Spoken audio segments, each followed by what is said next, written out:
stream. How are you doing? What's up? No, I have my doubts. And I'm dancing with somebody. Please never remind me one point in my life I ever wanted you.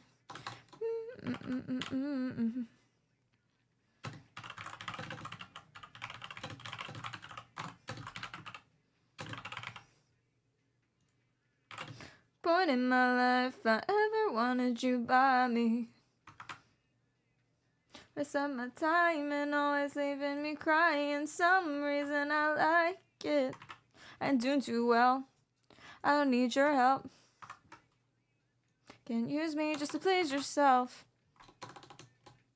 I end up hiding from you. That's all from me. Heard you got something you could offer me. Grumbling. Stomping in.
Been for a while.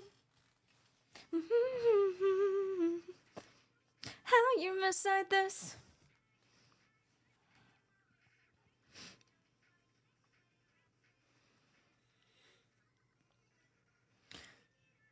Been in that lifestyle, but can make it worthwhile.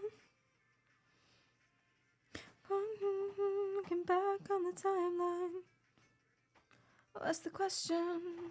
I don't go up with my best friends, and I'ma make a note out of loose ends. On the bench, bitch, what's up?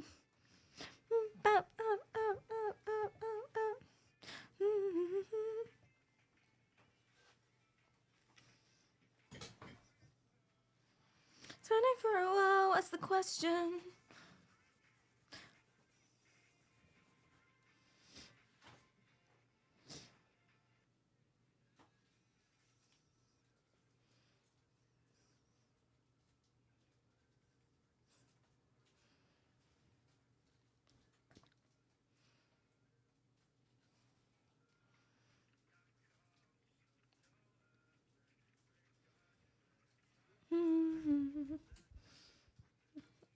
Pink is gone. It was an Uji.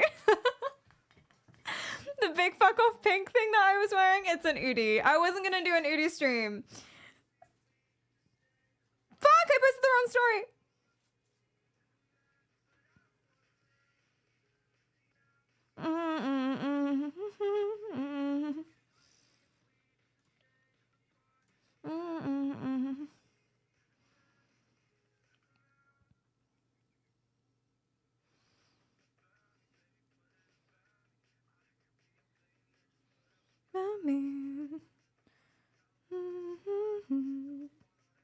Cool. What's an Udi? It's one of them big fluffy fuck off things that has sleeves. It's like a blanket with sleeves. You've definitely seen them. Yeah, it's like a big onesie hoodie thing. But sans legs.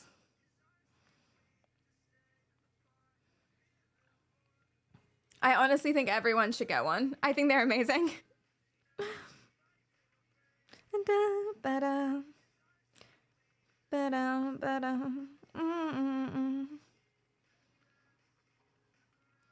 Almost done, chat. Almost done. Almost done. Almost done.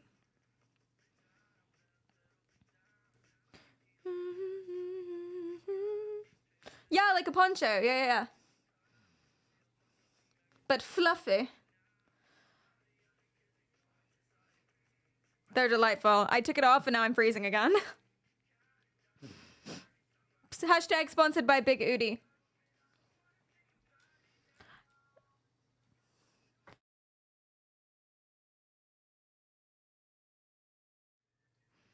Wait, I was doing something. There was like a reason I didn't want to show my cam. Yeah, but I forgot what it was. but now I can't show my cam before. Well, I guess I could. I could go like this. Oh. She broken. I could go like this and like this. Hello. I could go like this and then like later on. Oh, I remember. Go on, leave me alone. All of my goddamn messages. Stop it.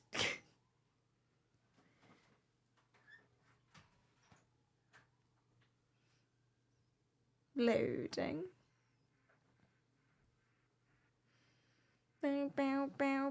But then there's that, yes, but then there's also this. Oh my.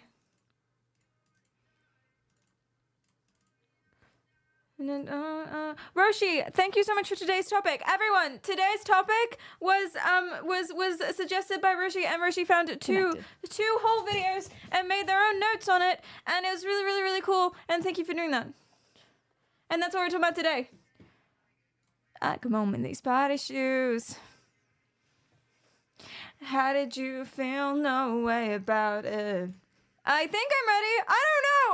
Whatever, fuck it. Hello, how are you doing? What's up? Welcome in. I'm so stoked. I'm so glad. Thank you for it. I really appreciate that. This song slaps so hard. I know. I love the title as well. Because the whole song's about like, well, I might be wrong about what it's about.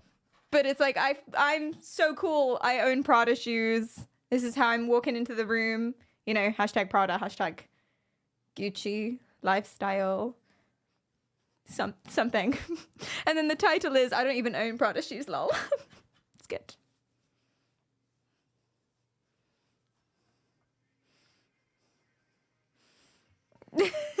Anyway. Prada sponsor when? Any day. Any day. Well, you say that. Charlotte Tilbury tried to sponsor me once, but I didn't realize they were doing it. So I guess didn't. I didn't realize that they were trying to sponsor. Because she just gave me a bag of stuff from Charlotte Tilbury. She just gave me a bag of makeup and was like, if you wanted to post about it. And I was like, cool. And then I didn't post about it. And now I realize that actually, if I posted about it, then it could have led to other stuff. Would I have made any changes? Would I have posted about it even if I did realize that? No, probably not. No, probably not. Wouldn't have done that actually. Just free stuff, yoink. Well, if you want me to make a story about it, then pay me. Otherwise, yeek. Thank you so much. They're actually really well made copies. Wait, what? Oh, with Prada shoes, right. Getting that 3 million, I see. I'm here to distract myself while waiting for stuff in a game that I have high expectations of. What are you waiting for? What game, can I ask? Because is this something that we should know too? Yes, that is the joke I was making. Yes, I see that. I'm sorry. I scrolled down and then it was too far away and then I forgot what it was about. I'm getting dating sim withdrawal. Because we haven't done dating sims in such a long time because we can't because I've lost my excitement graph. And we're not going to play a dating sim without the excitement graph. So I have to wait for that to come back. but I'm getting dating sim withdrawal. I know, of course. Yeah, you can't play. You guys play dating sims without brain activity? What? You can't do that. That's unseasonable. I know. Unseasonable. That's not the right word, but you know what I'm saying. That's unfathomable. Where did it go? It ran away, man. It jumped straight out the window. I know. I don't know. I don't know where it went. I don't know. And I'm getting dating sim withdrawal. Grand withdrawal. Exactly. It wouldn't be very exciting. Nice. See, I got that one. How to increase mind agility. Ooh. Raise the speed of interactions with others and everything. What, like how snappy you are?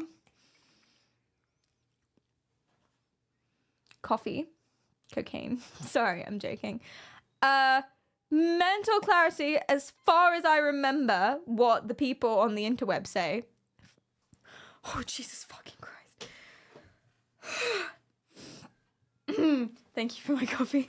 Thank you so much. Thank you.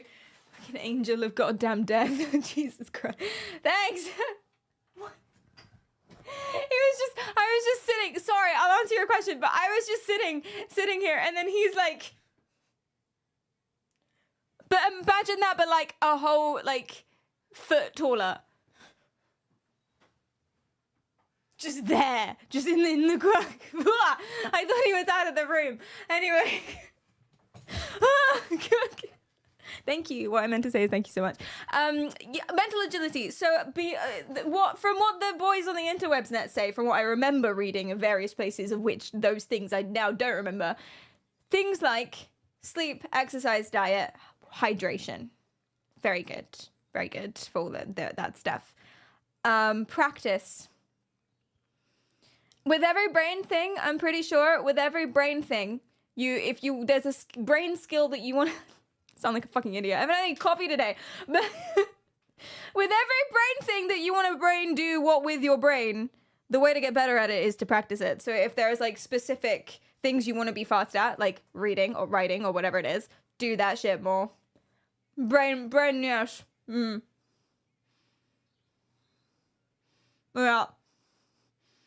1 second. Can I have the water bottle actually?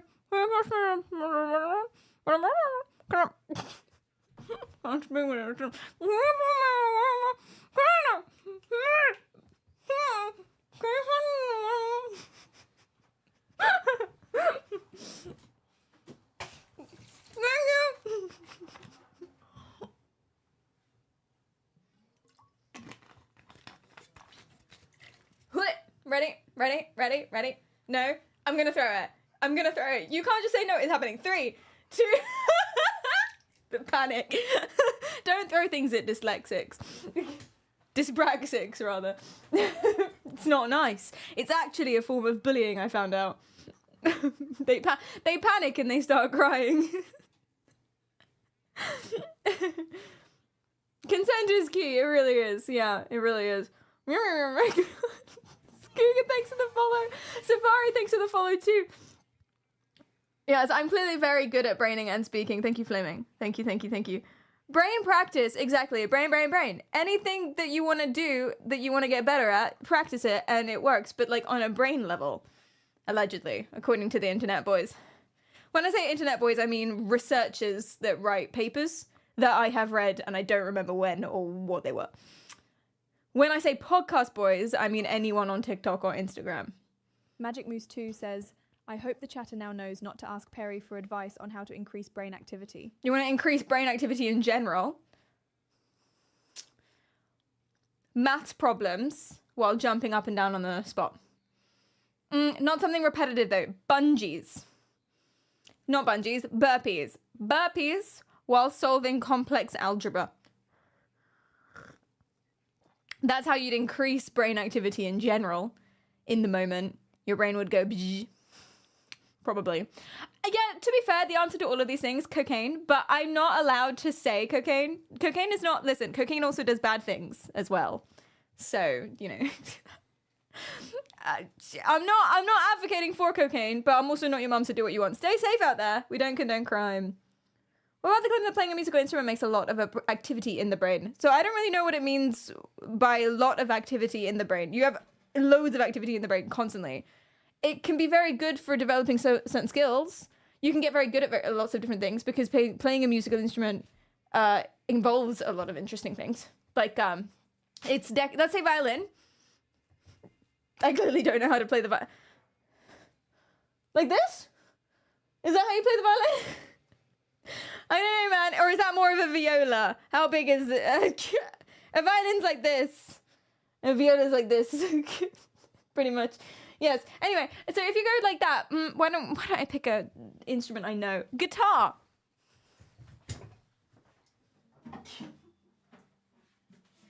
Guitar. Guitar, right? Okay. Lots of things are happening, right? So you've got the dexterity of the bibbidi boops, right? That's dexterity, what with your little fingers. These are the tiny little micro movements, as in very small, very specific, very complicated with stuff. Nice duct tape. I'm something of an engineer. Shut the fuck up. Shut the fuck up, Emma. First of all, it's sellotape, so you look like an idiot, okay? Third of all, you don't even know what you're talking about. It's for a little tappy.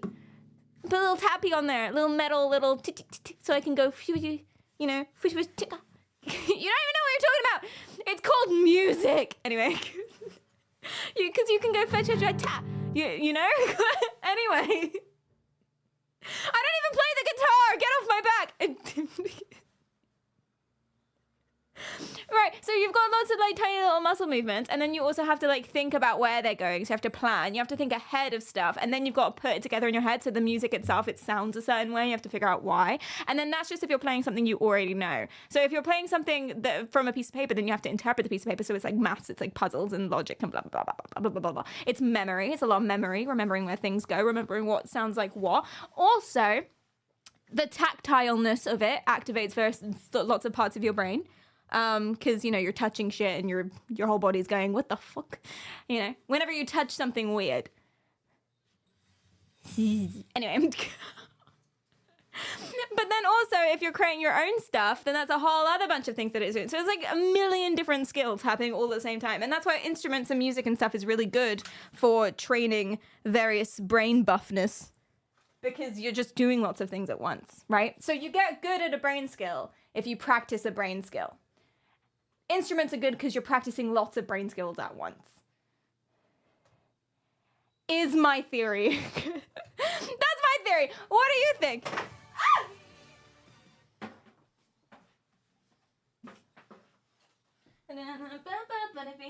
I'm tangled. Sorry. Excuse me. Hi. What's up?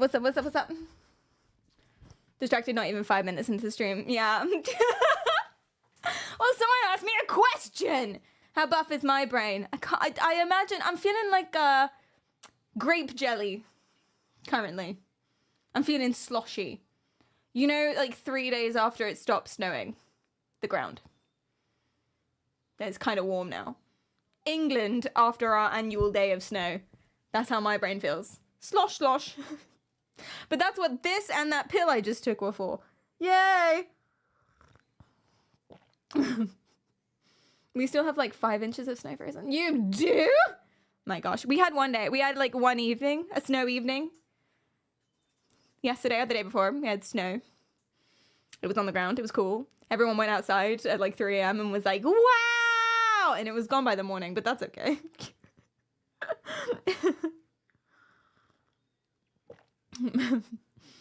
First thing I hear, I'm feeling sloshy. Today's a sloshy one, I would imagine. I think today's going to be a sloshy stream in the best way. It'll be fun. We're going to watch Roshi's video. Thank you so much, Roshi, again, for showing this. Basically, there's a very interesting video on Diary of a CEO. We've watched some Diary of a CEO before. Don't worry, we're not going to just be watching it, okay?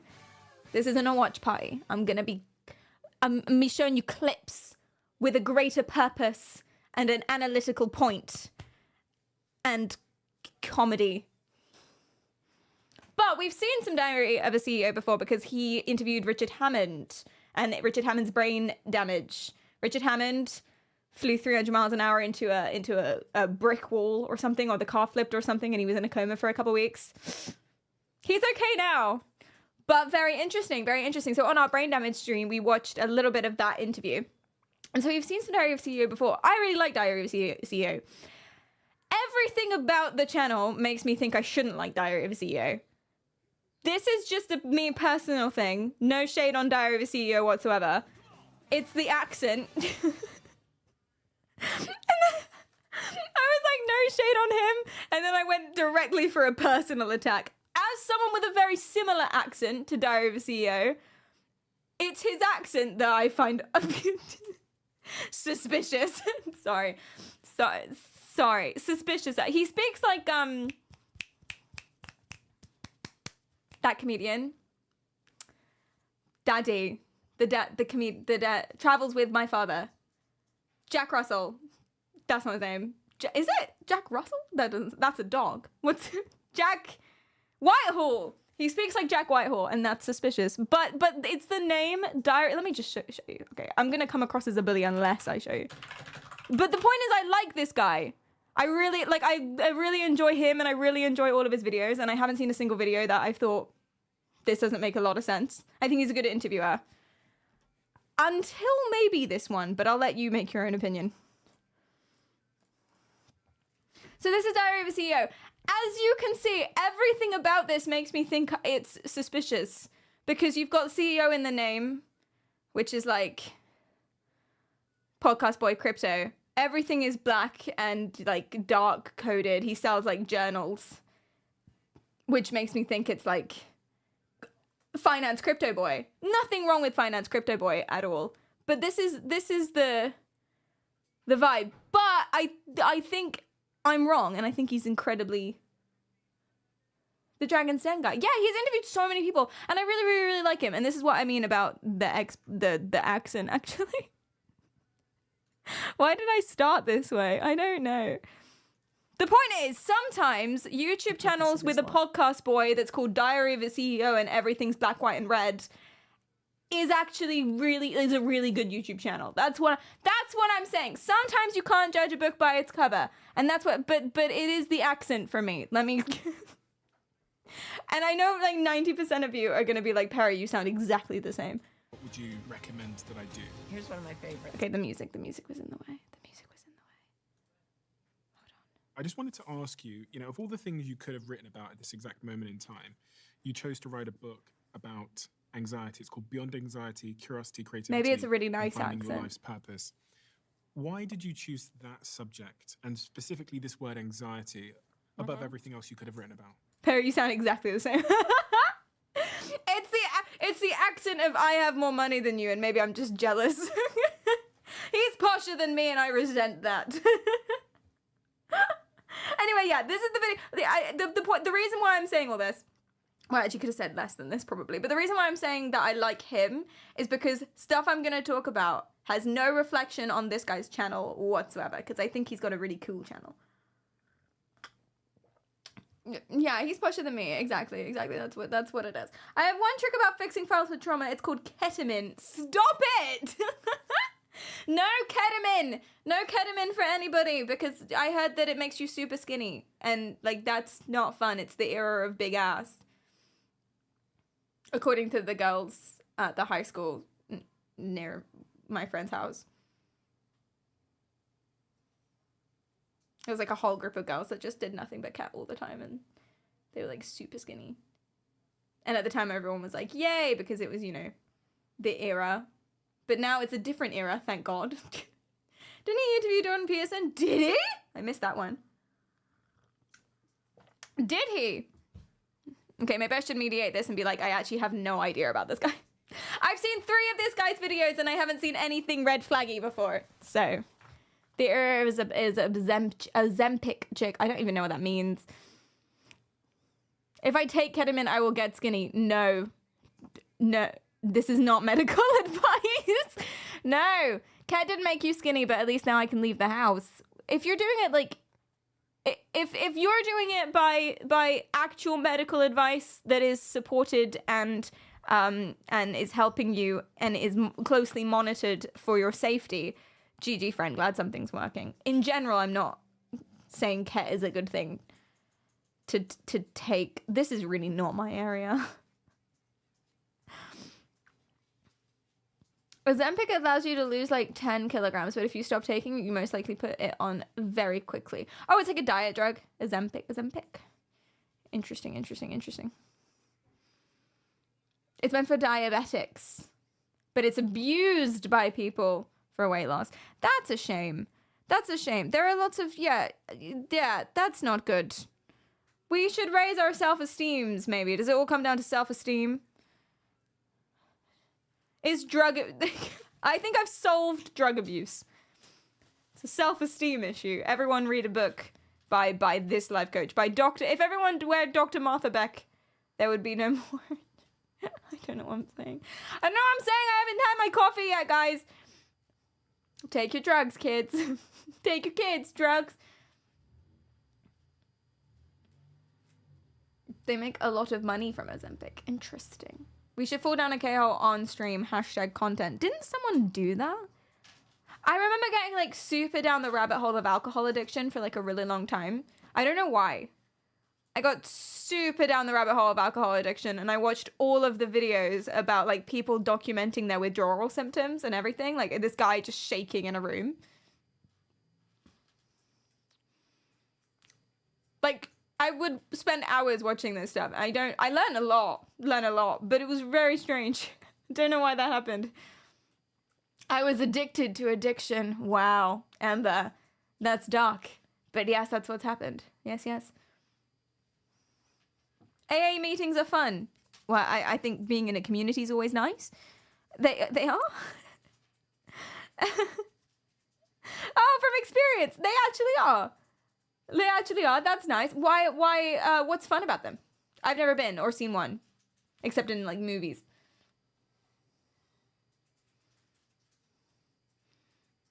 I had the coolest life coach. You know the lady singing on stage in John Wick 2? It's her. Not a joke at all. Siskandra is great. She really helps.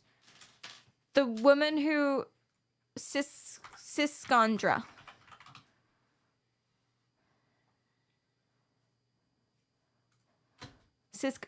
Wait, I'm trying to Google this, but that's not real. Siskandra. How do we say this? Sisandra? It's like Cassandra. Thank you. I was struggling. Cassandra. John Wick 2. Her name is Nostalgia. She's a singer. She's so pretty. She's a life coach too? Cassandra Nostalgia, which is a crazy name. She actually is? You're not fucking with me? She has a website. Mindful Eating Coaching Program, Temple of Solace. Huh. Okay. Crazy. Wait. Yeah.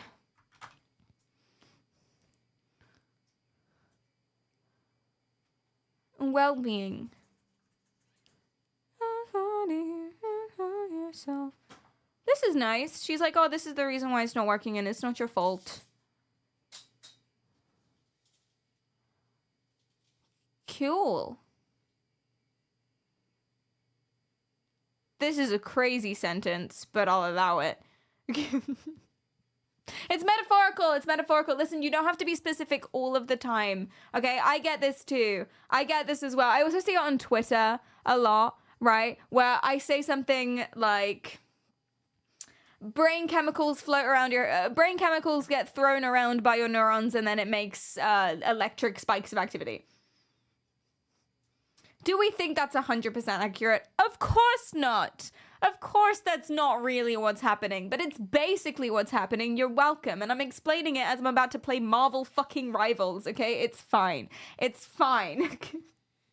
I get this all the time, and if I'm like, if I'm trying to say something girly pop, and people are like, actually, that's frankly true. Oh my god, I was on Reddit the other day. Kill me. I was on Reddit the other day, and this guy's giving a review about Dragon Age Velgard because I'm trying to figure out if I want to play it. But he's giving a review about a game that has a lot of predecessors, and they're saying, oh, it was a bit shocking for a lot of viewers because the style of combat has changed. So instead of it being just purely turn-based, it's now a little bit more real-time, and it's a little bit strange because it's like supposed to be another one of the Dragon Age games. And then the comment was actually this game, as are the games you were comparing to it, is actually RTWP, and do your research before writing an article. RTWP, or however it is, I had to Google it, means that it's real time, but you can pause it and direct actions. So it's a little bit of both. It's somewhere between real time and turn-based.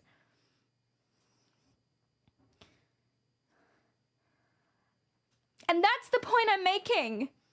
RT fucking whatever. That's the point that I'm making. It's like, yes, okay, so it's not real time, but it basically is. It's the same thing, and they're writing a 1 paragraph on a blog called People's Place, and it's like, shut up, man.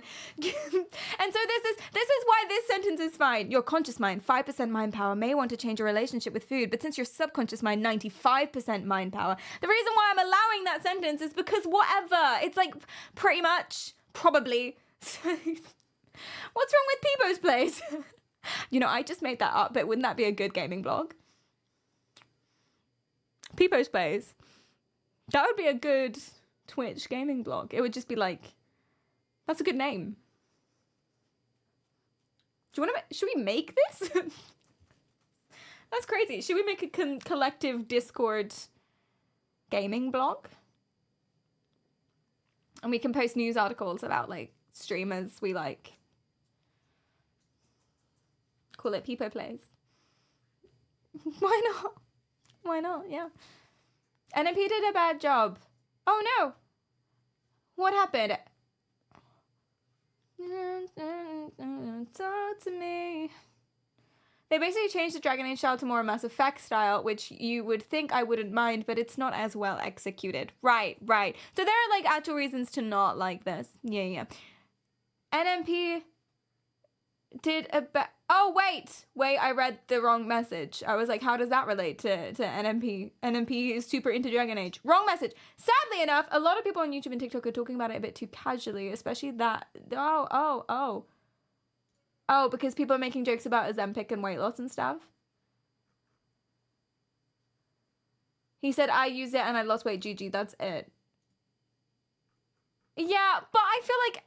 I think NMP, if anyone takes him seriously, like just from following him on Twitter for a little bit, just if anyone takes what he says seriously, it's not really his brand. He's a jokester.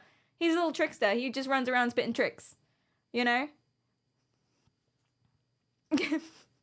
Like on every single like really sad, really serious tweet, he always posts a picture of him shirtless underneath it. Yeah, he's a little troll running around. He does. He's so... Sorry.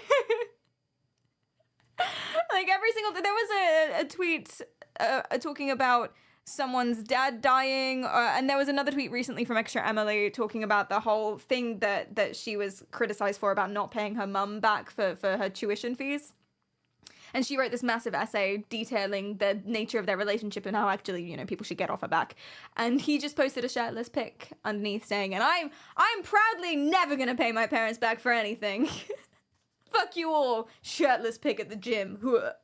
That's what he does. So, you know, you gotta put things in context, I guess.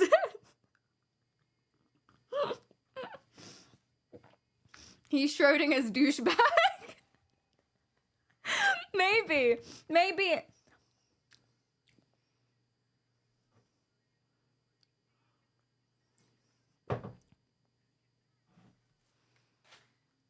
Why does my coffee taste like menthol?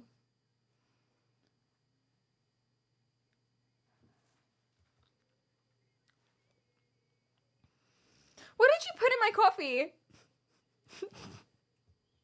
Okay, if I pass out or anything, if anything happens, Cleedom drug me. Okay? I'm just going to say that right now. If you don't see me tomorrow, well, tomorrow I don't stream, so actually you shouldn't see me tomorrow. If you don't see me Thursday, Cleedom drug me. And this is the evidence, okay? I'm still going to drink it though, because, you know, coffee's coffee. Hashtag free Perry. Cleedom trying to knock her out so he can escape.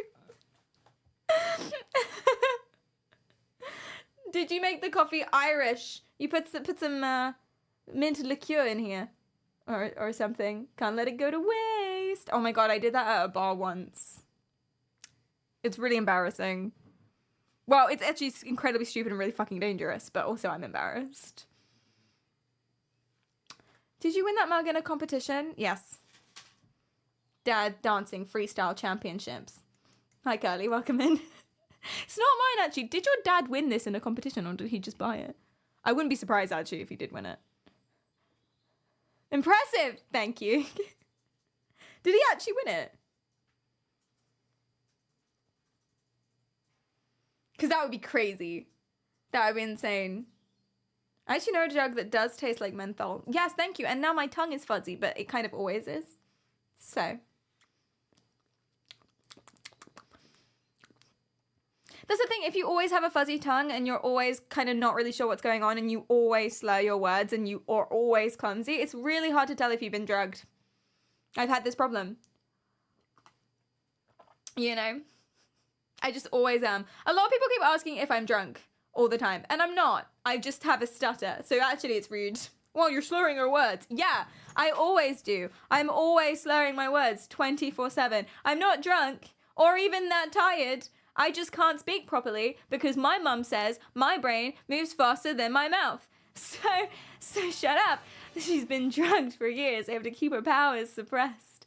People say you're drunk all the time. I get that. Do you get that too, Carly? People are always like, oh my God, Perry started the gins early. No, I haven't. I just can't fucking speak. They're being ableist is what it is. What is that the right word? Ableism. You're mocking me for my speaking. And when the rapture happens, you're all going to hell. Because people make fun of me because I can't read. I love when I tell them I have dyslexia. That is fun. That is fun, actually. Yeah, you can be like, well, actually, bitch, I have a medical condition. Do you have a certificate? You should get a certificate. Do you get a certificate? Oi, dyslexic. Sorry. Dyslexic cunt. Do you get a certificate when you get diagnosed? No? Could you? Could you get a little, like a doctor's note? You could frame it? Yeah, with like a diagnosis. Yeah, and then you could just show them. You know? Can you make me one? I'll print you off one. And we can like frame them, and then it can be like, well, bang! And then you can make little wallet size ones. Little laminated cards. Well, actually, there you go. Dyspraxic. Fuck. Dyslexic. Dyspraxic. Fuck. Dyslexic. Word I shouldn't have said, actually. Beep. How many names does Cleedum have? He also has schnooples. He's also a little schnoople in his little nose. Boop.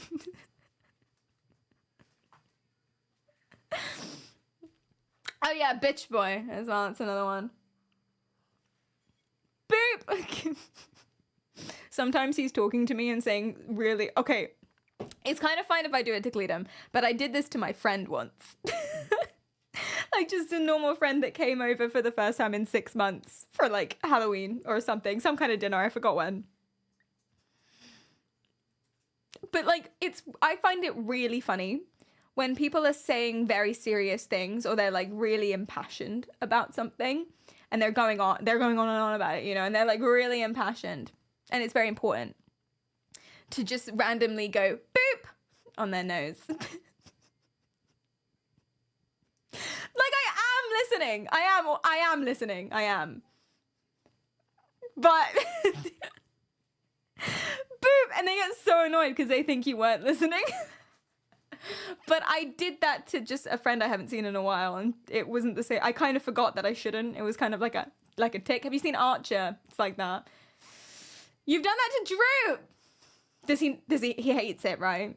Yeah. I think I would hate it if someone did it to me. I'd be like, what the fuck?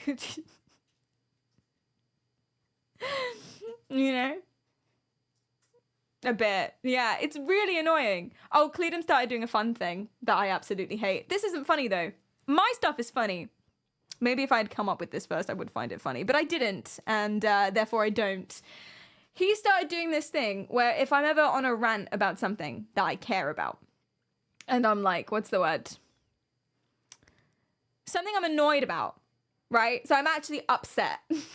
And I think that's the essential part. If I'm ever ranting about something I'm actually upset about, which doesn't happen often because, as you all know, I don't have any feelings. But that's not true, actually. That's not even what stoicism is supposed to be. I'm getting distracted. But if I'm ever on a rant about something that I actually care about and I'm actually upset about something, he finds it really, really, really funny to challenge me on small factual mistakes. because he finds that hilarious. So let's say I'm upset about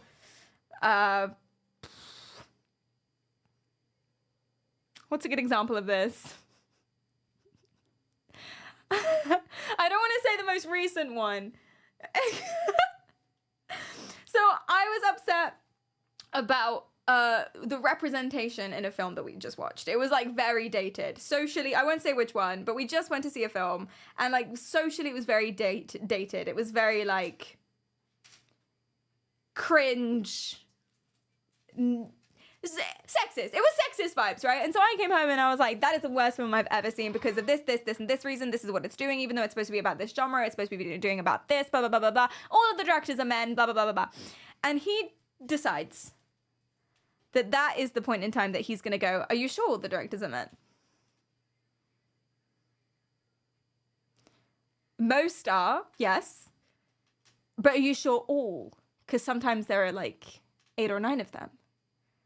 And I'm like, not, I guess not. Have you looked it up? And I'm like mid-rant. And I'm just... You just assumed. That's not the point. It doesn't change anything either. I would go crazy. I went crazy. Oh my god! And I thought that he was just an asshole. Like, I really questioned whether or not you were an asshole, but he does it on purpose because he finds it funny, and I respect that.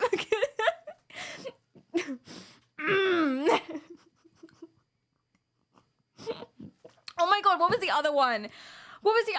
I was theorizing about beard length or something. I was theorizing about why the style of beard length has changed in the last however many years, why people don't have this style anymore, but it was really popular in like something really stupid like that, like or something. And he was like, oh, but have you Googled this?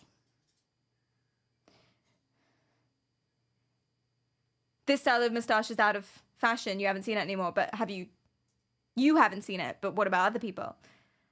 Just stop me, just midway through speech, just stopped me to say that. And then I say, oh, do you know something? No. Just see, it's not even fact-checking me. This is the thing. It's not even fact-checking. If it was fact-checking, that's helpful. That's useful. That's part of the conversation. You know what I mean? Fact-checking is nice. That's how people debate something. But he's not fact-checking me because he has no fucking clue. He just finds it funny to stop me. Kind of like the boop, but I think that's... he's fact-maybeing me. Exactly, that's what it is. It's fact-maybeing. He's just asking questions. Are you sure? And it pisses me off so much. Can we hear his counterpoint if that's factually correct, what you're saying? Cleedom, counterpoint. Is that, am I right? Is that what happens? And you do it because it's funny? Please don't lie. Please don't lie. Oh, he's got that look on his face. He's got his trickster look. He's going to say something that's not true. He's going to accuse me of abusing him or something. I don't know what, I don't know what she's talking about.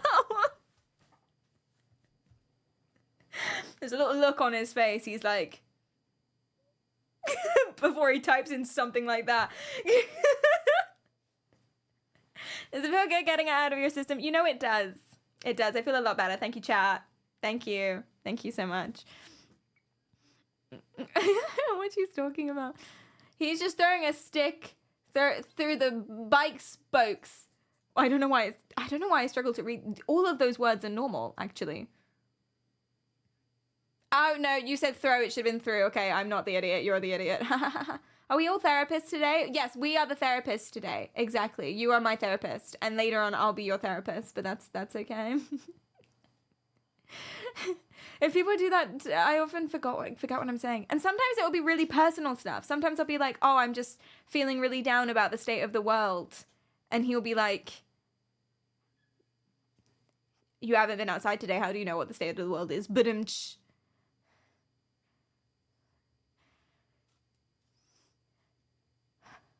okay. Are you sure the world is real?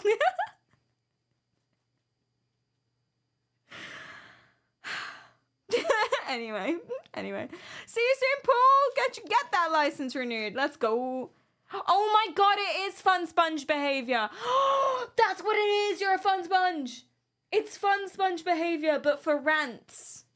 Yes, for rants. It's fun sponge. You're sucking out all my catharsis. Yes, you're a catharsis sponge. Catharsis is debated whether or not that's real in science, the world, right? There's still a lot of ongoing research about what catharsis is and whether or not it's actually a real process. But for the sake of this argument, you're a catharsis sponge. But you're so pretty. So you're working. What are you working? You're not working. What are you working on? You're working for me. As your boss, I demand that you look at me. I need that list, by the way, by 5 p.m. I'm asserting my dominance and superiority in front of all my friends. to make you feel worse and me feel better. What are you doing? What are you doing? What are you doing? What are you doing? This is so ominous. What is it? Ha.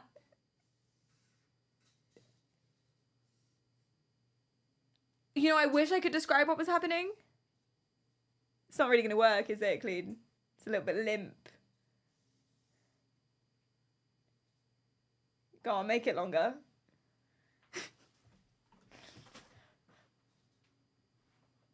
Why are you doing this though? Like, I don't understand. Is this, are you trying to beat me? Why? Why? He stood on the other side of the room. Go away. Oh, I lost that tape measure. Get out of here. Get her. Tech boy is working hard or just hard. Get measured, bitch. He's taking physical form. Oh my god, was that the first time we ever have evidence of his existence? Because I didn't do that. Someone else must be in the room. That's the first time we've ever had evidence of that. Stop telling me to go away! You work for me! Okay, I should leave him alone. He's busy. Right! That's not evidence. Oh, it's not? Damn. There was the keyboard clacking. He needs one of those big hooks from the silent film era. That would be good, actually. Yeah, that would work. And then he could hook me around the neck or something and then just drag me off like a loose fish. I mean, I would die, but, you know. It would be funny for a second. I'm surprised you don't vape. Do I seem like a vapor? Is it the Gen Z? Wait, what does a vapor seem like? Explain yourself. What does a vapor seem like? I saw Cleed's finger once. He's more than just a camera guy. He's a camera guy and fingers, yeah. Does good work.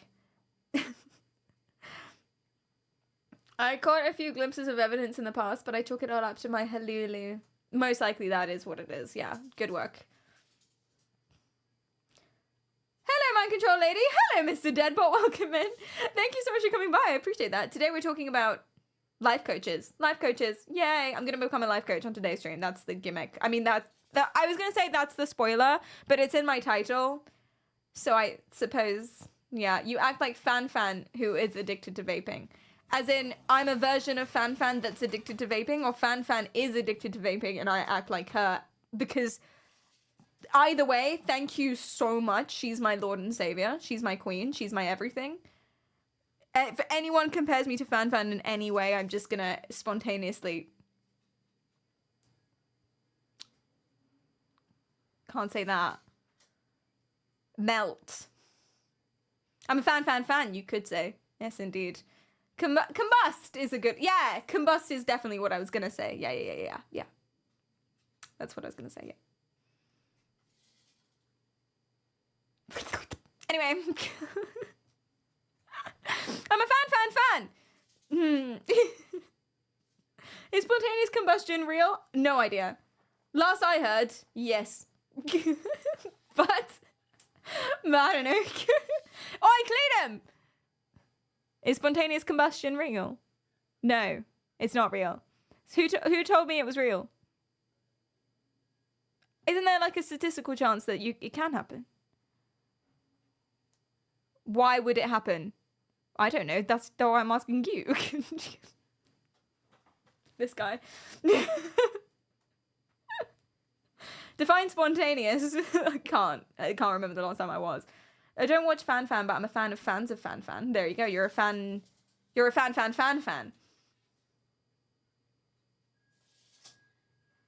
Yeah, I'm not the fucking engineer. I don't know.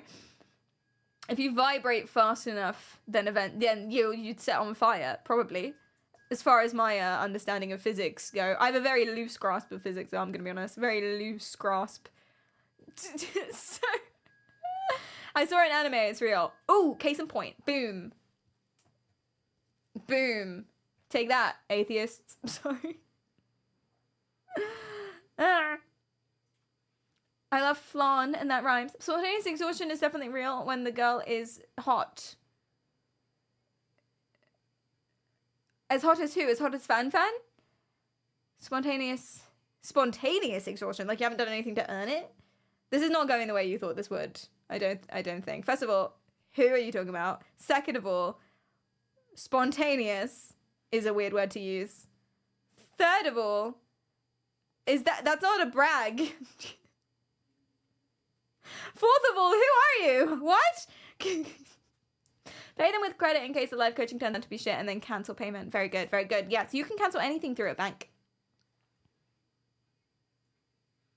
So, that's how I stopped going to the gym. How I stopped paying the gym membership, actually. Direct to the bank. Because they kept being like, oh, the portal's broken. Oh, you can't cancel online, you have to come in. Oh, and I came in, it was like, actually, only one person does that. I don't do gym cancellations. I can't do that. My boss has to do that. Oh, he's not in. He's not going to be in for another few weeks. So I was like, all right, enough of this bullshit. And I just went straight to the bank, cancelled the direct debit. Fuck you all. And what are they going to do? Say I can't come to the gym anymore? Oh, no. It's not like that wasn't the fucking goal.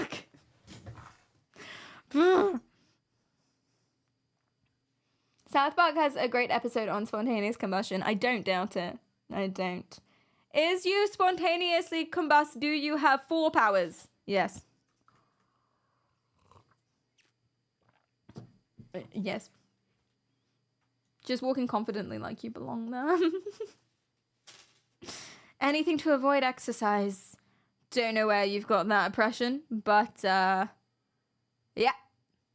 Picking up the pieces. Well, this place sucked. This place was so unbelievably sweaty, and they kept being like muscular boys running around trying to get me to take their courses. I think they work there, to be fair. But they kept trying to make me do their classes. I don't want to do your class, buddy. I don't want to be in a room with other people who are more fit than me while you yell at me and make me sad that I'm not as fit as them, and then like pressure me into keeping up with people who are like 5 times my age and yet somehow fine with this class and not struggling whatsoever. I went to a yoga class, right? And there were like literally 60, 70-year-old women in there. And I was like, boom, slaps, amazing, fantastic. I love yoga with 70, 80-year-old women. It's fantastic because you always look great. They were fine. I was struggling to the point that the instructor looks over to me and says, all right, let's take it easy today. Let's slow things down so that I could catch up with the rest of them. I'm red, sweating everywhere like a little mop puddle. And they're just like, fine, just blissful. One of them was having a chat at the same time. Where the fuck am I? What do you mean? No, I'm not doing your classes. Oh my god. Okay, well, I don't know if they're yelling at me more so than like gently instructing the class, but I perceive it as yelling because I'm in a state of turmoil and anguish. So, maybe they've had hip replacements that make them part android. Maybe that's what it is. The audacity of them being good at yoga absolutely rubbed me the wrong way. I was vulnerable, exactly. Yeah, nothing is as flexible as a 60-year-old granny with nothing to do but yoga and grandkids. It blew my mind. It really pays off. They were amazing. They were so sexy. They were amazing women. My mom's got 2 brand new titanium hips. Wow. Are they good? I don't really know how to talk about hip replacement. Like, Is she like, yeah, I'm feeling it now? Does she feel titanium? Sounds it. Cool. Does she clank when she walks? That wouldn't be what it was.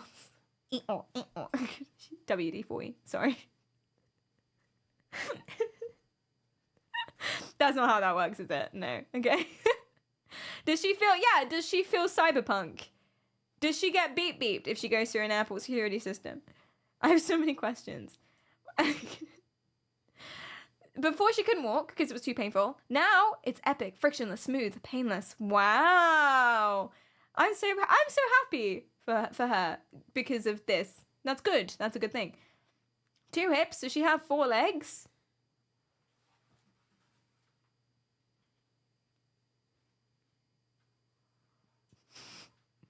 Oh, Stampede. Oh, Stampede, it's gonna be okay. It's gonna be all right. Stampede, please. Sweet child. I personally did not read that message, nor do I know who it was from. So I'm willing to just... He means sets. Sets of hips. In which case, that's funny. No one be mean to anyone. No one bully anyone. Listen, you've all said stupid shit before. You've all said the most stupid shit ever. I've said stupid shit. I'm pretty sure I said stupid shit earlier today. I said that I thought the animation of words and stuff, the speaking animation, I don't remember what it's called. Shut up. But I said that the speaking... what's it called when something is synced? The speaking synchronization of the characters in Persona 5 was good. That's my stupid thing of the year. I'm pretty sure I've said more stupid stuff than that in the last hour than that. But I remember I replayed Persona 5 recently and I looked at the characters and I was like, I'm pretty sure I said this was excellent when I played it on stream, which is just embarrassing. I'm just cringing at myself now. That's what happened this whole morning. I'm just cringing. I was gonna say not as stupid shit as Perry. All day, every day, Alex. Is why I can't come up with any examples. Because it's just everything I say is dumb, probably. Someone is my favorite rapper. I forgot that Drake was... First of all, I said Ocean Wisdom. Second of all, I forgot that Drake was the one who What's-His-Face was talking about. Kendrick Lamar was talking about. Okay. Thank you. I can't abide by Persona 5. I can't. I don't know if anyone plays the Persona games. I can't get into it. Persona 3 slaps. Persona 5, I can't get into it at all. I really can't. Why is there a cat that's always there? Oh my god, the same thing. Games keep doing this. Okay, general point. Chat, tell me what you think about this. Games keep doing this, okay? The one that's like, it's an open world RPG, but it's girly pop, and it's like kind of pedophilic. What's it called? No, not Skyrim. Genshin Impact. Thank you. Genshin Impact. Yes. So Genshin Impact, right, has Paimon. Paimon, the little like thing that just follows you around all the time. A bunch of Zelda games has a little fairy, okay? And then you've got Persona 5, which has the fucking cat. Why do games keep doing this? They keep putting these like tiny little stupid characters with these stupid voices that are so grating and annoying, and they just follow you around constantly telling you things you already fucking know. Not to mention, Paimon is the one who emails you. If you sign up to anything Genshin Impact, you get emails all the fucking time from the character Paimon, who's the little stupid little thing that follows you around with his stupid little annoying voice. I hate it so much. I can't abide. Morgana deserves shit talking. Morgana is the worst character in the world. It's a cat. Okay, that's like, oh, I'm not a cat, I'm better than you. And just like screams at you 24/7 about stuff you already know. He's supposed to be like the tutorial thing, I guess. He's your inner monologue or like the tutorial of the game, or, oh, you shouldn't do that today, or, oh, you could do this today, or, oh, you sure you want to do this? Shut the fuck up, you're a cat. You don't know what I need.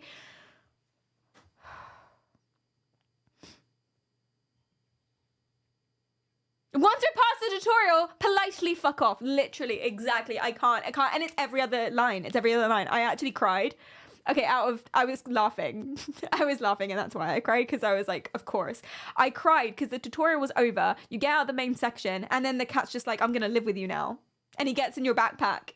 and he's with you always. He's there when I wake up. He's there when I go to sleep. He's there on the way to school. He's on the train. He's at school. He's in the castles. He's in everything. He's always there.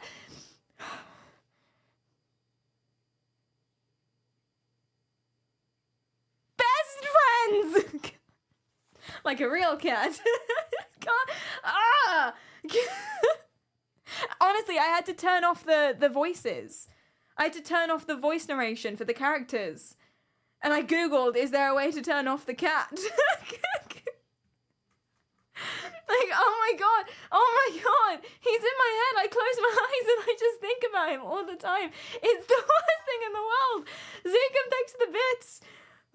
Zekum says, also there's like 5 mins of gameplay and 55 mins of cutscenes in P5. Yes! Please let me play. If I wanted to watch a movie, I would watch a Fritzikin movie. Literally, and the cutscenes are so dumb. It's like you'll have just finished a quest, like go sell something, right? And then you'll get 3 text messages from 3 different characters asking, oh, did you sell the thing?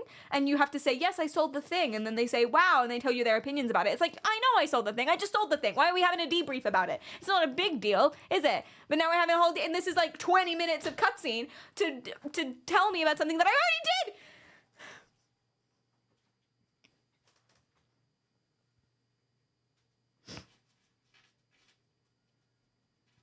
I think maybe I went on a tangent. I think maybe I got a bit lost in the sauce there. What was I talking about? Yeah, I got a little bit. Boop. I got a little bit heated. Alright. I thought you didn't play a bunch of dating sims on stream recently that are basically a movie. Yeah, but those had boobs. Or I guess Persona 5 has boobs. But I feel guilty about the boobs in Persona 5. I don't want boobs in Persona 5. Every time there is boobs in Persona 5, I'm just like, because they're, first of all, they're children. Second of all, it's weird. Third of all, why does the cat, okay, call the female character Lady Anne? Why does the cat keep talking about how gorgeous Lady Anne is? And why is she in a skin-tight catsuit with all her tits showing? Actually, I don't mind the catsuit, to be fair. But, like, the rest, why does that happen? It's weird.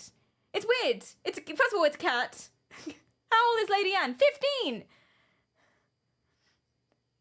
I don't want titties of 15-year-olds in my game, unless I was 15, and I'm not! But, you know, Gran, who's a 20-something-year-old woman in a dating sim, that's fine. That's fine.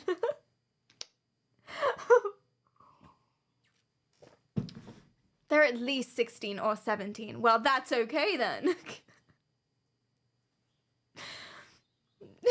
She's 15. Is Lady Anne 15? How old is Anne Persona 5? Oh, this is a creepy search though.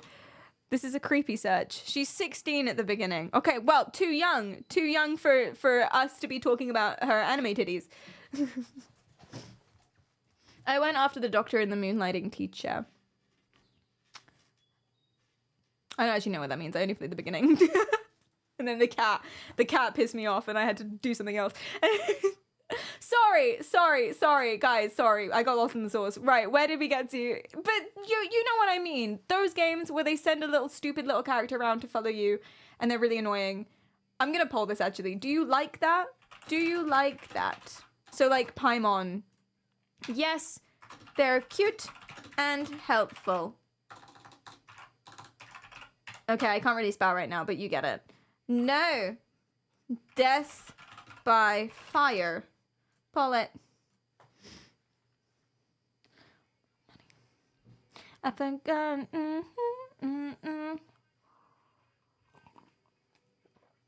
if I can't leave the block.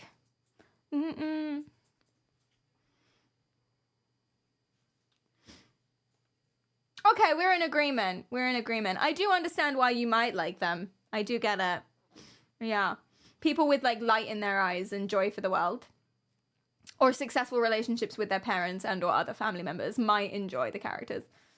People who are like stable and healthy, secure attachment and that all might like the characters. So.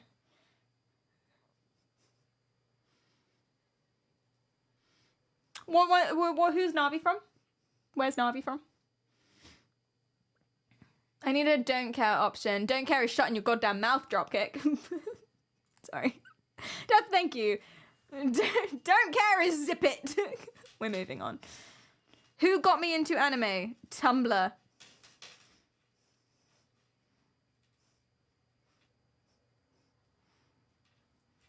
It also got me into being an emo, I guess. Hi, Dawn.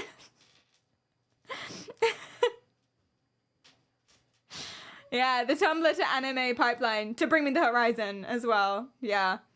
To this kind of eyeliner is real. Apparently that's how my friend knew I was an emo. I never thought about that before.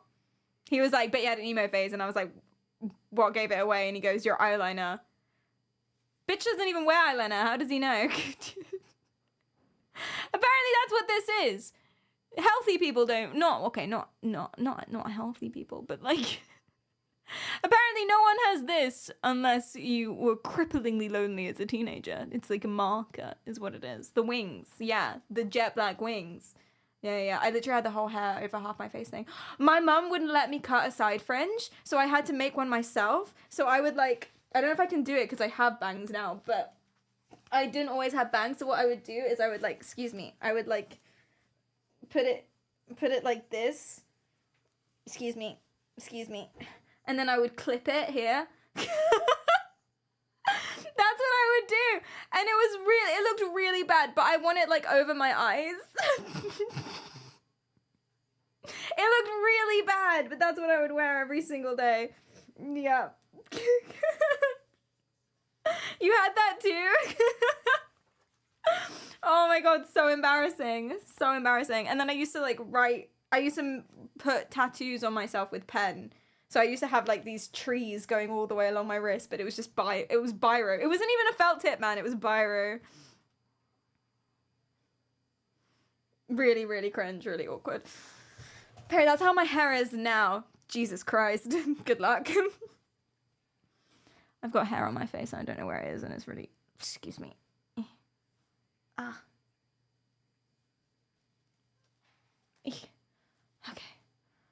Love it. It was really, really bad. Yeah, like scuffed henna. Exactly.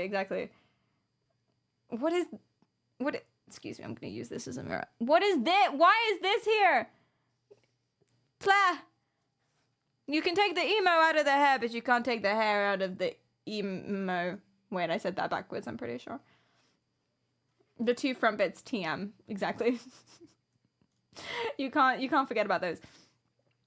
Bring back the emo fringe. The emo fringe has its value, I'm sure. It really does. Hi, Israel. Welcome in. How are you doing? Okay. Right. Shall we get onto it? Okay, sorry. Buzzcut when? It would not work for me. Okay, I'll do it when you do it. I feel like you'd look good though.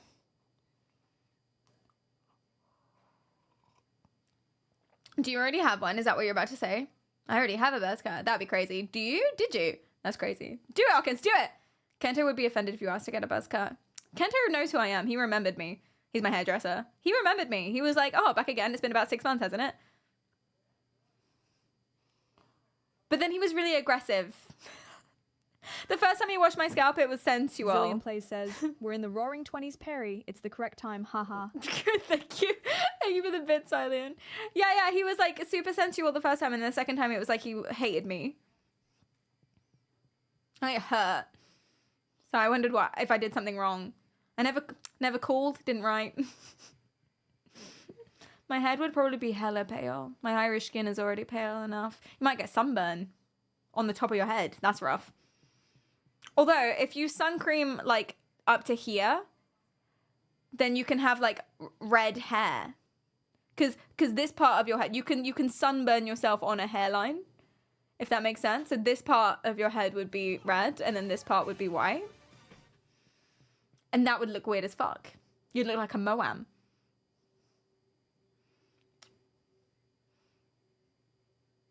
Why did I always think you're French? He is French!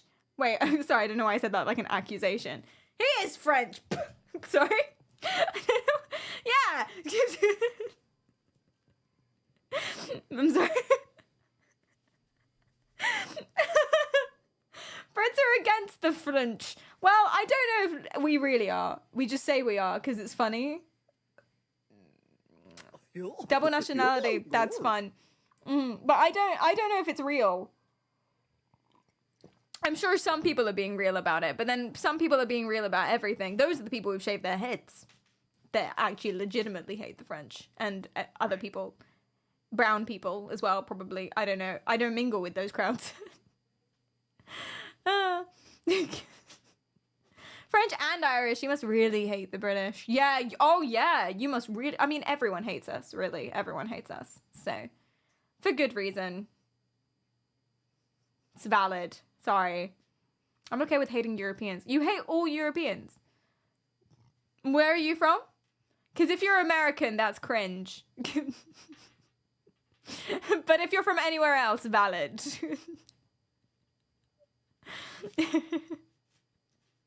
Am I up to date on current events? The most recent current event I have heard was that Trudeau resigned.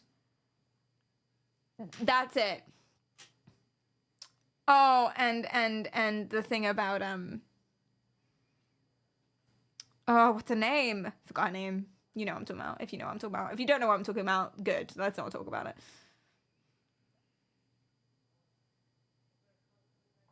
Something about oppressing the world for 300 years. Yeah. Yeah, Aubrey Plaza. Yeah. Sad. Her husband died. Let's not talk about it. Swedish boys, where are you? Ward, please! Guys, we have any Swedish boys to recommend? Do you just like move between streamers' chats being like, Swedish boys? Because I get it. I get you. You also want to be looking at the Norwegian boys as well. Top tip. Norwegian boys. If you're not from either of those places, it's basically the same thing. I'm joking. Sweden arrived! Hi, Toby. Welcome in. Swedish boys, you can go straight to my DMs. Flaming, please.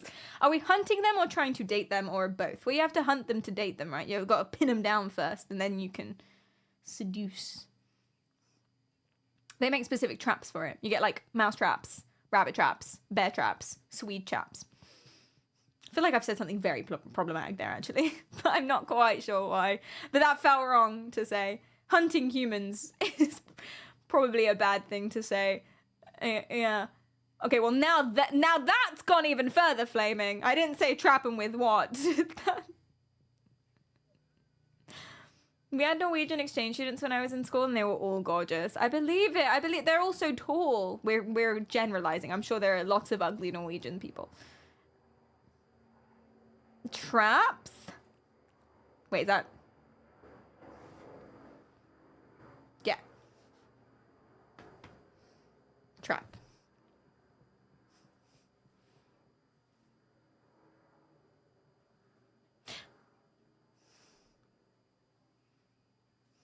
Trap is here. Yes. Okay, so I can't remember if it was here or if it was the back here. That's something else. Okay, cool. Got it. Got it. I don't want traps, but I want to be caged by a Swede. Okay.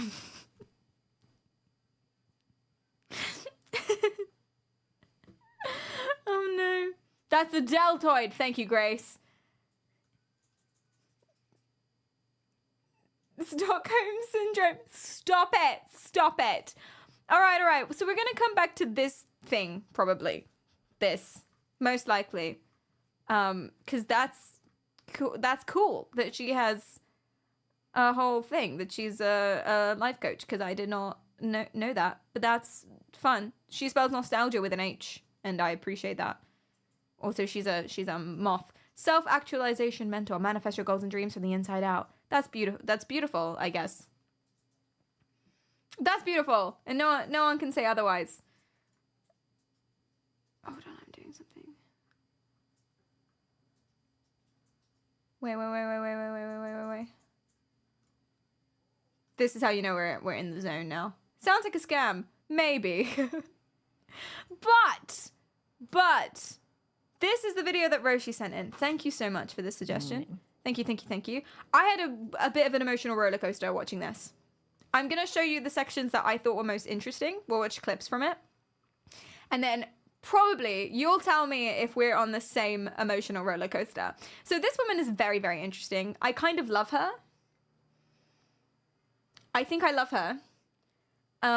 She's very interesting. She has lots going on. She's been through a lot. She does a lot. She has a very interesting life now. And she is Oprah's life coach, or she was Oprah's life coach, but she's been a life coach for a really long time, and she has a qualification in sociology from Harvard. So she's well educated, and been doing it for ages, and she's wearing trainers, and I appreciate that. Yes. It was a wild watch for sure. It really was, because I started off one way and I was like, wow. And then everything kept flipping on its head for me. I'm sure you experienced that too. I was like, hold on, wait a second. It gets weird. Okay, so she's an actual life coach. She is a life coach, yeah, but then again, everyone is. But you can be a life coach and good at your job, you see. You don't need to... Listen, qualifications can only take you so far. There are people who are so unbelievably qualified. There are like actual psychologists with PhDs and years of clinical experience and all of this stuff, right? And they suck because they're incompetent, bad, or just stupid people. And surely, I mean, I haven't seen one, but surely there are people with barely qualifications that just call themselves a life coach that are actually very good. That seems less likely, but there we are. Yeah. Okay, so before we get started, a life coach is basically someone who coaches other people on their life. Easy, right? You basically just go and you give people advice. They'll be like, oh, I'm going through a divorce. How do I navigate this? And then the life coach will be like, I know. And they'll work with you. See, okay, so this is what they say. They say that if you go to any like actual certification, you don't need a certification to be a life coach. It's not looked at all. It's not watched. Anyone can just be like, I'm a life coach, and then start doing it. At least in the UK and US, you can just be like, I'm a life coach, put it on your bio, start charging. You don't need to do any sort of qualifications whatsoever. But there is a certifiable board thing that do specific courses and specific exams for it. What they say is what life coaching is a coactive, working. You work with you work with the people that you're working with. It's like cooperative rather than you telling people what to do. But that is action focused, which makes sense. But then they say a few other things, and it is telling people what to do, really.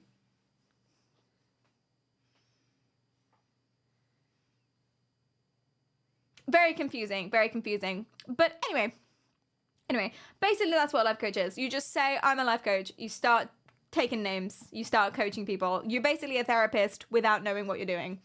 Necessarily, you could be very good, maybe, but most likely not. Because you haven't done the training. But you might be. But she has the degrees. And all of this stuff, and she's written, okay, having written books doesn't mean anything either. Fucking what's his name had written loads of books. Who's that guy I hate? Don't talk to you. Who's that guy I hate? Well, there's only two main ones. The guy who wrote the book about the women. Approach your victims and say the Robert Greene. Thank you. See, they know. You don't know. You don't know me at all. Robert Greene. Yeah, Robert Greene has written loads of books as well, and he's still incompetent. Anyway. I've done too many streams explaining why Robert Greene is incompetent, okay? You don't need to challenge me on everything. Go look at it. Anyway, triangulation. Oh my god, that was triangulation. You're so right. Chad's combined IQ is way higher than Perry's or Cleet's. That's probably true. Can Cleedon be my life coach? Uwu, you're going to have to ask him. Hi, Ken. Yeah, anyway, okay. That's what a life coach is. She's a life coach. Doesn't mean that she doesn't know what she's talking about. Let's resume. So basically, the reason why Roshi sent me this and the reason why we're doing it today is because on a previous stream, the whole left brain, right brain thing came up. And the first half of this interview is basically talking about that. It's about creativity versus anxiety. And she says a lot of anxiety, a lot of the logical things that come with anxiety are from the left brain. And a lot of the creative stuff is on the right brain. And then parts of the brain that do certain things can cancel each other out, like a toggle, she says. Now, I understand that that is a huge oversimplification of the processes, but actually in this interview she says that too, that it's an oversimplification, so bear that in mind. But here we go. The whole thing, I'll come back to it. Let's just get in. Let's just go. I'm gonna pop you off here. Yes. American child, by the time they're ready for college, has witnessed on TV or online 16,000, or is it 60,000 murders? Wait, what? We're terrified of murder, so we're obsessed with it. Sorry. Do not have mystery stories written about. I went back a robbery. bit too much. It's murder. Murder! Okay, so the right side amygdala goes curious. And then it starts to connect things. How can I figure this out? That's like that other thing. So this is what must have happened. She's talking about It's the a amygdala. detective. And it starts to put together. The amygdala, or your almonds, is your fear emotion center in the brain. It's like round here and stuff. And basically, yeah, it's your whole like danger, anxiety, danger. Links to your memory and emotion storing. It links to your pituitary gland, which releases cortisol that stresses you out. The whole fight or flight thing, blah blah blah, is your amygdala. Amygdala is danger. Its own version Broadly of speaking. what happened. Doesn't use language, but it uses very vivid images and sensory details, and it can connect things in ways that are highly original and inventive. So you immediately start to get creative. What I found in the wonderful books I wrote. If you've seen Inside Out 2, that's about that as well. Like, anxiety is a lot about imagining what could go wrong, I suppose. This isn't necessarily neuroscience, but like anxiety is a lot about imagining all of the ways things could go wrong and all of the things you could do in those scenarios, and then flipping out about it and getting super stressed out about it. I read about anxiety. They always talked about how to get your anxiety to calm down. But for me, that wasn't enough as an individual or just as a theoretician. Because that just gets you to the... Can I call myself that? A theoretician? I love that. Does she give good advice or bad? Well, you can decide that for yourself, really. We'll be going through and I'll be, I guess, challenging some things at some point, potentially. Or maybe I won't be. Ooh, spoilies, you don't know what's going on. But for something to be good advice, it doesn't necessarily have to be evidence-based. Does that make sense? Like, if there's a trick that helps you, you don't necessarily need to understand why, and it doesn't necessarily need to robustly help everyone. A lot of the time, if you just think something will help you, then it helps you. Like, people have different ways of calming down and de-stressing and stuff that wouldn't necessarily be backed up. Like, for me, focusing, naming items, naming objects, right? Like, if I'm having a bit of a stress and my brain goes all fuzzy, something that helps me is just to try and name what's in the room. Because usually I can't focus enough. My brain is like, and I can't focus enough to know what's going on or to know what anything is around me. So if I just like, Stream Deck, desk, brush, coffee cup, then I feel better. Probably not going to work for everyone. Probably not going to be important for everyone. If you did a study on it, maybe it would show that it works. Maybe it wouldn't. But it can still be good advice, if that makes sense. I would say in general, be empiricist. In general, follow the evidence. And be aware that there's lots of stuff that could be good advice and help you in the moment that could also then be harmful later. So, like, if it calms me down to give all of my money to a man named Zulu, who's running a new commune where everyone's going to live in peace and harmony, and it calms me down to give over all my earthly possessions and go live with Zulu, that would make me feel better, but that might not be the right thing to do. You see? Anyway. Tell us more of this Zulu and where can I find him? You flatten your anxiety. But Flatten. if you go into the right hemisphere of your brain and start to get Okay, that's where she got me. That's the first moment I watched all of this and I was like, wow, what an interesting person. I still think that, but that's where she got me. This sentence. But if you go into the right hemisphere of your brain and start to get creative, something really magical happens. Just as anxiety shuts off creativity, creativity can shut down anxiety. It's like these two parts of the brain talk. So something that the Diary of CEO does really well is they fact check everything. And they're really nice. So there's a little fact check here that says, research looking at the relationship between creativity and anxiety has shown mixed results. While some studies show a positive correlation, others show a negative one. This relationship seems to be complex and is affected by various factors. So bear that in mind. And if you go to any traditional culture, you will find the wise people, the elders, the medicine people of that culture talking about the oneness of all things. It's not a new concept.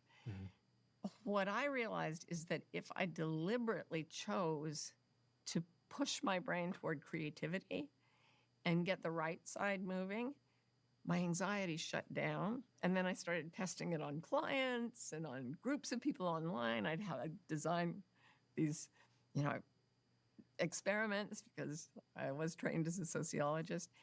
And consistently, I found that this is the way to get rid of this horrific scourge that is ruining so many people's lives. And what I always hear is people say, well, there are real problems. We really should be afraid. My answer This to is that a is if you good were in point a she's about to horrible make. car I agree accident, with. God forbid, and you had many injuries, would you want the surgeons working on you to be in a state of panic or calm creativity? The only way we're going to fix the problems we've made. I don't know if I would want a surgeon to be too creative. I would want them to be, I'd want them to do just the normal what they're gonna do. Not necessarily, I don't want them to be like finger painting or anything. But I guess the point she's making is that you might have real reasons for being super stressed out. TG and Nim, thank you guys for the follows. And Violet, thank you as well. But you want people to be calm, and you're not gonna help the situation if you're just super panicky. Like, even if you have actual reasons why you're upset and sad and depressed and depressed with a little d, and stressed out and all of this stuff, even if it's because you are aware that you're a cog in a capitalist wheel that just goes on and on and on in existence and suffering, and we have no purpose and we're all sprinting towards death, even though you're aware of that, and therefore that is why you're sad, it's still not going to do any good being sad. So you can still do all of these things to help you. Does that make sense? Cleedom, are you listening? Are you listening? No. That piece of advice was for you, darling. Wheel of Samsara. Metaphorically speaking, jump right off it. Wait. Wait, no, don't jump off the wheel of Samsara. Wait, no. No, I got my metaphors mixed up. Stay on the wheel. Oops. I think that means die, doesn't it? If you're off the wheel, you dead. Don't do that. Whoa, giving Teal Swan vibes. Allegedly. Well, Perry told us to, guys. No. No. Yeah. So she's saying she wants her surgeons to be creative. No, I'm joking, but it's a good point. I guess it's not going to help. It's not going to help if you're like panicking. Even if you have a reason to be panicking, I guess. Yeah, Gigi, carry on, lady. Fear-based behavior. The only way to solve problems this big is to access the incredible capacity of human creativity. I believe we can do that as individuals and as a species. So, how would I go about switching into this right hemisphere? If I'm feeling anxious, what would you recommend that I do? Okay, she does say, switching into right hemisphere, she does say that it's an oversimplification. She does say that. This isn't something that's just like carried on, but it just sounds so funny to me. Switch off the left part and switch on the right part. You'd be a vegetable probably if you switched off an entire half of your brain, unless you're under the age of 7. But if you're over the age of 7, you can't switch off half your brain. Move into the right hemisphere, become God. Have you considered using voice detect to show the disclaimer whenever you say allegedly? Oh, I have to set up a hotkey, which means I need the Stream Deck to do that. Stream Deck, hotkey, OBS, voice command, hotkey. That's a good idea. Cleedum. Can you write that down? Right. Oi! Tech boy! Tech boy. Zithrian made a good point in chat. Could you write that and maybe do that for me? Thank you so much. Do it for me. No, I know you can't do it because I'm on the PC, but like when I'm off the PC, could you do? Oh, you can't see Zithrian's comment? You're not looking at Zithrian's message? That's so rude. That's so rude. Oh my god. Anyway, what it was is hotkey for voice command for the disclaimer. Yeah, write it down. Okay, cool. Wow. Genius. It really would be. Every time I say allegedly, the thing comes up. That's amazing. That's so. Oh, I want that for this stream, but I can't. But that's such a. I mean, I could, but it would. I can't multitask, so I'd have to like say everyone sit in silence while I do this. Maybe I can do it while the video is playing because I've already seen this. I know when to pause. It's so easy. It's so amazingly easy. Now, your brain naturally goes toward anxiety because of something called the negativity bias. And I always think of it as 15 puppies and a cobra. If I gave you a box and it had 15 puppies and a cobra in it, what would catch your attention? The snake. And that's because, in evolutionary terms, paying attention to the snake is a good idea. Mm-hmm. Yeah? I don't know if that metaphor necessarily works, to be honest. Not to nitpick. We know about the negativity bias. It's like you remember the bad thing. If someone gave you 3 compliments that day, but then someone also said something mean, you would remember the mean thing and you'd forget about the compliments. It's also about, it has another name. There's another one that has a different name. It's something about your agency. You think that you're involved and you're directly responsible for the bad things that happen. So if someone gives you a bad thing, an anti-compliment, an insult, if someone insults you, you'll be like, yeah, I deserve that. That's real. That's true. That's something I've done. Whereas if people give you a compliment, you're like, that's just luck. The diggity bias. Something like that. Yeah. I don't know if that necessarily works because I feel like if I had puppies and a snake, the reason I'd notice the snake is to get it out of the box because it would kill the puppies. But I guess that is the point she's making. So carry on. I guess that is what it is. It's a discompliment. Yes. There's a greater effect in women and Brits. I believe the Brits. Wait. Maybe there are statistics on this. Hold on. Negativity bias by country.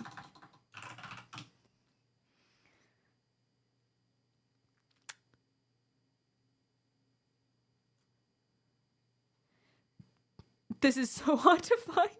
I don't even know if that's the right thing to search for. Negativity bias by Germans. Germans, British, and French. But this is not a good paper at all. So I don't think this is real. I don't think this is real at all. But anyway. Oh no, they only looked at German, British, and French people. And it was the British and French that were more negative compared to the Germans. So the Germans are happy in this one. But they only looked at those 3 countries. I don't know. Anyway.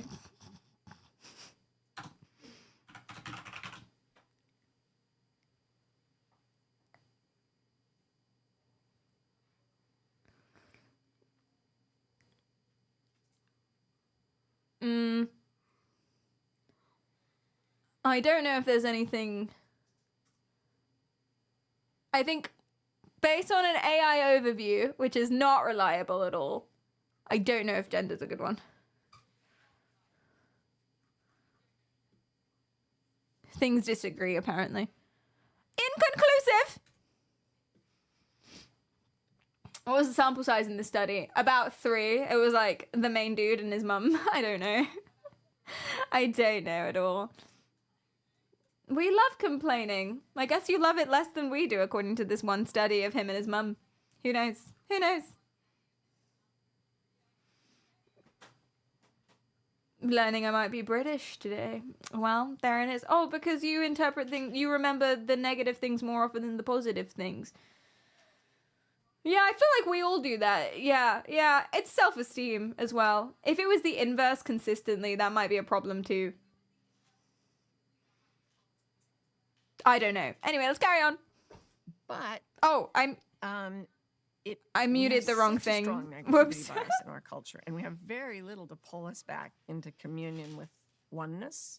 We don't have nature around us anymore, so we have to do that. We can trick our brains into doing that. And if you want to play a little with this, Sure. Okay. Tell me what to do. First, I want you to think of something that makes you feel a bit anxious. Maybe not panicky, but Guys, are you ready to anxious. try this? Something you're willing You should try to this. Tell us what it If you have is. aphantasia, Okay, this might suck a something little, that but makes you've got me this. feel a little bit anxious. Yeah. No, this is an interesting one.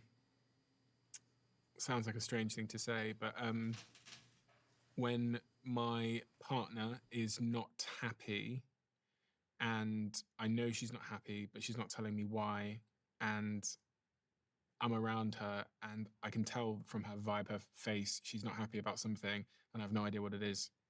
Okay, I think there will be many people out there who know what this feels like. Yeah. You are describing a tiny domestic nightmare that many of us feel. So think about that. Think about what that feels like, and just notice what it does to your body and to your emotions. Hmm. What's happening in your body if you're in that situation with your partner. Like my breath is short. Uh-huh. Does anyone have that? Yeah. Right. I just feel Does anyone have that where you don't know?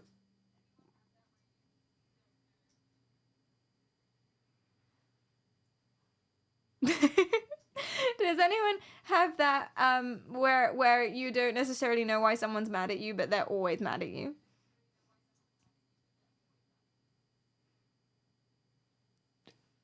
Why am I echoing? Why am I echoing, Cleveland? Thank you. Sorry. No, I always know why people hate me. Oh, I'm sorry. Are you sure that they do? I'm sorry. I'm sorry. Oh no. Yeah. Oh, so why do people with depression have a more realistic worldview? That's called depressive realism, isn't it? It's a theory.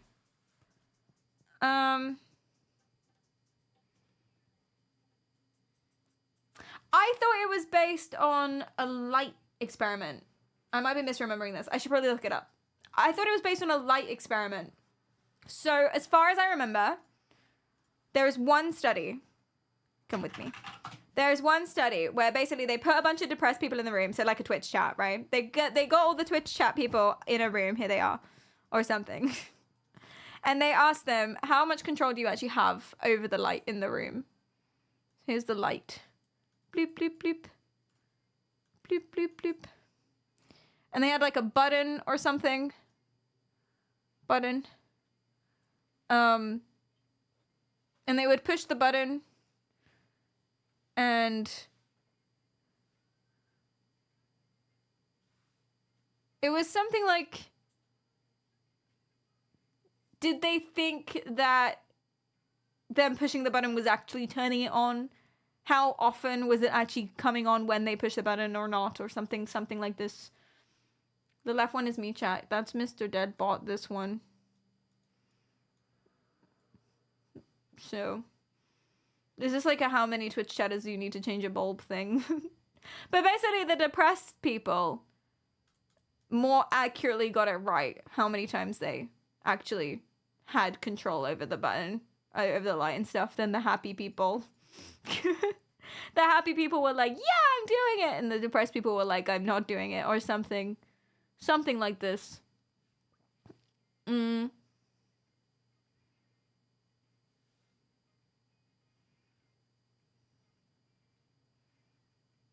I don't think depressive realism is proven, because I also remember there being another study where they asked people to rate themselves.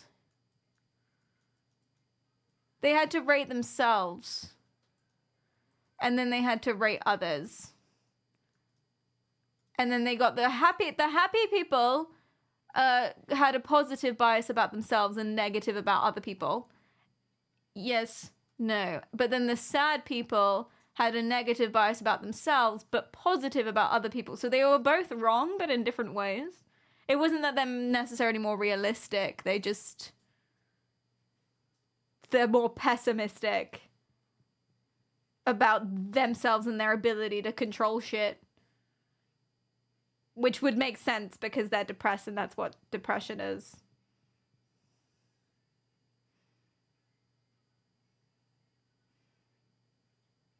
Oh yeah, shit. Wait, I forgot. Didn't they read? They redid the light thing, didn't they?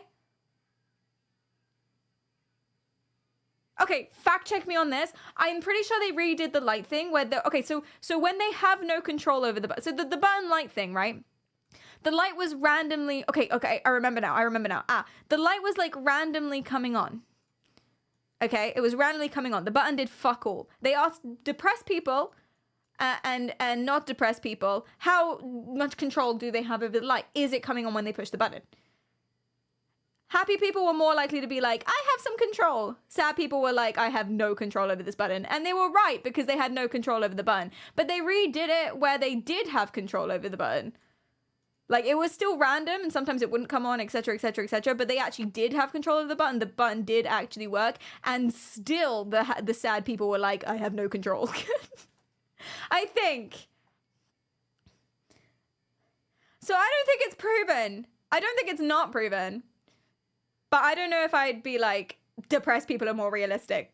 Full stop. Personally. I didn't know Perry was something of an artist. Thank you. Do you like my light balls? You remember it like that too? We should probably look it up, but like this is just what I remember of the study. It's a situation where negative bias of depressed people comes in handy. Yeah. Yeah, I think so. Depression is relative to... That's true. Everyone's different. Everyone has different things. But a big characterization of depression is low self-esteem. And feeling like you're out of control and you're helpless and stuff. And other people are doing so much better than you. So it just makes sense that you would feel like you have less control and you're worse. So... You really depicted me perfectly, so good art. You're so welcome. Also, small pee-pee. Yeah, you might perceive your pee-pee to be smaller if you were depressed, maybe. Or your pee-pee might actually be smaller because you couldn't get as voluptuous sometimes for some people. So, there it is. Positive people end up having a reality warp for the better and more positive, where depressed people choose a more sadly depressing worldview. Yeah, and who is defining... Well, that would make sense. But who is defining what's realistic as well? Because if you're like, oh, the world does suck, and then depressed people are like, the world sucks, and you're like, yeah, that's realistic. But then there's lots of things that are nice in the world as well. But you're like, that's not real. Who decides what's realistic? Maybe depression makes them happy. By definition, probably not. But who am I to say? Me. I decide. Swash decides. Swash.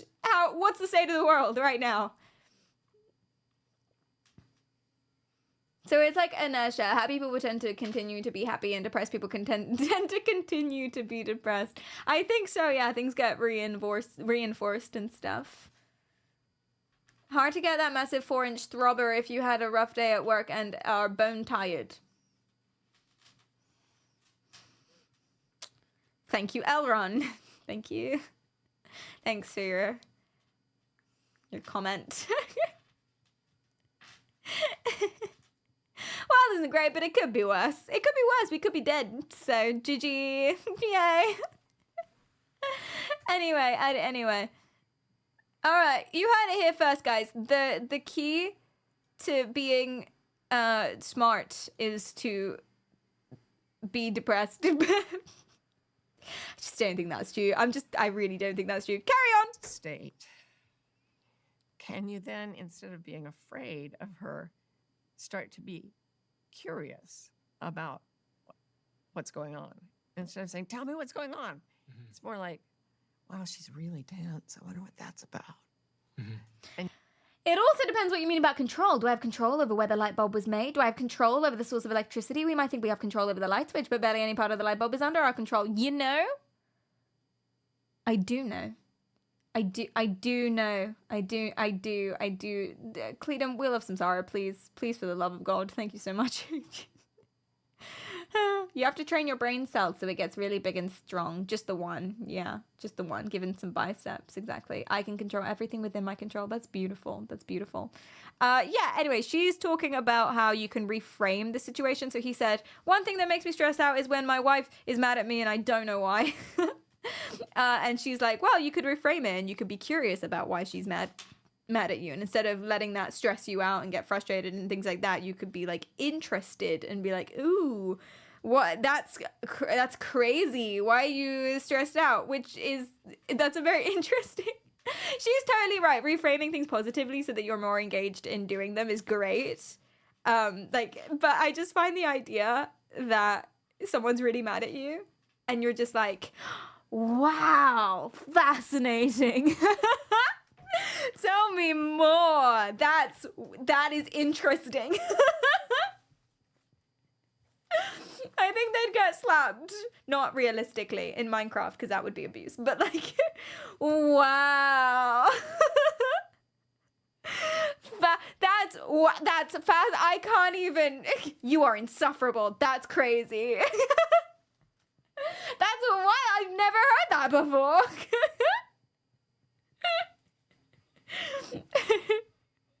All right. We're moving on. There's something at 34 minutes. Oh, okay. We're not moving very far, but here it is. For someone else who's anxious. Do you have to do the orange thing the whole time to get into that state? So the orange thing, basically she's saying that a good way of distracting yourself if you're like super stressed out and whatever is visualize stuff, which is very much like, that's cool. That's what I've heard too. But she has an orange thing. Do this with me. If you have aphantasia, rip. For someone who asks if aphantasia is real, definitely 100% real. But basically aphantasia is you can't visualize stuff. It depends. Some people can visualize something. Some people still dream. Some people, it's like different senses and whatever. Sometimes they struggle to. It's really hard, but they can still do it. So it's a spectrum for everyone. Everyone's different. But yeah. If you have aphantasia, rip. But here we go. So one thing she has is an orange. If y'all have eaten an orange before, put a 1 in the chat if you haven't eaten an orange before. You have aphantasia? Oh, you do? That's so interesting. Aphantasia.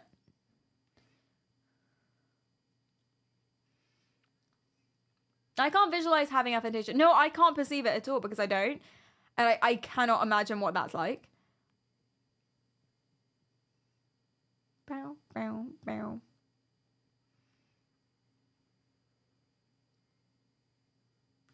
Is aphantasia actually real? Yes.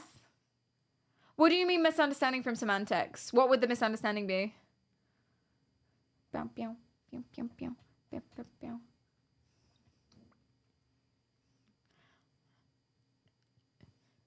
You guys haven't eaten an orange? Clockwork and Deadbot, you guys haven't eaten oranges before. Oh my goodness. You must... Oranges are nice. They're good. Anyway, okay, imagine like fruit that you have had. Here we go. So her thing is imagine the fruit. Imagine if it is an orange. Imagine like the texture of the skin, and then you can smell the rind and stuff, and you start to peel the rind and you can feel it under your nails. And it's all like squishy and whatever, and you can start to smell it a little bit more, and then you can see all the skin and the blah blah blah, and then you go in and then you bite into it. Wait, I think I'm picturing a satsuma. Anyway, you go and you bite into it and you feel all like the little beads of citric juice and stuff and how they burst in your mouth, and then you've got like the taste of it and it floods your whole senses and all of this stuff. Who bites into an orange? Ask her! I don't know. I didn't come up with this.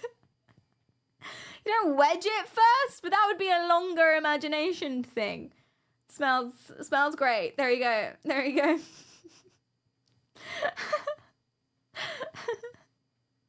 Tangerine, please.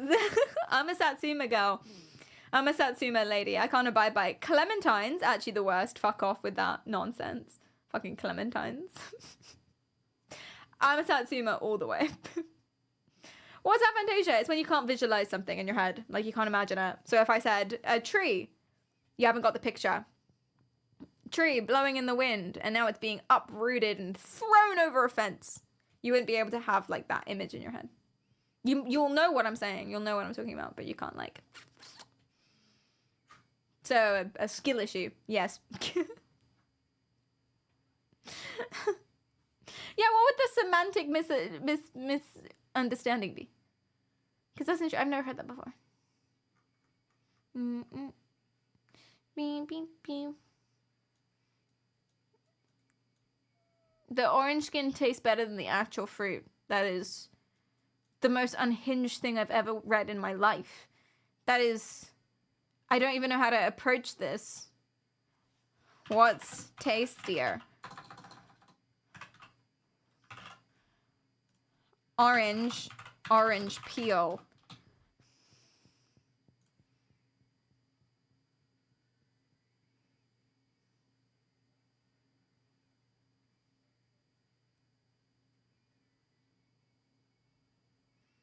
It's the most unhinged thing I've ever heard, ever. What do you mean? You're a zest boy. What the fuck? Who just eats the rind? Who just eats the peel? Who would say too? Sociopaths. That's ridiculous. I do not understand at all. I really don't get it. Listen, that's not what sociopathy is, but oh my god. Out of the year being, yeah, that's the most unhinged. Yes. Yes, that is the craziest thing I've ever heard whatsoever. I would recommend seeing a doctor about that if you're just snacking on orange peel. People eat the peel, apparently. The peel is good for cooking. I do abide by a zest in like a cake or something. I do. I wouldn't just eat the zest on its own. I'm a zesty gal. I would appreciate, I think. Yes. I would agree. But if someone ate an orange peel at the same table as me, we'd have a discussion about it then and there, as would be a good thing to do. Yes, as would be very helpful for that person. What? Zest is the outer layer of the peel. Yeah, you grate it off, don't you? Exactly. The zesty boys. Okay, you guys are weird. You guys are weird is what's happening. So, unless I misunderstood. But either way, it doesn't matter what part of the orange you're eating. If it isn't the actual orange, you're still wrong. You can candy it. That wasn't the question. If you're candying it, then that's not the same thing anymore. It's like being like, oh, I like eating wood chippings. But if you broke down the wood chipping so that it was digestible and then covered it in candied sugar, it would be tasty. I would eat that. Doesn't mean I enjoy snacking on tables. Hell yeah, wood chippings. Delicious.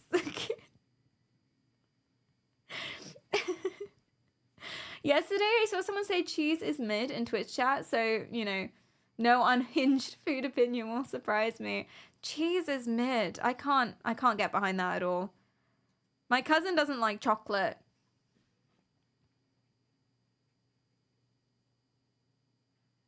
Or cheese, actually.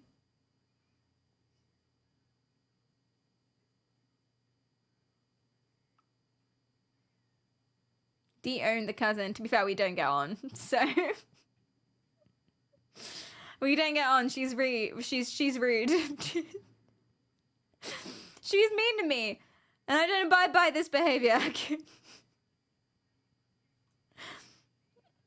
Cheese is mid if it squeaks in your mouth.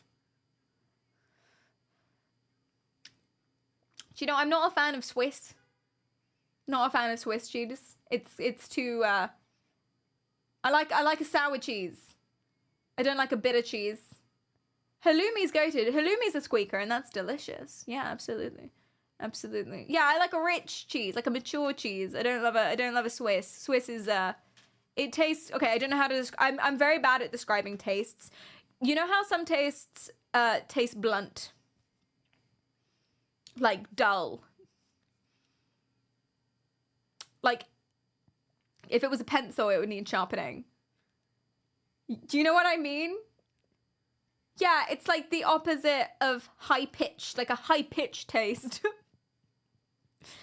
Not quite bitter? I guess, yeah. Like Swiss cheese compared to cheddar. The taste, not that it's milder. It's not about how mild it is. The taste is not shiny. It's like if it was a sword, I'd give it a polish. Does that make sense? I don't know. Oh dear. Yeah? Can't tell you how many times I've eaten food and said, if this was a pencil, it would need sharpening. I don't know how to describe tastes. I don't know. You think I have synesthesia? But like something tastes high pitched. Like metallic tastes are high pitched tastes. Wait, am I saying crazy things or do you get me? Am I right? Or do I have synesthesia? No. Am I saying crazy things? Do you have a poor sense of smell? I have a great sense of smell. I can spot mold from a mile away. I get you, but I don't know if it's crazy or not. Oh, I'm saying crazy things. Guys, don't diagnose me. I'm supposed to be diagnosing you. I'm gonna poll this. Do you get what I mean when I say something tastes high pitched? And then you've also got like low pitched taste. So that's like Swiss cheese. But just the taste, not the fact it's mild. I call it bright and dark. See, that's the same thing. Yeah. Also, sharp is a way people describe taste. But it's not actually sharp, is it? So, thank you. Yeah, okay, you get what I mean. Oh, okay, it's 50-50. Well, listen, 50% of people don't have synesthesia, so therefore undiagnosed, inconclusive, amazing. It's like punchy, but with defined lows and a crisp high end. You're just describing music now. Yeah, they describe cheddar that way. They say cheddar, exactly, they say that cheddar is sharp. But of course it's not actually sharp, because, you know, I mean, this is sharp. This is a blade. That's sharp. That's a feeling. You know?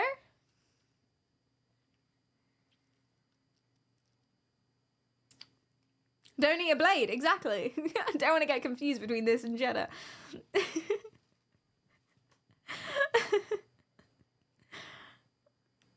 I only saw it briefly, but it was different types of tastes and different molecules and how they interact with the tongue. Interesting. Cheese and such. Red, thanks for the follow. Sharp and smooth, but something can't taste smooth. That's unhinged. You can't taste the smooth, you know? Yeah, lights can be too loud.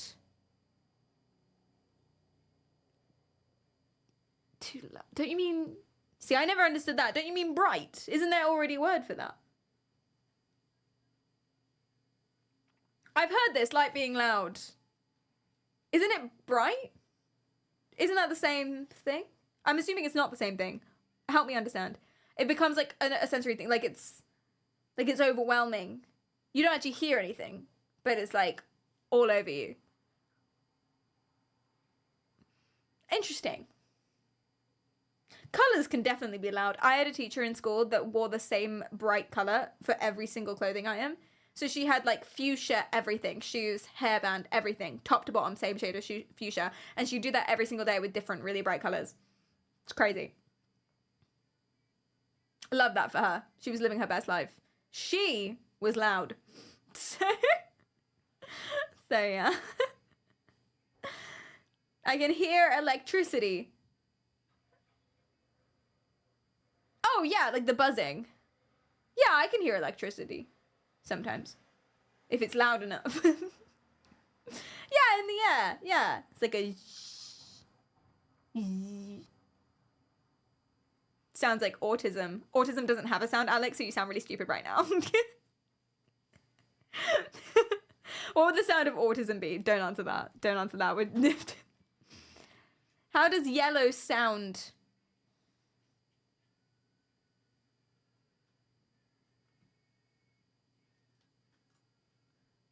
Something like this.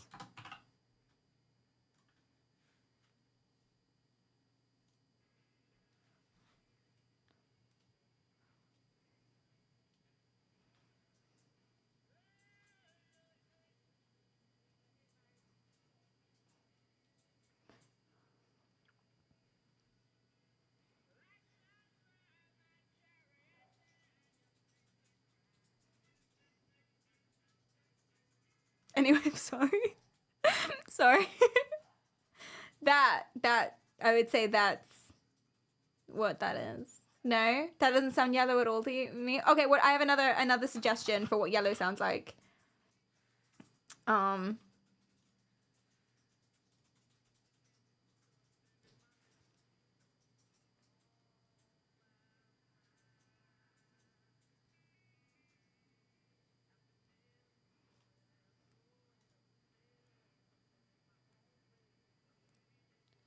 in a feel no disgrace with who wait, let me skip. Cause that's not very yellow. Hold on, this is yellow. This is yellow.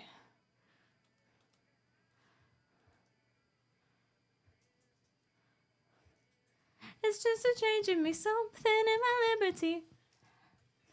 Coming and going, and let you look at me, watch my fever growing, I know.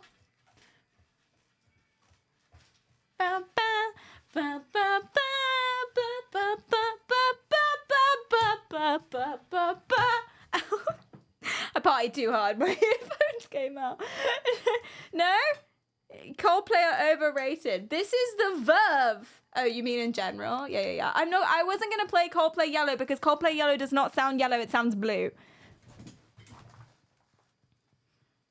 And I wanted to answer the question properly. Yellow's brighter than this. This is pink to me, actually, though.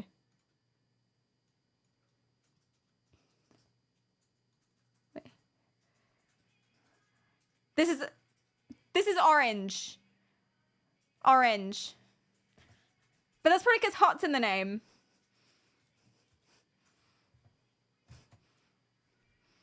We've not found yellow, chap. What's yellow? No, yeah, hot, like a hot pink, like a fuchsia orange, like a blood orange. Yes. Yes, we haven't found yellow though yet. What does purple sound like? All I'm thinking is Purple Rain.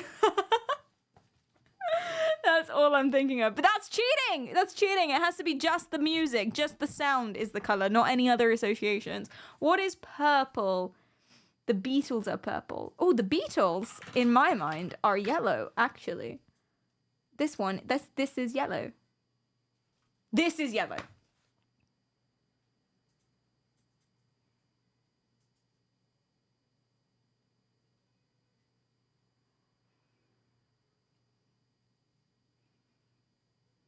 Ah, fuck, it's the sun. Damn it. It's the sun. That's why it's yellow, because of the sun. Damn it! Ah, God, we're so bad at this. This is really hard, actually. This is really hard. Mr. Blue Sky. Mr. Blue Sky is pretty. This is really tricky. Oh! This is yellow.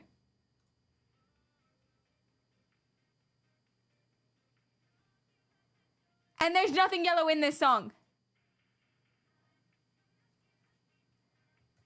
That's yellow. And there's nothing in it about the song, and the album isn't yellow or anything like that. I did it. Found one. Let's go. I just want to hear you saying. Nailed it. Fuck you all. Let's go. Yeah. All right. Maybe it's green. But you're thinking of shamrocks. Lucky shamrocks. So you're cheating, Maya. You're cheating. Oh no. Yeah. It's yellow because it's associated with happy positivity. Yes. But I think that's unavoidable. That's one of them things. What even? Listen. This one's yellow to me.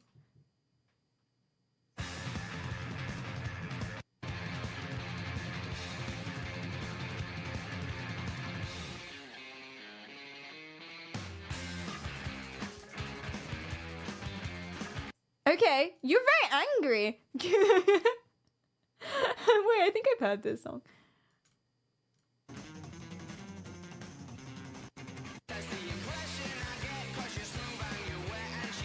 That's nice. That's fun. But anywho, right? Let's move on. I'm gonna go for this radio. All right. Cool. Sorry, guys. A little bit of a distraction. You think that one's red? Because it's a little angry. Aren't color associates heavily linked to culture? Yes. Yes, they are. Exactly. Because we consider different colors to represent different things. Like, different emotional states, usually. Different... Yeah, so blue is calm, red is angry or passionate, pink is passionate, girly, romantic. Green is earthy, yellow is happy, orange is playful. Yeah. In China, red represents luck. Oh, does it? Interesting. Green here represents luck. What color's maths? Blue, but that's because that's what my textbooks were. Depending on which culture, black and white are negative and positive, or the other way around. Oh, I didn't know it was switched. That's interesting. I think we go white, positive, black, negative. Because white is light and black is dark. So it's like light or no light. Or racism. I'm not sure which one came first. Wow! You're right. You're so right. Okay. So, no, you don't understand what I mean when I say something is high-pitched. Valid. Okay. So English of me. What am I like? All right. So that's the orange thing. It's supposed to calm you down. Basically, visualizing something or being creative or something, or like busy hands, empty mind is supposed to calm you down if you're anxious. I'm going to skip to something that she says that's... So basically, this is what she's talking about. She does say things like jumping into... I'm going to switch on my right hemisphere. I'm going to jump into my right hemisphere, jump into my left hemisphere. People do say stuff like this. Usually it's metaphorical. The reason she's saying that is because different parts of the brain, as you know, do different things. So there's stuff that's associated with language that are on the left? On one side of the brain, and then there's stuff that's to do with more reasoning abilities that's on the left side, and then stuff to do with more things like imagination that's on the right side, blah, blah, blah, blah, blah, blah, blah. But to do all of these things, you need both sides of the brain constantly. Different parts of the brain interact with different parts of the brain all the time, so different areas are connecting. There's lots and lots of crosstalk between both hemispheres constantly. There's no such thing as right-brained or left-brained people.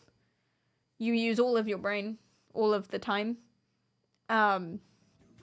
Starsky, thanks for the follow. People are like, oh yeah, surgeons would have a more buffed up left brain, and then artists would have a more buffed up right brain, but that's not true because you need lots of different parts to do lots of different things. Art isn't just creativity. You also need to be able to analyze shape and blah blah and dexterity and stuff like that. So interesting. I imagine it can help the audience understand more easily. Yeah, but that's the thing, exactly. So it's metaphorical, people do say that, and she does say she knows it's like way more complicated than that. But she's just saying right and left. Go into your right brain is a very interesting way of saying it. Wait, y'all have brains? Should you ever watch American football? Why would I know that? Why would I have any stake in this? You also want your surgeons to be calm and creative. Yes, you want them to take risks and shortcuts and things like that. But anyway, so that's very interesting. And then she moves on, different ways you can calm yourself down if you're having anxiety, blah, blah, blah, blah, blah. And here's where my first question started happening. Because I thought, damn, she's super qualified, super cool. She's talking about lots of different things. She has like all of these, she went to Harvard, and I really like this channel and I trust this guy and all of this stuff. And so I was like, no way. And then she started saying some stuff. And this is my first pivot on my emotional roller coaster. Tell me what you think, though. Tell me what you think, because I'm just going off what I've read in the past. Anyway. This is a related but slightly unrelated topic. But there's a lot of people and certain demographics suffering in different ways at the moment. Yes. There's like a conversation I hear a lot about men suffering with Yes. meaning and purpose and those things. And I hear this other conversation about young women suffering Yep. and depression Absolutely. and anxiety being on the rise there. When you Antonio, think about thank those you two so much. groups, Oh, Antonio, thanks so for the like follow. men and young women, what is it that you think is the causal factor of their suffering? Because their suffering is similar and different. Yeah. Well, it's conditioned by the way the brain works. It works very differently. Nada, in thanks so much pubescent for that. girls than it Woo! does in Thank you so much for that tier 3. I really appreciate that. Thank you.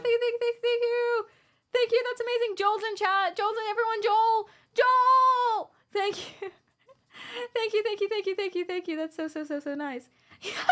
Can you imagine if after your surgeon did the surgery, he signed your organs? That's so funny, Nelson. That happened before? What?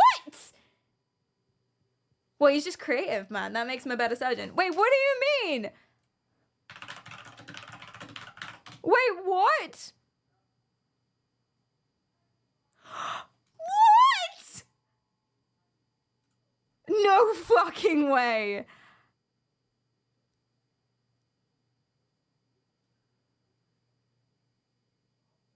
He burned his initials on the livers of 2 patients during transplant surgery. Oh my god. He used an organ beam. Wow. That's very James Bond. What do you mean? Used to stop livers bleeding during operations. Oh, I didn't know that. And to highlight an area to be worked on. To sign SB into his patients' livers. They don't impair the function. And they do disappear. It does disappear by itself. But that, oh, so that's why they're not like throwing the book at him, because he didn't actually cause any harm. But that's crazy. But he did resign. What the fuck? What the fuck? Bit harmless fun. Cleedum. Would you be mad if a surgeon burned his own name into your liver during a transplant? It's harmless. Harmless. But would you be mad? He signed it. I'll open it to the chat as well.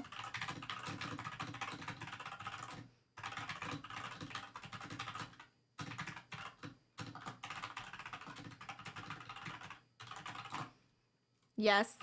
No. Pull it. I was here.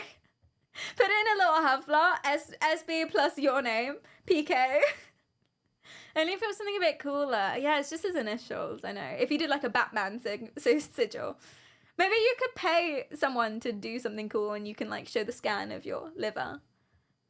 You know? That's actually pretty badass.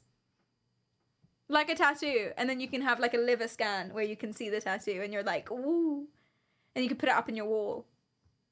People would pay for that, especially if it's harmless. I don't know that it is harmless. Based on this article, it's harmless. Maybe a cool tribal tattoo. Put a QR code on there to a feedback survey. No, stop. Oh my God, Lyra.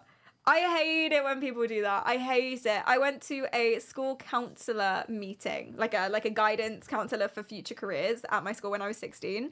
He was the least helpful person in the world. He was the least helpful person because he asked me what my interests were. And I was like, I'm super anxious and I don't like talking to people. I do like singing, I guess, but I want to do something more medical, maybe. More science, something like that. He just completely ignored the fact that I said I wanted to do medicine or science or anything, right? Completely ignored that and just really focused on the singing part for some reason, even though he asked me, do you play any instruments? And I was like, not really. I guess I sing, and then tried to move on. And he just completely ignored all the science part, focused a lot on the singing, and then told me that I was super vocal, even though I said I was quiet and anxious. And he was like, you're more vocal though. You should go into voice acting. And I was like, that's literally my worst nightmare. That's the opposite of what I said to you. Hand on about it. I was like, no, I don't think so. And then he started showing me all these websites of voice actors. And then he dismissed me after 5 minutes when it was supposed to be a 15-minute meeting. And then said, oh, can you fill out this feedback form? Okay, he was actually right though. But he had no evidence to know he was right. For some reason, he actually nailed me down. I became a Twitch streamer, and I do actually want to get into voice acting. I think that would be really fucking cool. I do actually want to try that now. But he didn't know that at the time. Maybe he did. Maybe he nailed me. Maybe he's a genius. Maybe because he absolutely fucking nailed it. That is what ended up happening. But he couldn't have known that. He read your tarot. He looked into my future. I should call him and be like, damn, based on no evidence whatsoever, got it 100% right. Go back and fill out the survey now. Absolute prick. Had no idea what was going on. Completely ignored my wishes. But 10 years later, he actually got it right. Broken clock stuff, maybe. He predicted my every move. Wow. Crazy, crazy, crazy. Hypothesis turned out to be true. Are you sure you didn't ramble for the entirety of those 5 minutes? I have been deathly quiet since I was like 22 or something. So I'm pretty confident I wouldn't have rambled. Deathly silent. Anyway. Would you be mad if surgeons signed your liver with a laser? It is harmless after a transplant. Most of us are no. You would not be mad. I don't know if I'd be mad. I might be weirded out. But this is wild. This is wild stuff. Thank you for telling me about this. That's insane. That's insane. Okay. Back to the video. All right. Tell me what you think about this. Because this is my first tumble on the emotional roller coaster that was this video. It's a calling card. It's conditioned by the way the brain works. It works very differently in pubescent girls than it does in, say, adult men. That would Young make adult sense. Men, their brains work very differently from elders. That's why in traditional societies, the young men would be herded together. And sometimes, for example, in some cultures, their faces would be obscured. They would leave their name behind. They would leave all the possessions they had or burn them. That's cool and as they would hell. be taken into the wilderness by the elders. And the elders Oi, oi. would proceed to scare the living daylights out of them, making strange noises in the brush. We should do that putting to. them through a kind of We should do that to you guys. And the result of this is Would you guys want to come to my forest and I just put you in there, all of you in the dark, and then I like yell things and whisper things and make animal noises and you don't know where any of it's coming from? For the experience. Hi OG, what's up? You would do that? Yeah, you'll come along. Lana's down. Like the Hunger Games. Well, don't murder anyone. Still liable. The result of that would be trauma. Trauma's just a cute way of saying character growth. I'm joking. kind of disintegrates the ego. And you still see it in, like, if you see movies about the army and how the tough but heart of gold sergeant breaks down I have seen young that movie. soldiers' egos so that they finally say, okay, I am not the center of the universe. I need my brothers to exist. And I Team building. bow down in the face of nature, which is greater than I am. That's nice. And then the elders say, all right, now you're ready to be a man. Go back to the village and tell people your new name, which you get to choose. It's like throwing Young a baby. girls- It's like throwing a baby into the water and saying, swim! And if it drowns, then it wasn't a good baby anyway. No loss. Ego death. Do a fuck ton of magic mushrooms. Same thing. Not suggesting that. Take care of yourself. You don't condone crime. Don't do that. Yeah, don't throw babies into a thing. Hold on, I need to turn this thing on. Okay, carry on. At puberty go through the opposite experience in many cultures. They are isolated in places away from all humans because the primary psychological task, according to some theories, of males is that they're born sort of differentiated and very individual, and they need to learn to integrate with other people to be whole. Females tend to be born, or people identified as female, are born very integrated, and the task of female maturation is to individuate. So young girls who they're just at the stage where they need to find out who they are as an individual. And instead, they're very integrated with networks of people who are psychologically attacking each other in ways that are extremely harmful to their psyche at that stage. In a traditional culture, they might be put in, say, a hut that was dark and given food every day, but you're in there by yourself until you learn, I'm okay. I can actually go inside myself and find. I would The like to go truth into an isolation I am. hut. That does sound fun. On the other hand, the boys are out In there defense going, of this. I can give up thinking I am all that, and I can kneel in reverence at the oneness of it all. Sorry, thanks for the And follow. then they come back together, and they've got a lot in common Mhm. at that point. Because the men now realize they need people, and the women now realize that they're in. I'm waiting for the fact check. Exactly. It'll pop And up. so each can understand. I'm sure the it'll other pop up. It will better. pop up, chat. It will. wisdom of Hold these strong. cultural Have traditions faith. is incredible, and we just don't have it. We don't have it. The You're right. internet We in should particular send men into the spins wilderness so they out learn how to cooperate. The individuation of young men makes them feel like, I they was going to do wait for the fact advance check, but of- I'm not going to. That is a bizarre theory, isn't it? That's crazy. I've never heard that before at all.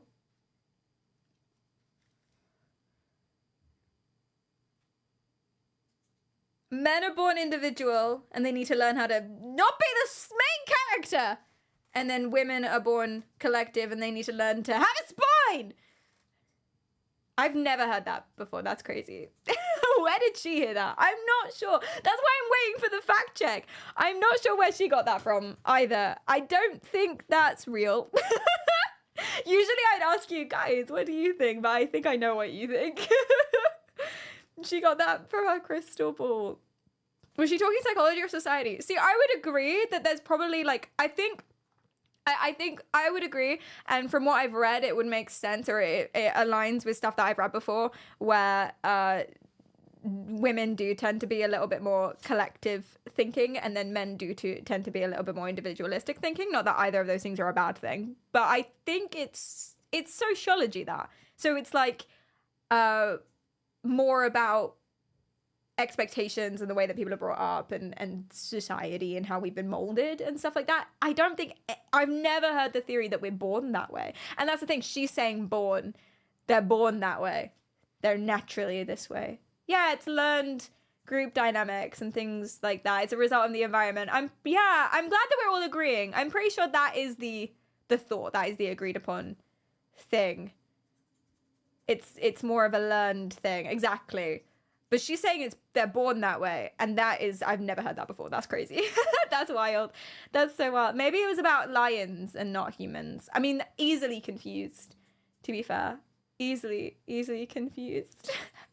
Born to be wild. Guys, boys in chat, do you feel like you're too individual and you need to learn how to cooperate? And girls in chat, do you feel like you're too cooperative and you need to learn how to be an individual? And people who aren't either of those things, fuck you, I guess. Fuck off, I suppose. You're not part of this. That's according to this, not me. I'm not saying that. Put a 1 in the chat if that applies to you for which version that you are. And sorry to anyone who's left out. No. When I was younger, I was pretty obnoxious. It doesn't apply to you terminally. Yeah, I guess, to be fair though, if someone asked me, Perry, are you too wrapped up in like what other people think and you need to learn who you are as an individual? I'd be like, yeah, I think so. And then if someone asked me, Perry, at a different point in time, Perry, do you like think of your own goals and you need to learn a little too much and you need to learn how to be more cooperative with other people and use other people's value to support each other in a society? I'd be like, yeah. So I think both of those things are true. you know? But yeah. That's basically how I'm good at making other people. Yeah, see, that's the thing as well. Okay, so everyone who put 1 in, do you think the other one would apply to you as well? I don't like dynamic life. Oh no, Lithby, I do. Yeah. So I'm not really sure what's going on here, to be honest. But I think I have read stuff that's like women will tend to do these behaviors and men will tend to do these behaviors. But the thought has always been that it's learned. No one's said. I've never heard that before. But hey ho. Maybe they do, ferrets. I think they do. But it's always learned. Anyway, who am I? Who am I to question the traditional tribe cultures, of which she doesn't mention who they are? Just the tribes. the tribes in general do this. Others, but it's like, we're under attack, man, and I have to achieve. I'm gonna try it this way, and I'm gonna try it that way, and there's a lot of battle games and stuff, but none of the humility that comes. You from don't do the any elders. behaviors. That's depression. And oh no, these young girls. You are should do just some caught in behaviors. Whirlwinds of social Hi, Riley. toxicity when they might be taught to meditate. And we can still do all those things. Put a 1 in the chat if you're caught in whirlwinds of social toxicity. I don't think I've ever been caught in a whirlwind of social toxicity. I mean, I've been bullied. But I was a so that's probably why. Not that, I'm not victim blaming myself here. But like, Was it because you're so short? No, that's you now bullying me, actually. How tall are you, Kleist? Fuck off with this. You're so short. Oh, that's projection, if anything. Get psychology. Yeah. Instinctive behavioral patterns. I don't know. I have no idea. Can't do anything wrong if you don't do anything. I guess. Oh no, guys. Very triggered because someone made fun of my height. That's what gets me. That's what, all of the stuff where people are coming in and they're just like exclamation mark OnlyFans. All of that doesn't bother me. Someone saying, Perry, you're short. Right. It doesn't take a long way to trigger short, Perry. Isn't that just calling yourself short as well? If you don't have to reach very far? What self-burn, Zekum? That's what that is. That's what that self-burn. Haha.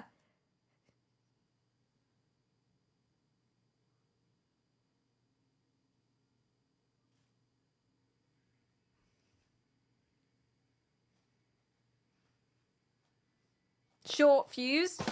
Nice. Are you saying being short is bad? No.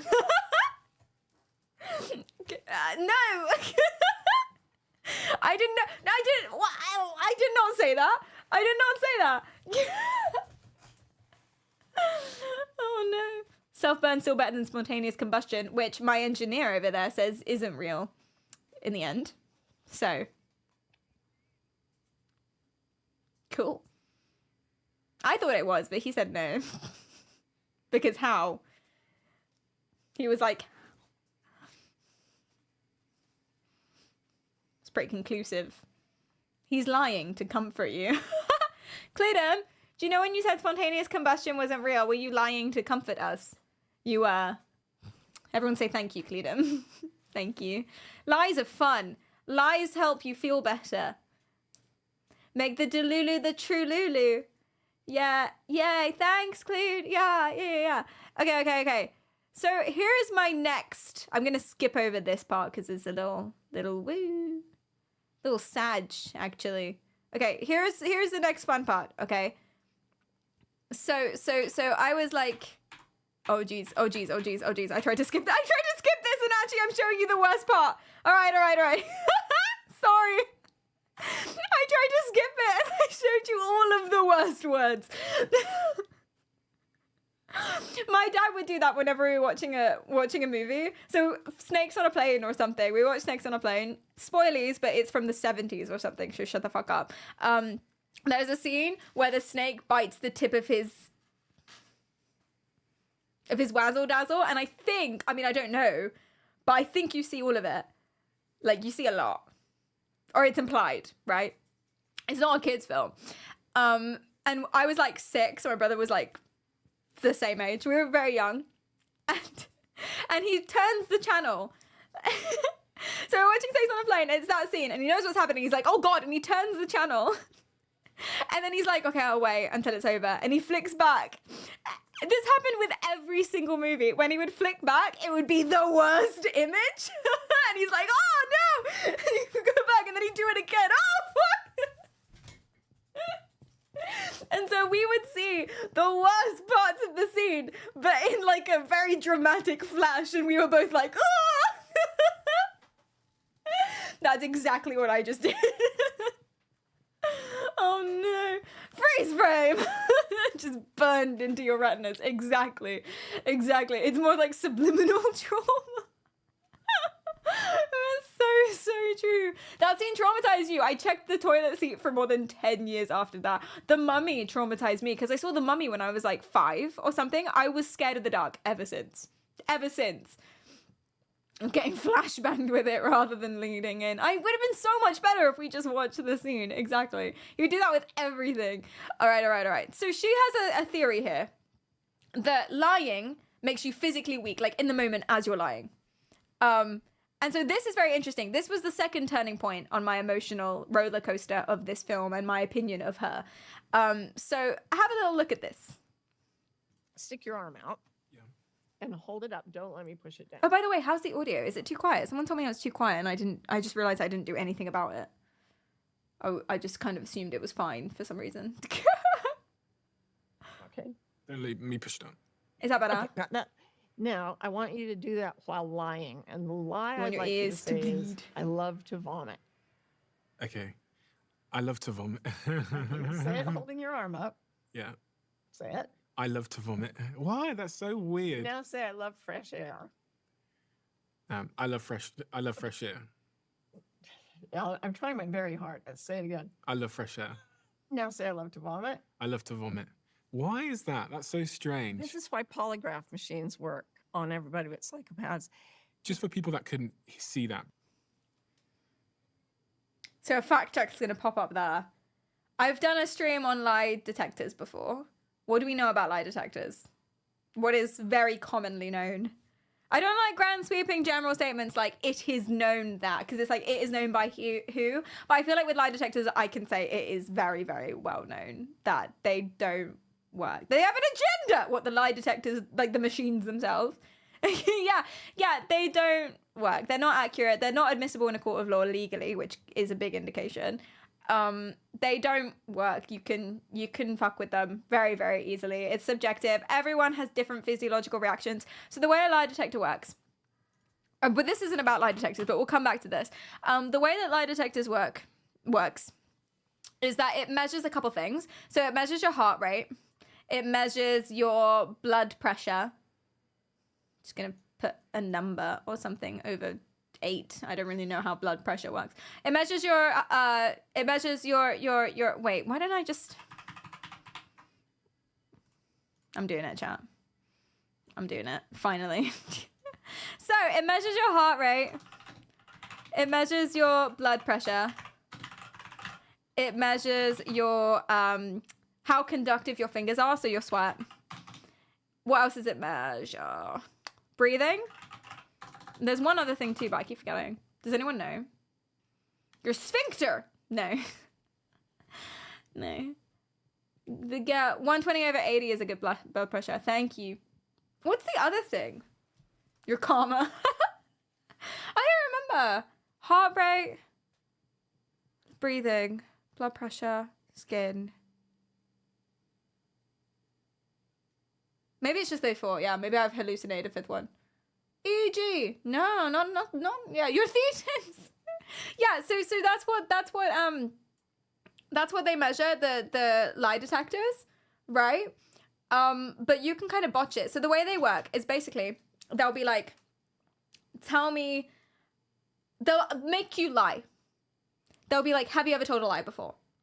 And your instinct will be to lie. You probably won't, because like obviously, Patho, thanks for the follow. But they'll make you lie. They'll make you, or at least change the truth slightly, if that makes sense. They'll force you to lie with a question like that. And then what they'll do, they know you're lying, is they'll compare what those 4 things were like when you were lying, and then see if that comes up again. And then they'll be like, okay, that's the same reaction. That's a lie. That's a lie. That's how it works. Which is, yeah. But the thing is, you can botch this. So if you're just super calm when you're lying at the beginning, if you just like take a deep breath, or imagine you're on a beach somewhere, and then if you try and hype yourself up when you're telling the truth, it will fuck with the whole thing, and they'll get nothing. And then even so, even if you're not fucking with it in any way, different people have different reactions. Different people have different responses. There's lots of different reasons why these could be popping off. Just the fact you're in an interrogation room, there might be lots of different reasons why these things are popping off, and it doesn't mean anything. It's not admissible in court whatsoever. But it does manipulate people into being more likely to confess. Also, it can sometimes, they use it as an indication. Like if it's really clear, or if the person's being shady, if they're like looking at it and they're looking at their body language and stuff like that as well, and it's really shady, their answer, then that's an indication of where they might want to investigate a little bit more. They might get a sus vibe, but they don't work. And so she's done a couple things here. She said that's why lie detectors work, because you are physically weaker when you're lying. And then she used this arm thing as an example. So that's him telling a lie. That's him telling the truth.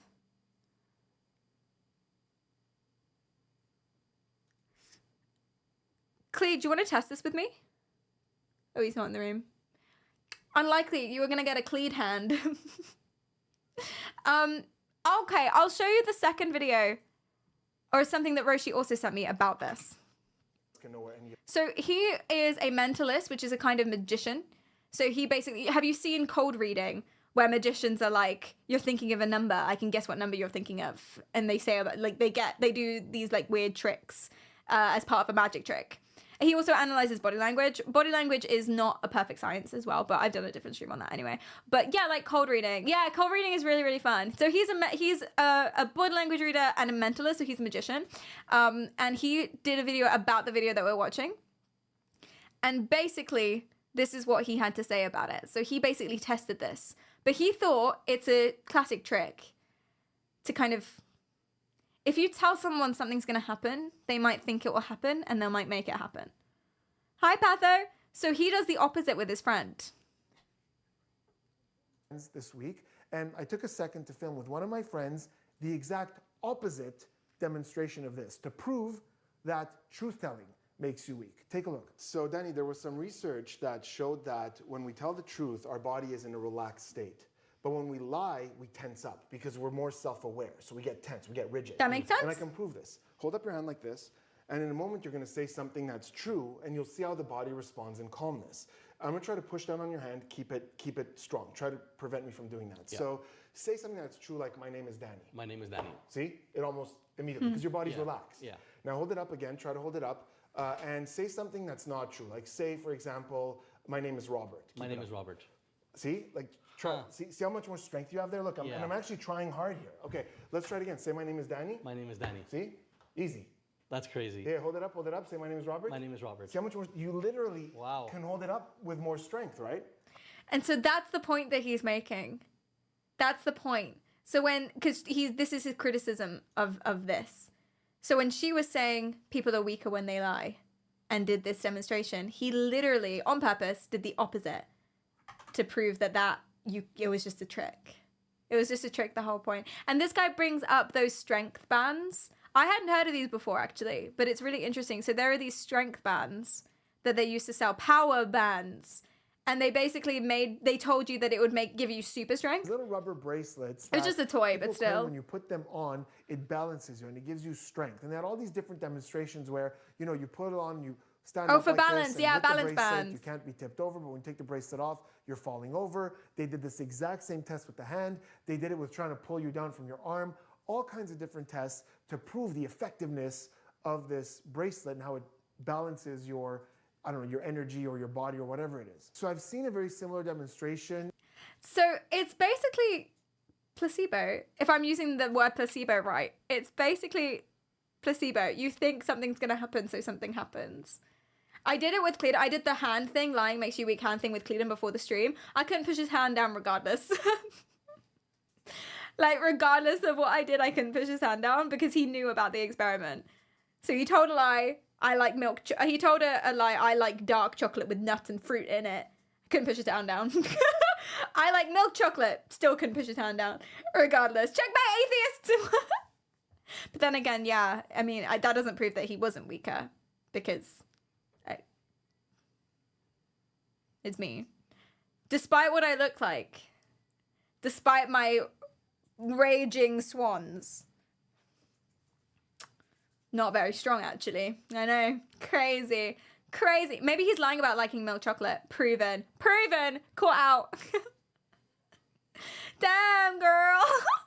Yeah, so that's interesting. And the fact that she doesn't know that, I'm going to go ahead and assume she just doesn't know. And not that she's tricking anybody. Because that has to be what's happening here. He literally just proved the opposite. And there's no other evidence that I've read. I haven't read it anywhere else that this is true. I mean, lying chronically can fuck up your body. Like, if you're always stressed out about lying all the time, then it can give you various problems. If you're always tense all the time, it can give you different problems. There's cognitive load, mental exhaustion, all of these things. But while you're lying, I've never read anything that's like, oh, you're literally weaker in the moment. And he literally just said, oh, you could do the opposite if you just told them. So interesting. I'm going to go ahead and assume she just doesn't know that she's tricking people. And she actually believes it. and not that she's being all magician-y. You know? But then she said that's why lie detectors work.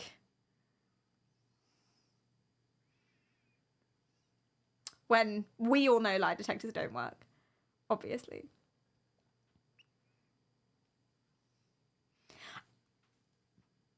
I don't want to make this joke, but I feel like I have to. But I don't mean it. It's the difference between psychology and sociology, innit? Because she has a degree in sociology. Sorry. And you can tell. Sorry. Sorry.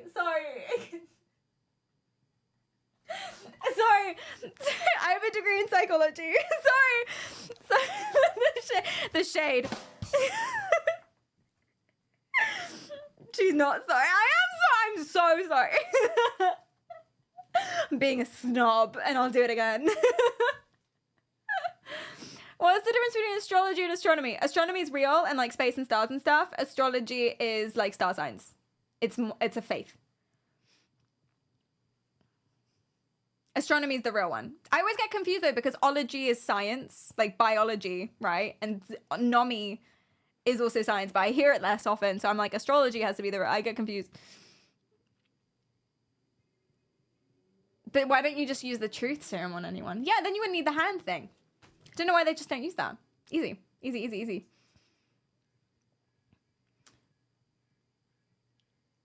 If people with sociology degrees weren't busy working as baristas, they would be angry right now. I mean, I'm a Twitch streamer, to be fair. So, like, I can't really chat about that. Oh, shots fired. Hey, does anyone have sociology degree? I think they're sociology is very cool and has its value. And a lot of social psychology is very similar to sociology. And it does really have its value. It's a very important thing to study. Anyone a sociologist? Or have, like, studied sociology? Got anyone? Thank God. Okay, let's carry on. Yeah, so this is very interesting that this is what's happened. Oh, there's the fact check. I was waiting for it. Say it again. I love fresh air. Now say I love to vomit. I love to vomit. Why is that? That's so strange. This is why polygraph machines work on everybody with psychopaths. Just for people that couldn't see that because they were listening. They work on everybody but psychopaths. So the reason why people think that is because psychopathy is associated with really strong lack of empathy. So people say if you've committed a crime, then the reason they don't pass the polygraph, so like all the stress responses, heart rate, etc., is because they genuinely don't care. So they're not stressed out when you ask them to lie. And so therefore a polygraph doesn't work if you're a psychopath. But it doesn't work on anyone. And also some psychopaths do really care. Like a lot of psychopathy, you might not have empathy for the person that you've, let's say, murdered. You don't care that they're murdered, but you still don't want to go to prison. So it doesn't actually compute that they wouldn't be stressed out. Of course they'd be stressed out. They don't want to go to prison. And also a lot of the time, not for everyone obviously, but a lot of the time when people have antisocial personality disorder, so that's psychopathy and sociopathy and stuff like that, or NPD, so narcissism as well, that's also related to lack of empathy, same sort of thing. When people have those things, a lot of the time they still really care about what other people think of them. And so they might not feel guilt for actions, but they do feel shame. And having those things doesn't mean you're a bad person, because you can still do good people things. You can still understand that that's wrong and not want to hurt anyone without necessarily caring, if that makes sense. It's different. And there's different kinds of empathy and all of that stuff. But it doesn't really make sense to me. But maybe you disagree with me. Maybe I'm wrong here. I'm just thinking out loud. It doesn't make sense to me that I'm sure some people don't, but it doesn't make sense to me to say that all psychopaths or people without empathy would not be stressed out in a polygraph, because surely they still don't want to go to prison. They still don't want people to think badly of them, you know? Yeah, because it doesn't, exactly, having an emotional reaction doesn't narrow down where it comes from. You don't, and that's the same thing with behavior as well. There's lots of reasons why someone might be acting in a different way. It can be a useful indicator, but you don't necessarily know why something's happening. Yeah, so it's not admissible. Okay, but have you fact-checked that? Oh my gosh, doing the thing. I actually haven't. That was just my idea. Shall we? Do psychopaths do better in polygraphs? Which is such a silly question anyway.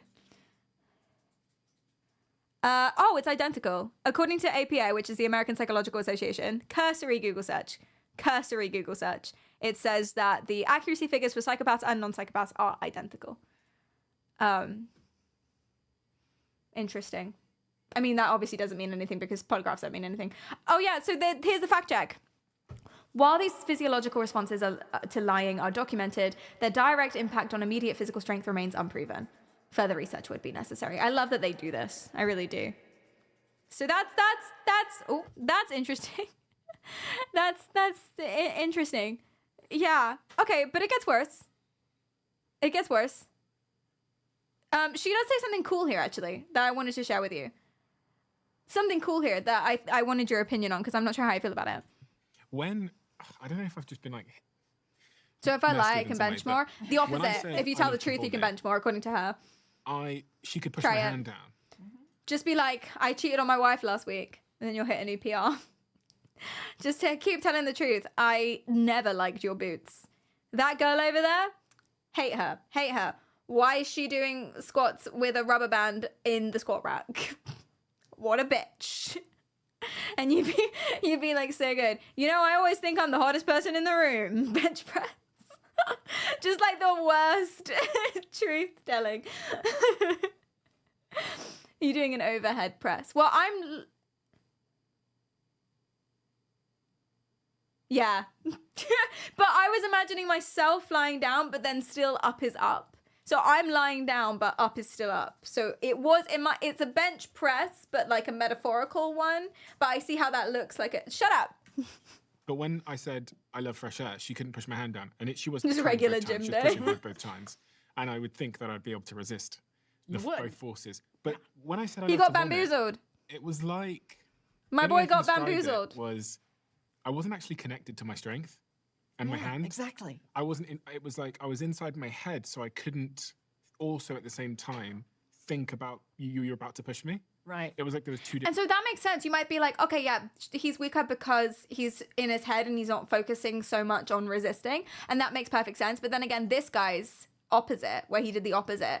And he did it with his friend. If you're telling the truth, you're actually weaker. His argument for that was that if you're telling the truth, you're relaxed. And that makes sense too. So it's all bamboozlement, chat. It's all bamboozlement. Just because there's like a reason for it. Oh my God. I can't believe I'm going to go on another rant about evolutionary psychologists, but here I go. Just because something vibes and makes sense doesn't mean that's the truth. There's lots of different reasons why something might happen. And you have to look at all of the variables and all of the different reasons why something might happen. You have to really think about it and ask a lot of different people and try it out in a lot of different scenarios to understand why something might happen. The truth behind this, why he's experienced this and why this happened, is because he's been told something a certain way. It's a mentalism trick. But you wouldn't know that if you only looked at one side of the argument. Like, lying makes you weaker because you're not focusing on resisting, because you're in your head and you're nervous.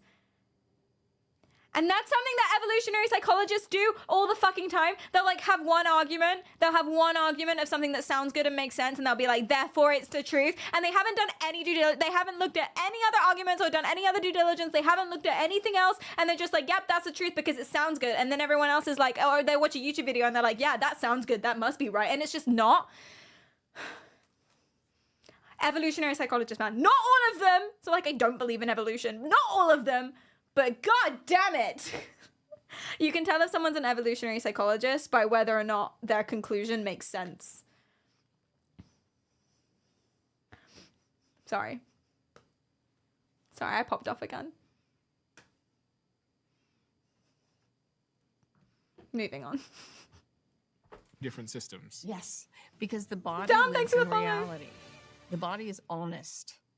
Only the mind and only the verbal mind can lie to us and tell us things that we can believe, even though they're not true. So I love to vomit. So what she's about to say is actually really, really, really interesting, and I really, really like it. I think I've really thought about it very hard.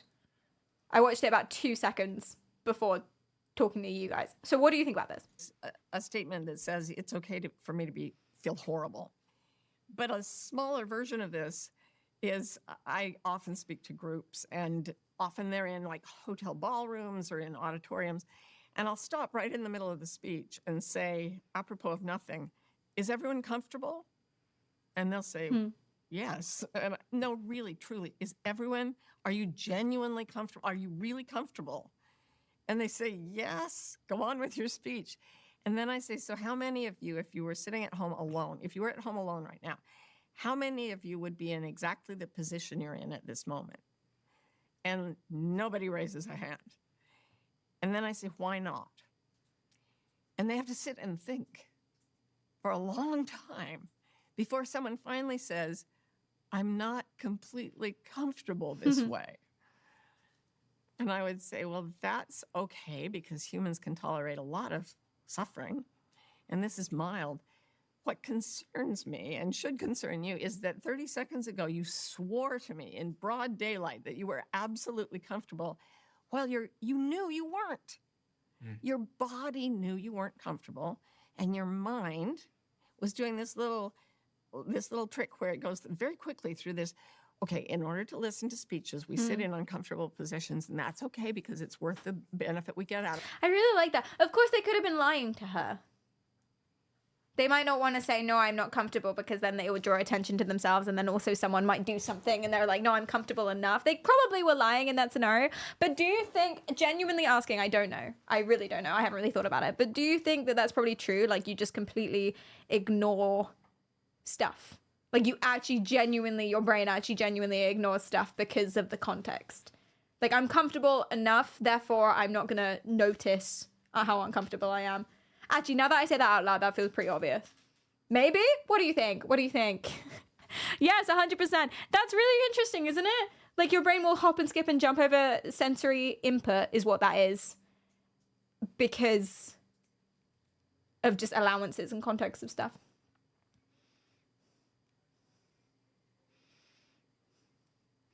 Yeah. I think the brain automatically comes up to answers that will get you through the social situation smoothly. Yeah. You can't pay attention to everything. Yes, I think that's what it is. You can't pay attention to everything because you haven't got the RAM. You haven't got enough space in your brain to constantly be looking at everything. You have to pick some things to focus on. And so if you're focusing on the speech, you're not going to be focusing on your ass hurting unless it gets too much and you've been sat there for ages and your ass really hurts and then you're like, oh my God, shut up. Every assembly ever. She didn't ask if they were the most comfortable they could be. I mean, she kind of did, because she was like, are you truly completely comfortable? But I guess, yeah, actually, people could still interpret that as comfortable enough. Yeah, comfortable, but not the most. Maybe that's what it is. Yeah, actually. It's absolute versus relative terms. Oh my God, my ass hurts right now. I'm so sorry. Example of how you can't possibly be focusing on everything all of the time. You can feel your toes rubbing together in your socks, can't you? You couldn't. Now you can. Haha! Trickster. Woo! Woohoo! Wah! Sit in that. Yeah! Fuck you all! Except I did it to me too, and now it's like, ooh, and they're like grating together because I'm sweaty, because I'm always sweaty. They're just like this, they're squeaking together like halloumi. Don't love it. Is that supposed to be a bad thing? I find it uncomfortable. Glad you don't though.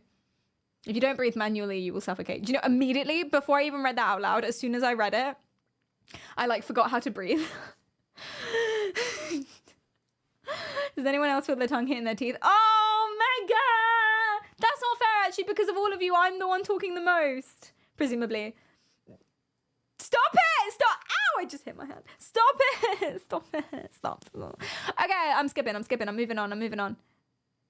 Okay, here's the next thing.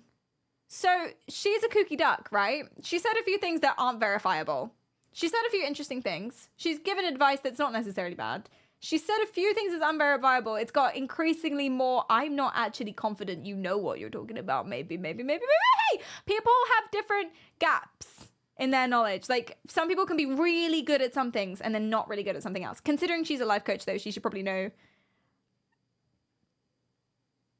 I don't want to say basic science.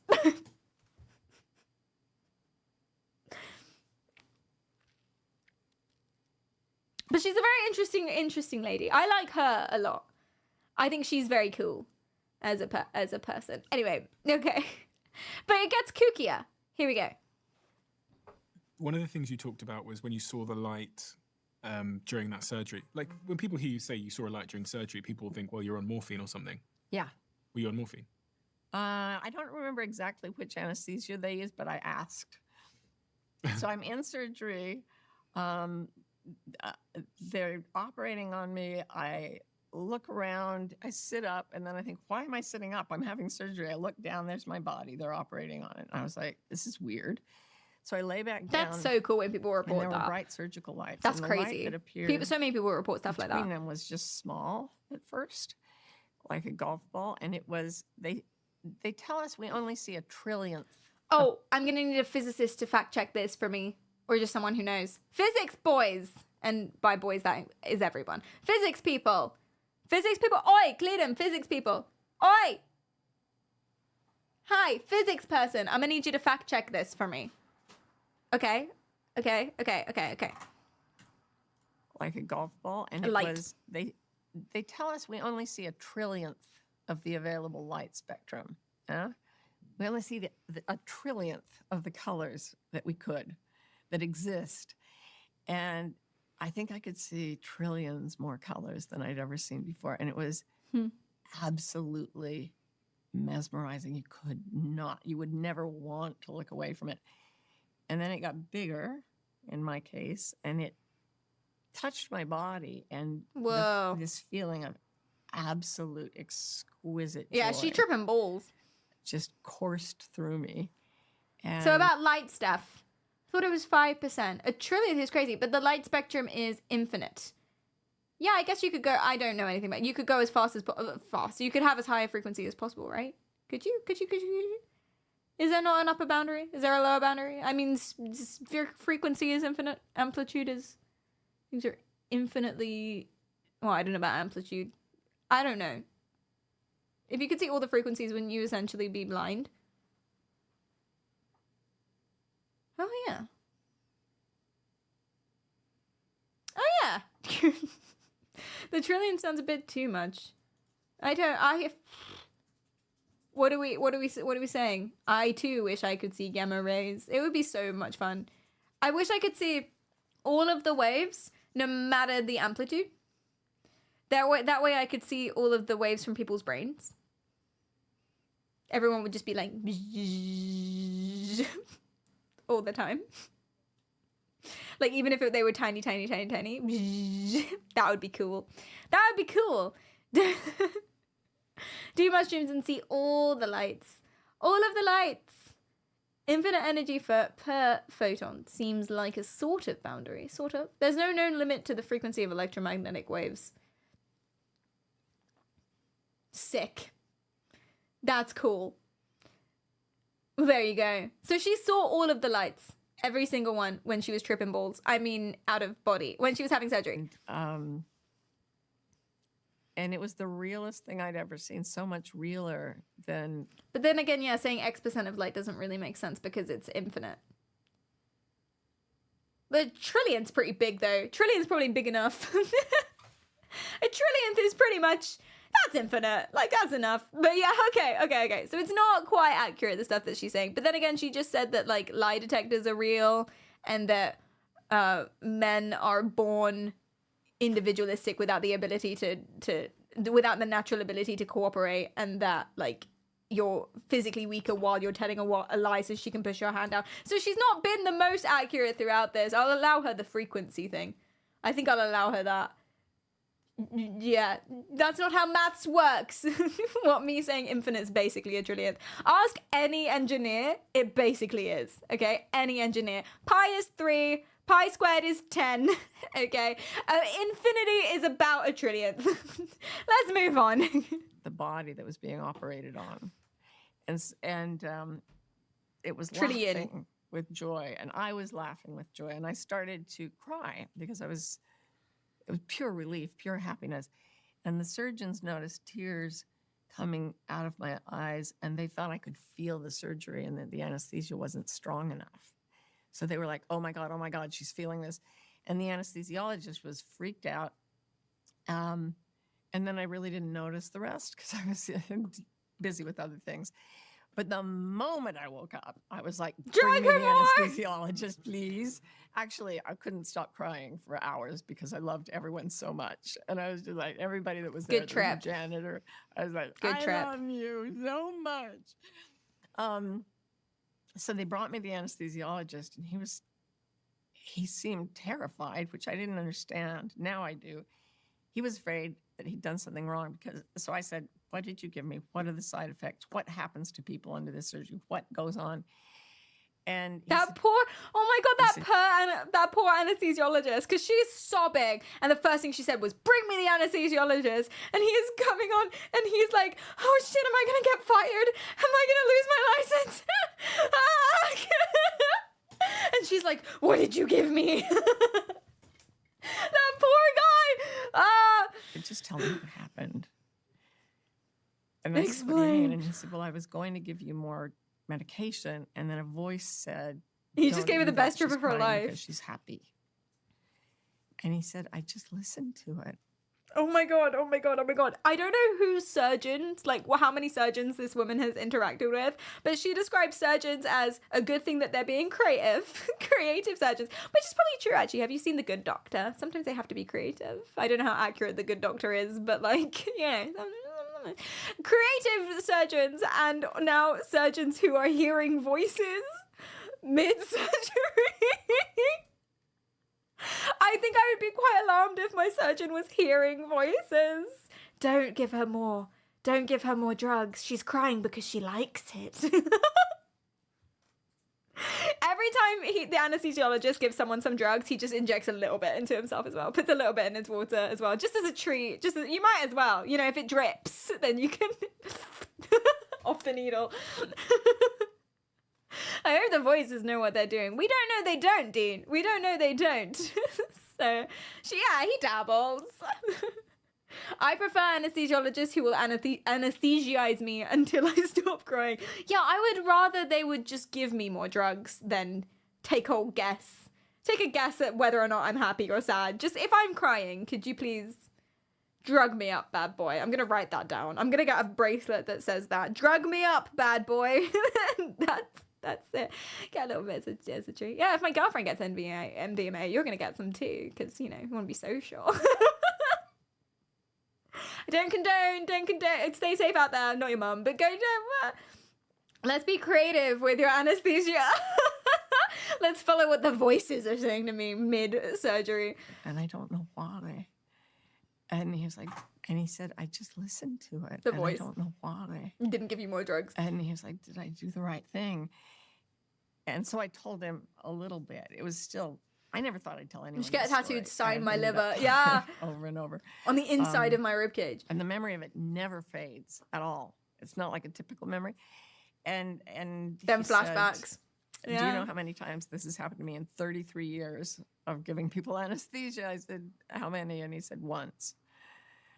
And then he gave me a kiss on the forehead and What? went away. So I don't think it was a drug effect. And then he gave me a kiss on the forehead and went away. Was he a ghost?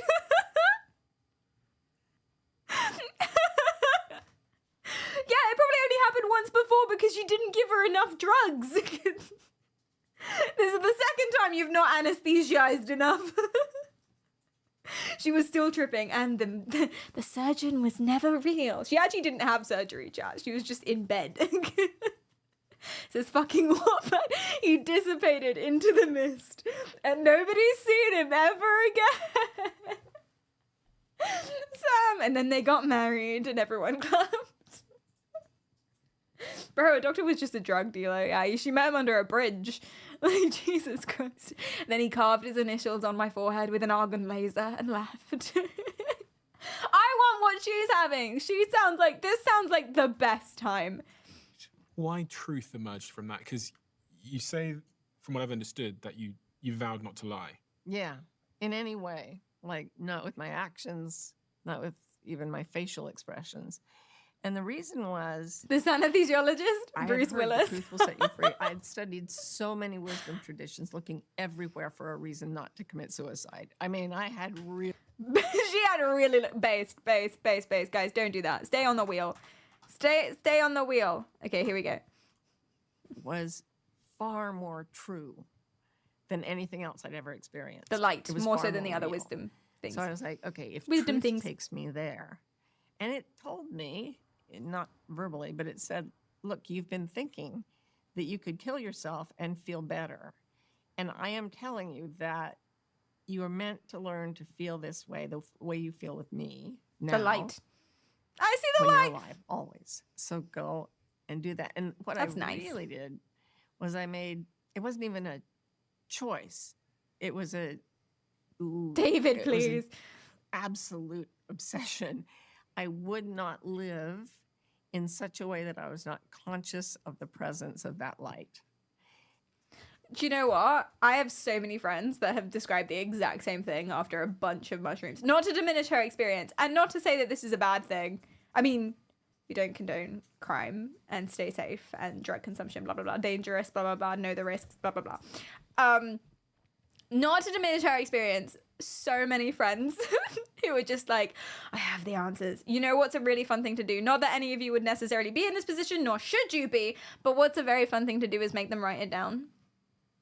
Like while they're having the spiritual experience and they've come, like they have so many answers to all these things, they figured it out, make them write down what they figured out and then show them the next day. It's so funny. It is so funny because they'll be like, I understand the world. I understand everything. I've totally nailed it. I completely get it. And they write it down. And then the next day it's just like, life is living. And you're like, oh, not a bad philosophy, actually. Not a bad philosophy. Not bad. Not bad. So they're right. Yes. Yeah. Life is yellow. Yeah, it would be something like that. It would be something like that. Life is yellow. Trees are our ancestors. Okay. You were so disappointed. Oh, I'm sorry, David. Maybe don't write it down then. Make your friends write it down. But if you're having this experience, don't write it down because you'll be disappointed the next day. It's nicer to have the thing. Not that you'll ever be in this position, nor should you be. Know the risk. Stay safe out there. I'm not your mum. Blah, blah, blah, blah, blah, blah, blah. But there it is. Did you hear about the guys on streams that woke up and then found out they just invented the wheel again? No? Were they like, oh, what if you had this thing that can move? If you just like gave it a slight push and it was like round. Is that what they were doing? That's so funny. That is so funny. Oh my gosh. I've told you about my friends who couldn't leave the room that they were in. They weren't worried about it, but they couldn't leave the room that they were in because the music was in the way. The music was in the way and they felt like they understood space-time and like sound. It's so funny. I know. And that meant every time I lied, you felt how weak you got when you just said something that wasn't true. I felt it withdraw, or myself. You can't withdraw from it. It's everywhere, I believe. But I felt myself less conscious of it. And I was like, okay, that's not going to work. So The I light? decided what I'm going to do is I'm just going to say what's real, do what's real. If a thought comes in that feels like it's pulling me away from that light, I will question that thought. It can't be real. Okay, I'm gonna skip. I'm gonna skip a little bit. So this is very, very interesting. What's happened here? 48. Oh, I've said ish. Something 48-ish. Okay. And here's where it really dove off the deep end. So we understand that she doesn't necessarily get everything right about psychology and stuff. She said some wacky things. She has some wild theories. And now she's had this like psychedelic experience which she thinks is completely real and dismissed the fact that it could be because she was tripping balls on anesthesia. Which is not necessarily a bad thing. Hey, I'm all about self-enlightenment and it's clearly helped her a lot. So that's good. That is a good thing. But here is where it gets a little trippier. When I was pregnant with my son, I started having psychic experiences. Oh. I'm sorry, they just happened. I had to allow them. I was getting my doctorate at Harvard, and now I was having psychic flashes. What do you do with that? You either throw it away, which means throwing away the evidence, the data, or Go to the doctor. Hey, I don't know that it's not real. I would go to the doctor is what I would do with that. That's what I would. I'm not allowed to give you advice, but I would go and seek someone who can. If I was having psychic flashes, I would go to the doctor. Oh shit, but she's the doctor. She was getting her doctorate. Fuck, what do you do if you are the doctor? Ah, cleared him. Cleared him. Cleared him. Oi! Cleared him. Cleared him. I'm gonna throw something at him. Oh, but I want that. Oh, I want that too. That's a blade. I shouldn't throw that. Ah, ducky. Oi, clean. Hi. Hello. What would you do if you're having psychic flashes? So obviously go to the doctor, but you are the doctor. Because you're getting your doctorate. What would you do? He's thinking about it. It's a complicated one, isn't it? It's complicated. Are you the only doctor? But why don't you go to a different doctor if you have a doctor at home? Go to a different doctor. Solve crimes!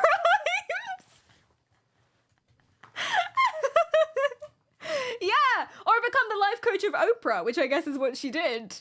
Solve crimes. Yes. Okay, what did she do about it? you blow your mind open. And one of the things that happened was I started to be able to see what was happening with people I loved when I wasn't there, just in flashes, but very verifiable. I could call them and do it.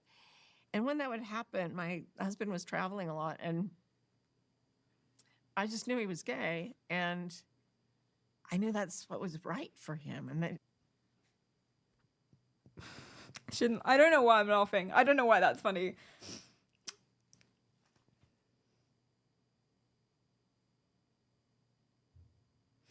I'm not sure that's a psychic flash. I feel like I'd know. Do you feel like you'd know if your husband was gay? Although my mum still thinks he is. But we're not married, so it's fine. It's not the same thing. Imagine out finding you were gay from your wife. Honey, I had a psychic vision that you were shagging dudes on this business trip. And he's like, fuck. How did you know? The light told me. Fuck. Yeah. She had to hallucinate her way out of denial that he's gay. She found the truth and was like, I'm not sure I want to be with my gay husband anymore. The light's a damn snitch is what it is. Whoops. Whoopsie daisies. Wait, this is while she was pregnant. The baby told her. The baby was like, this ain't straight sperm. What's... Mama, I'm half gay. It doesn't work like that. I think. I don't know. I don't think it works like that, chat. I'm pretty confident it doesn't work like that. Not that it would be a bad thing if it did, but I'm pretty sure it doesn't. That's called bi. Oh, yes. I forgot. That's why I have this light. It's bisexual lighting. Makes everything better. The sperm I was made from? Yeah, it's kind of gay. So, where's your husband right now? Business trip, yeah? Girl, this sperm kind of... Stop! You can't say that! You cannot say that! That is too far, I think. I actually don't know what that means. I'm actually not sure what that means. Is that a slur? Hey, do we have any gay men in chat? Or bi men? Or close enough? Do we have anything? Hey! Go crazy. Is that a slur? I'm bi, I can say it. Oh, okay. Yeah, you can say it. GG. All right. I can't say it. Because I'm not a man. I wouldn't call it a slur. I once watched Sex and the City. That's offensive, probably, what you just said there. Are you bi as well? Are you allowed to say that? It's very confusing. Anyone bi-curious? That's close enough. It's more of a microaggression. Okay, cool. Still bad. Probably. Fruity is more like LGBT in general. So like anyone who's not straight, etc., etc., etc. Fruity. I'm learning so much today. It got reclaimed. That's nice. Interesting. I'm still probably not gonna say it for my own self-preservation, but that's interesting. Yeah. Yeah. Do you know a word I never hear anymore? Is you know when the word, you know when you're okay, I can do this. Focus pairing. I can do this. When you're really fluffy and so it like out. I'm not fat, it's my fur, I'm from Ice Age. I never hear that word anymore. Does anyone know the word I'm thinking of? No? It's like when something's really fluffy. No. A furry? No! With the double O! Yes! I never hear that word anymore. I'm glad about it. It's a bad word. Amen. Okay, carry on. His joy was part of homosexuality, and he was still quite religious. And Oh, they're wanted Mormons, to by the be way. a good boy, the way he'd been taught to be. I don't know if And that's relevant to I think anything. He went through a lot of anguish. I know he did. We talked about it, and it wasn't until we both left the church that I Got said, it, you know, Nefarious, you got it. I'm gay. You're gay. Oh, they're Why both don't we gay. just be gay, and That's nice. so he. That's probably the best case scenario if you come out to your wife. Assuming you're not in a lesbian marriage, because then it's just like, yeah, I know, babe. Like, obviously, what do you mean? Wait, is this news? But let's say you're in a straight marriage, and that's probably the best case scenario. You say, oh, I'm gay, and she's like, me too. Great. That is best case scenario, I reckon. Probably. Samesies, a twinning. Yeah, that's what I would want. Probably. Yeah. I'm gay. Yeah, you kind of put me off, men too.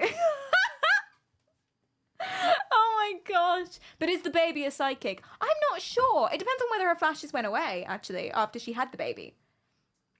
If her flashes went away after the baby, then the baby was psychic. Or maybe it was just the vibe that, like, being pregnant made her psychic. Is the child psychic? I don't know how old the child is. Wait, we could probably look this up. Okay, what's her name? Martha Beck.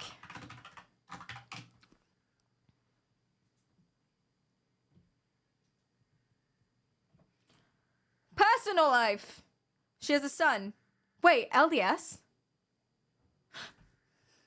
Sorry, there's a cult called FLDS, which is a sect of Mormonism.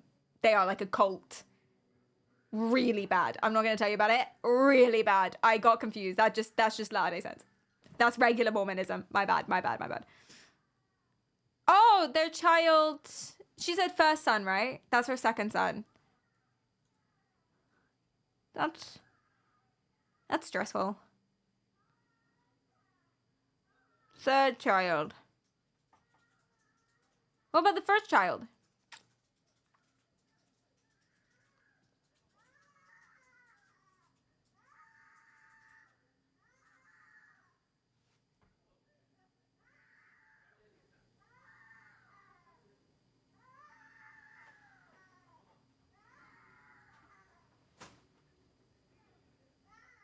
Cletum, stop torturing that child! Put her down! Do you hear that? It's just a baby, and babies don't have rights.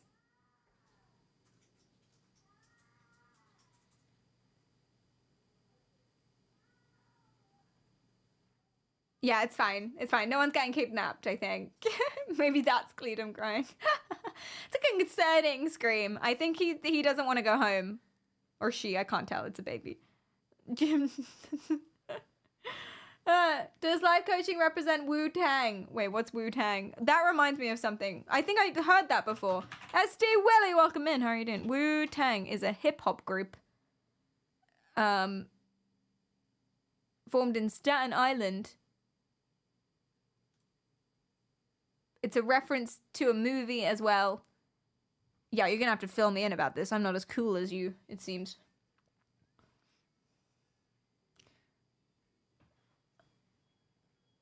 Damn, Zoomer. What? The Wu-Tang Clan?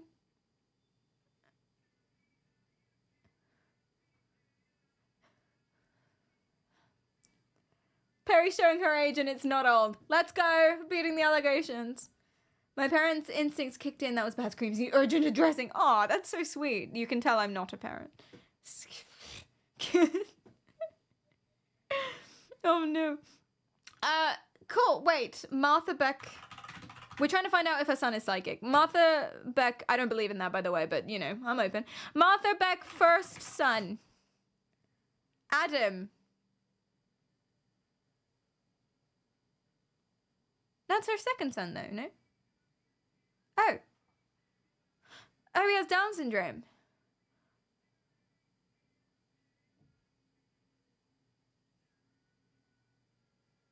He peed when the obstetrician suggested an abortion. Or like in the womb?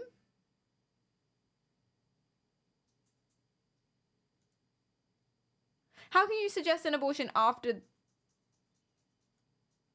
Wrote about Adam's birth, then peed in the face of an obstetrician who suggested it. Oh, maybe they previously...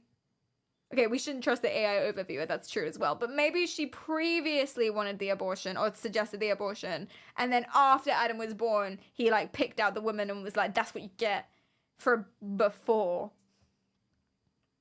Oh, girl, don't you stop to get enough. Honey, honey, honey pie. Honey, honey, honey pie.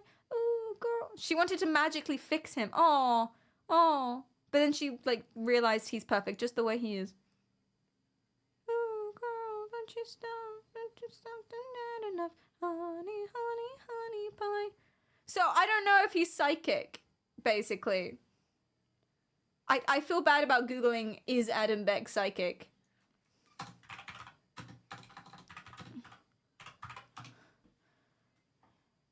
Is he... This one. Oh, but he only knows it's only in relation to her. He doesn't have his own things going on. Okay, I'm doing it. Is Adam brackets Martha psychic? Ooh, girl, don't you stop to get enough.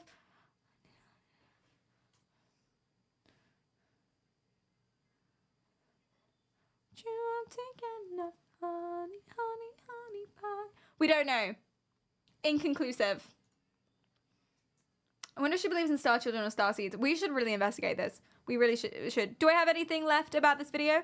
I don't, actually. All right, let's do it. Not about this video in particular. Don't worry. Don't worry. Content for days. But, yeah, let's find out more about Martha Beck. Does she believe in star seeds? So I think I really like her. I don't know what it is about Martha. She seems so wonderful. I don't know about her. She could be the worst, but she's so... and tell me what you think too. I might be completely off here. She seems so lovely and so wonderful, and she's so interesting, and she's been through so much, and she's come out the other side, and now she's so happy, and she's found things that work for her. And I believe, based on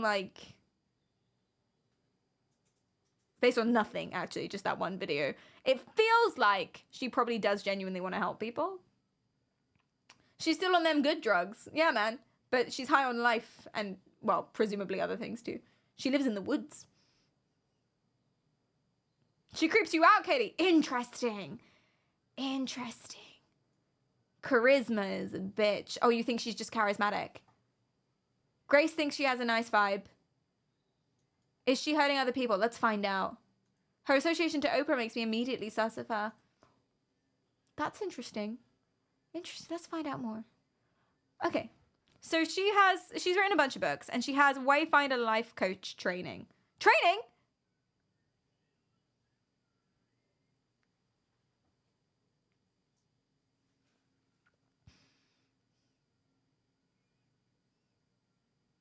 I think it's time I get accreditation for a life coach.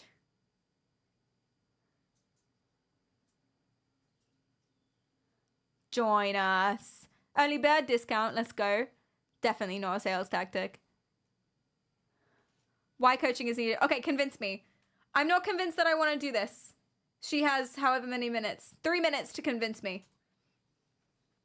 Sometimes people say to me, isn't the coaching market saturated? Why would people need coaching right now? Oh my goodness, people. The world needs coaching right now more than it ever has.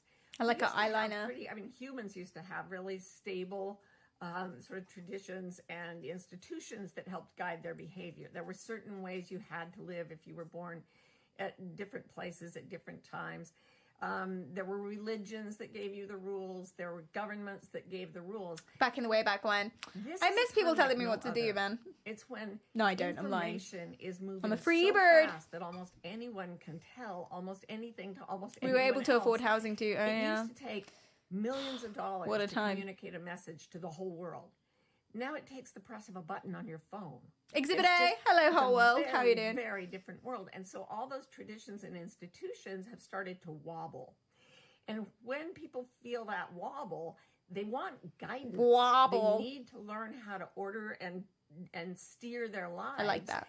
That's why I'm And repeating it. social institutions aren't telling them a consistent story that makes them feel secure.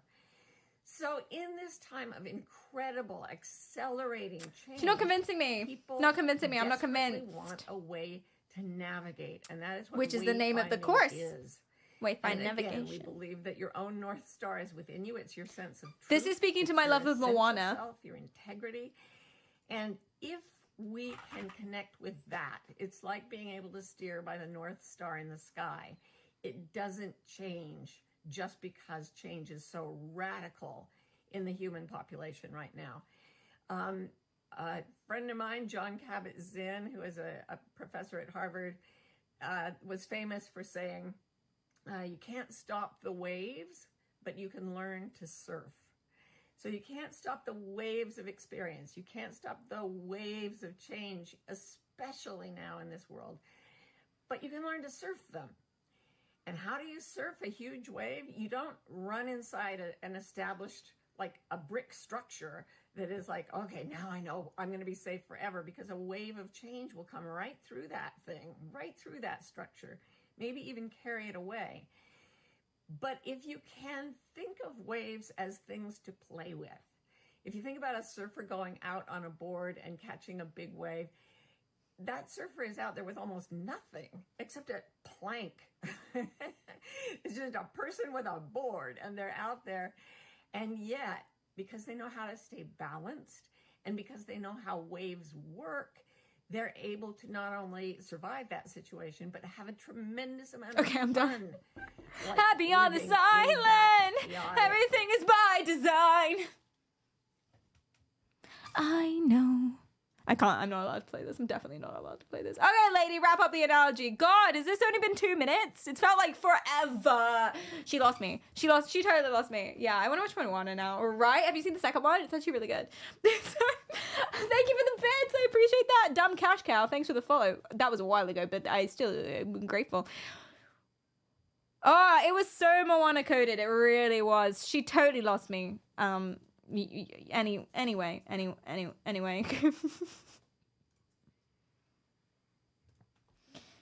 The second one came out? Yeah, it's in cinemas. Well, it was. I don't know if it still is.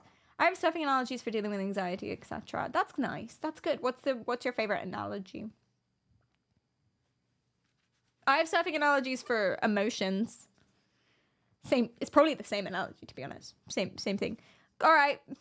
Sign up. What?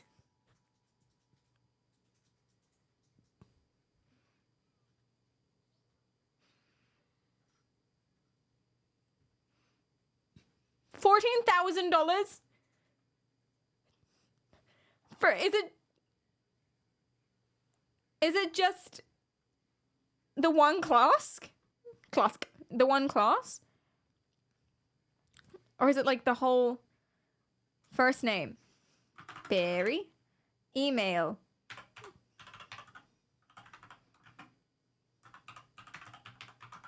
Cleed.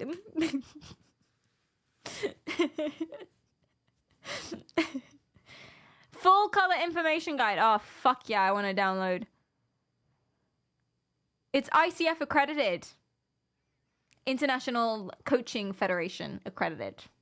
Why do I know that? Don't fucking know. Ice Projection, thanks for the sub. Woo! Hello there, Wayfinder. Man, I've already got a title.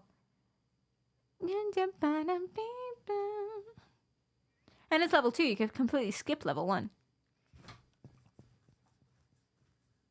So you get training based on her books.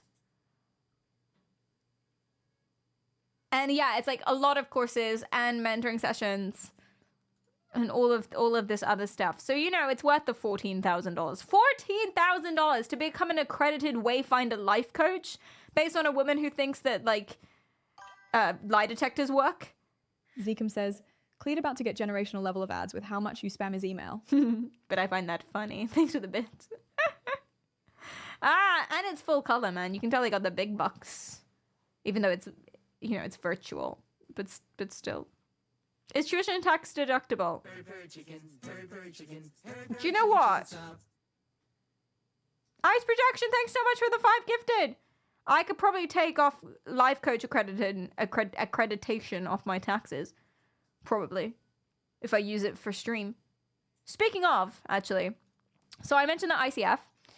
To become a life coach, you don't need anything. You don't need anything at all. To become a life coach, literally nothing. You can just call yourself a life coach and start doing it. Do you know what that's called?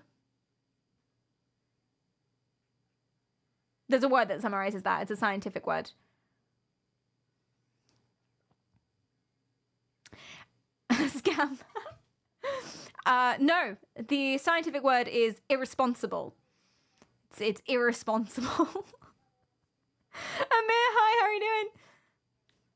My friend is from Harvard. I'm sold. Well, she's from Harvard herself. Yeah, she did sociology at Harvard. I know. Pie life coach. Woo! I'm a life couch now. Subscribe to my course. You're a life couch. Come sit on me. Oh no. The functioning printer may help you reach your goal. I thought the word was girl boss. Oh my god. Yeah, so the ICF, oh, this is actually the IAC, but it's run by the same, I think it's founded by the same person, but the ICF is like the official board of certification for life coaching. You don't need it. You can just call yourself a life coach. And also the exams are, well, do you know what? I've never taken one. I actually don't know. I keep going on about how life coaches are not psychologists, blah, blah, blah, blah, blah. And they're not. They're not. They're really not. But I actually don't know what they teach you in a life coach coursing. I know they're not very long, the life coach courses. I know they don't require any practical clinical experience. But I don't know what actually you learn. Should we do the practice test? Mega, thanks for the prime. I'm genuinely considering getting accredited as a life coach. I think I might do a chat. But I don't want to pay more than $100. So... And hers was 14,000. Yes, I already have an account. What, do you think it's my first fucking day? No, what my password is, I don't remember at all. I think they emailed me. It's like something weird. No, I'm feeling. Ooh, ah. It's this. Just in case any of you try to hack my IAC account. Why you would do that, I don't know. Oh, I got my password wrong. But I directly... Oh, no, that was a code. Whoops. What's my password? I don't remember. Oh, it's in my junk email. That makes sense. That does make sense, actually. Oh, no, but... There she is.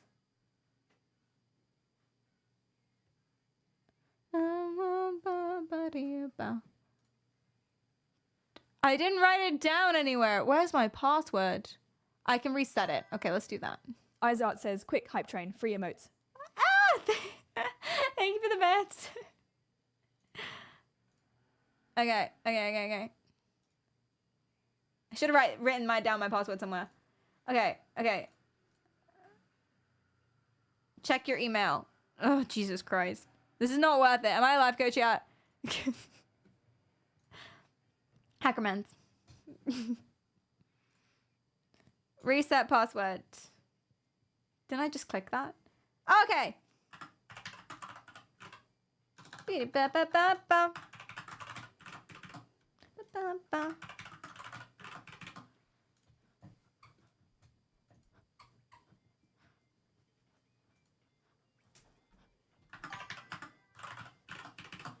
Indiana John 35 says, the password is life coaches is real science. I swear, Kappa. Thank you. Thank you for the bits. And thank you so much for the follow. Annoying. Thank you, thank you. Bow, bow.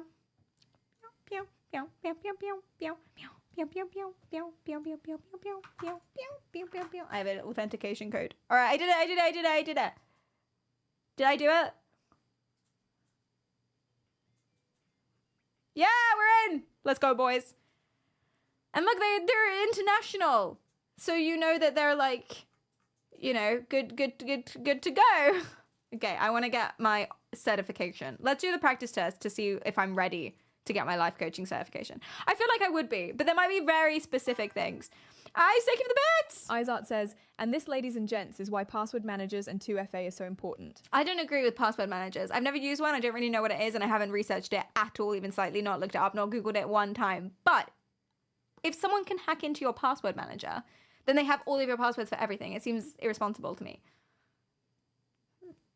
Aren't you supposed to have different passwords in different places so that people don't get all of your passwords?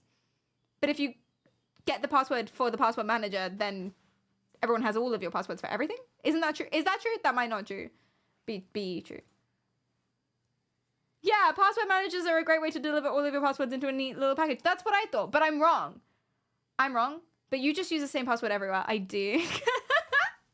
That's not true anymore, actually. I changed them all. All right, we can do it. Advocate is best defined as supporter. Nailed it. Because cheerleader and fan would be too, like, permissive. An opponent is clearly wrong. The benefits of creating an environment of trust are all the following, except the benefits of creating an environment of trust. A client is able to share deepest fears without fear of judgment. Yes. Client and coach are able to exchange openly. Yes. Emotions are expressed only after thoughtful consideration of its potential effect on the client or coach. No. Challenging questions are viewed as a natural part. Yeah, oh my God, is this the fucking exam? Is this the exam? Maybe we're warming up, man. There are 40 questions. Oh, great. Buckle in. Tailoring. Can we make this bigger? Yeah. Tailoring communication means the coach does which of the following? Tailoring communication. The coach dummies down the conversation so that the client can understand what is being expressed. That's probably a bad phrase, but like good sentiment. The coach is able to find the right time and right words for their client at that moment. Maybe? The coach is adept at redirecting the energy of the conversation by changing the cadence of the language. Communication is primarily a verbal exchange, which is the coach's responsibility to modify. I feel like all of these are good.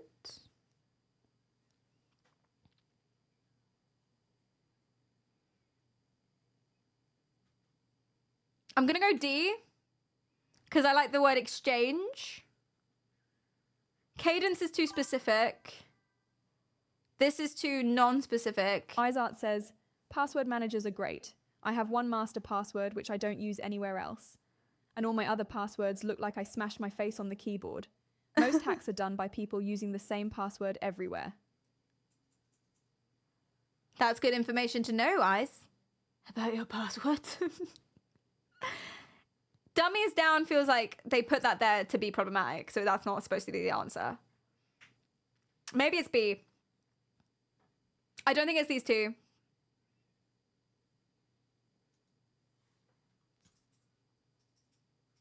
Fuck, it's B! Ah! Should have known with that at that moment in the semicolon. The semicolon was very confident. They wouldn't put a semicolon in an answer if it wasn't correct. Planning tools, strengths assessments, and social networks are all examples of support systems and structures.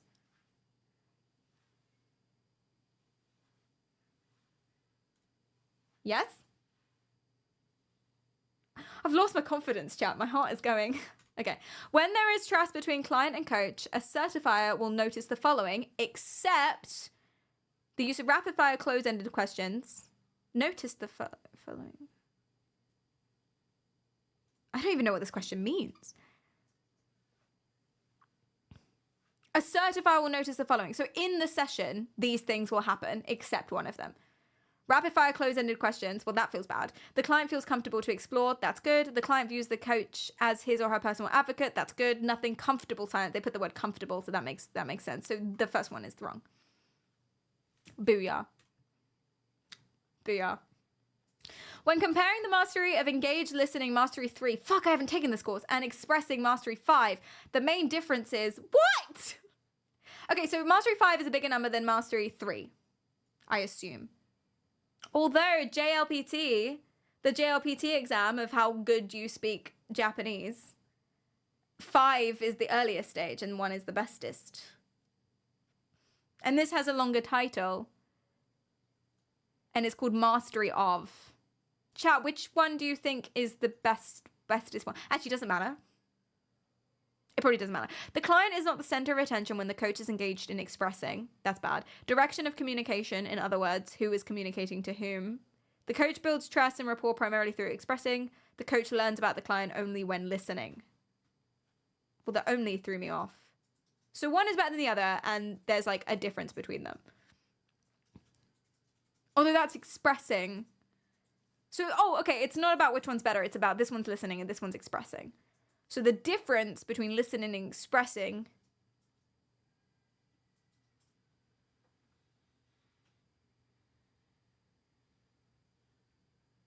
it would be the direction of communication, because that's the only one that's actually a difference. B, yeah? Because these things aren't even a difference. That's not even answering the question, but this is. Boom! Let's go, chat. Whew! It has been said that setting an intention without taking action is like wanting to win a lottery without buying a ticket. If this is true, a complementary mastery to helping the client set and keep clear intentions, mastery 7, could be, wait, I should analyze this. Helping the client set and keep clear intentions could be create and use supportive systems and structures, processing the present, expressing, establishing, and maintaining relation. It's A. Which of the following are effective behaviors when engaging the mastery of clarifying? These all sound like fucking spells. I present mastery of clarification.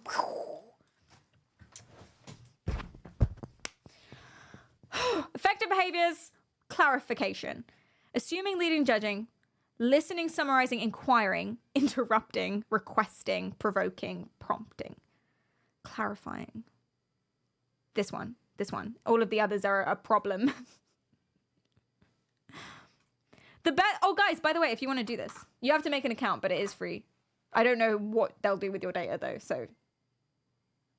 Like, I'm not encouraging you to do this. It's an option, and this is what I'm doing. Use your own, what's the word? Judgment as to whether or not you want to sign up, because I have no idea. I don't know who these guys are, and I don't know what they're going to do with your data, so GG's. Use Cleedum's email. You can't. I already did. The best measure of coaching success... use a burner account.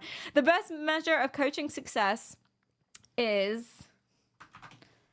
a completion of coaching school? No, they don't think that. They actively don't think that. I know, I read there about certification. No. The creation of profitable business? No. The client's progress? Yeah, come on. We're all about the client up in this gaff.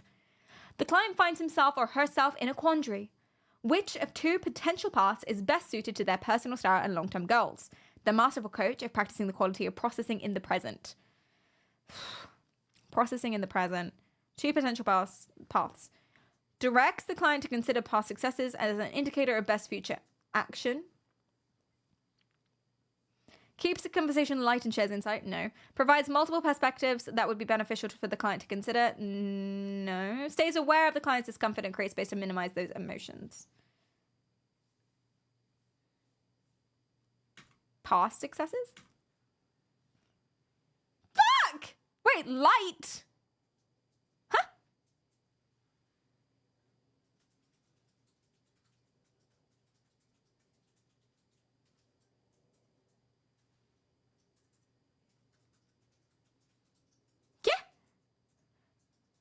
Eh. Rigged. Fuck, man. We've got 2 wrong. We're 2 for 10. Well, that's 80%. We need 70% to pass. We need 70%. I'm going to do a runner prediction. Will Perry pass? Yes. It's 70%. No. And I'll give you 2 minutes. I'll give you 5 minutes. I'll give you 2 minutes to submit. What kind of exam is this? Life coaching. I'm making a point about how easy it is to become a life coach. Also, you can just say you're a life coach and do it. You don't even need to do any sort of exam. I'm making a point about how easy it is, so I kind of need to pass. I haven't studied it all or done any course whatsoever. This is me going in blind. And we're currently at 80% and you need 70% to pass. So this is why I'm stressing out. To make my point, I need to pass. A client's sustainable progress is not a great idea. Can be created from building relationships with individual structures or systems. Is more effectively accomplished when a trained professional directs it. I mean, yes. Is not possible. I think B. Booyah! All the following could be considered key elements of inviting possibility. Inviting possibility. Except inquisitiveness? No. Exploring for a sense of purpose and meaning? No. Collaborative brainstorming? No. Reassurance that growth is manageable? Possibility. These are all possibility. This one isn't possibility.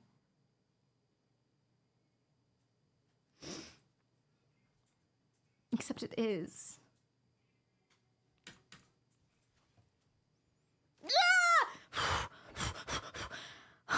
Where the law of the country in which the coach practices differs from the IAC ethical principles. Fuck, I didn't read that page. Where the law of the country in which the coach practices differs from the ethical principles, the coach is expected to, at a minimum, strive to adhere to the IAC code of ethics, will alter her approach with clients to reflect the bounds of the local legal limits, may position himself outside the boundaries of his competence if allowed by local law. Wait, what does that mean? Outside the boundaries of his competence. May use language that's difficult to understand for the recipient of her services, but which is within the legal bounds. I assume they'll just want you to do it as best you can. Strive to.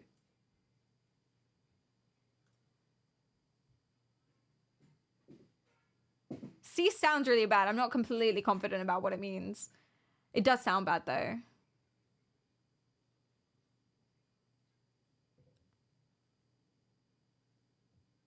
Yeah, strive.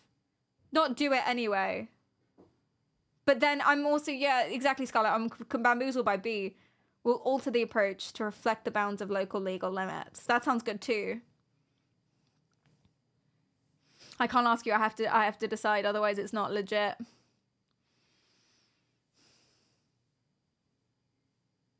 But it's code of ethics. It's not code of laws. Oh. I really wasn't sure.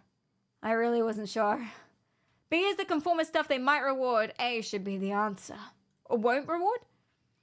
Each week you work with your clients to help them concentrate and move towards accomplishing what's most important to them. Which mastery are you engaging? Concentrate and accomplishing. Set and clear intentions, inviting possibility, helping the client create and use supports and systems and structures. Concentrate and move towards. That's intention. That's intention. I learn. Do I even know what mastery is? No fucking clue. Let's go. Not to brag. Which of the following are effective behaviors when engaging the mastery of expressing? Respectful, directive, easy. Prying is a bad word. Clear, sensitive, expansive. Directive is a bad word. Clean, alert, prepared doesn't make any sense. That's a bad word. It has to be this one. I agree, Ken. Let's go. In coaching, active listening is characterized by all of the following. Active listening, except articulating or paraphrasing. No. Attending to meaning. Don't know what that means. Screening out distractions. Listening for an opportunity to give praise.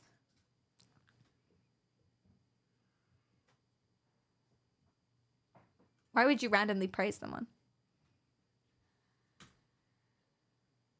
slower than me. Yeah. One of the important distinctions for the mastery of expressing is communication for the client versus to the client. I don't know what that means. But I'm not supposed to because I haven't studied the course. This is why you have to study the course. One of the important distinctions for the mastery of expressing. Communication for the client. Oh, I see. I needed some italics. Communication for the client versus to the client. So you're not expressing at them, you're expressing with them. This means that the coach speaks in the client's best interest, not for selfish reasons, uses clear language free of jargon, is sensitive to whether or not the client can listen. All of the above, baby. All of the above. Woo! Your client shares the fact, oh my God. Is there a TLDR? Oh. Your client shares the fact that she is afraid to try a new approach because she doesn't have the credentials she feels she needs to be successful. That's never slowed down life coaches. You bring her attention that her natural talents are already there. Of course they think that. And are well honed, regardless of whether or not she's completed the third-party accreditation. Of course they have to believe that. Of course they do. The client dismisses the comment. If you don't explore that thread in the conversation further on what mastery might a certifier suggest that you need to work on.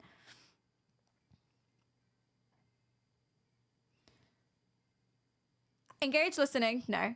Perceiving and affirming the client's potential. That might not actually be a mastery. They might throw a trick in here. So I don't know what the masteries are. So I don't know if any of these are not actually a mastery, and I don't know if they've done that. They might not have done that. Life coaches aren't very smart, so like, I'm joking. Helping the client set clear intentions. I mean, if that is a mastery, it has to be that.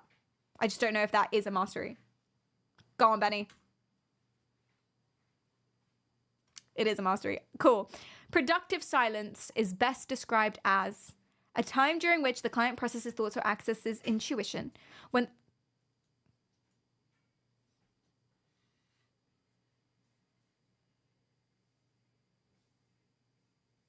That's not science. What do you mean? Accesses intuition. When the coach holds back because she's uncomfortable. A hush. Following a major breakthrough for dramatic effect. A tool the coach can use to push the client into speaking more. Oh, that one? Obviously. According to the IAC ethical principles, in their work, coaches are expected to... The comma's in the wrong place. Well, you need a comma.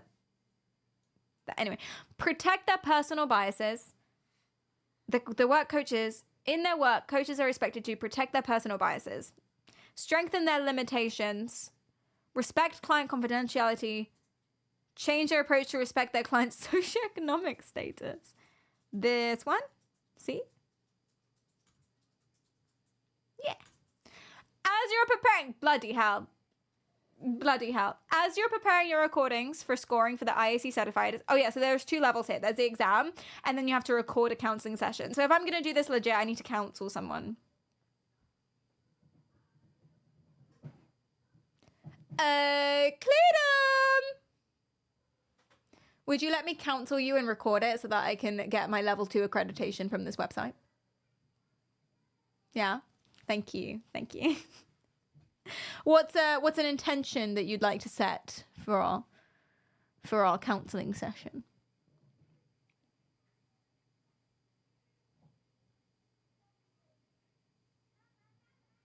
How to be less dyspraxic. Catching. We'll work on your ability to catch things. As you're preparing for... You need a little bell. Yeah. Carry them. Ding, ding, ding, ding. I had one. I had a little, like, a little hotel bell. Ding, ding. But I lost it somewhere else. As you're preparing your recordings for scoring on the IAC certifiers, you noticed that your voice sounded pressured. You were talking more than usual, and you used terms with which your client was not familiar. What mastery might the certifiers point out needs more work? Engaged listening. Oh, expressing. All of that is expressing, man. All of that's expressing. This is so easy. I've learned so much. In coaching, not anything productive, but still, in coaching, masterful use of Mastery 8, inviting possibility, is characterized by all the following, except, so this is possibility. Curiosity about what be, acceptance of limitations, enthusiastic discovery, inviting the client to suspend their beliefs about themselves, if only temporarily. You can't accept the limitations in life coaching. You have no limitations. You are a beautiful butterfly. that'll die after one day. The mastery, which involves recognizing the client's underlying abilities, would be called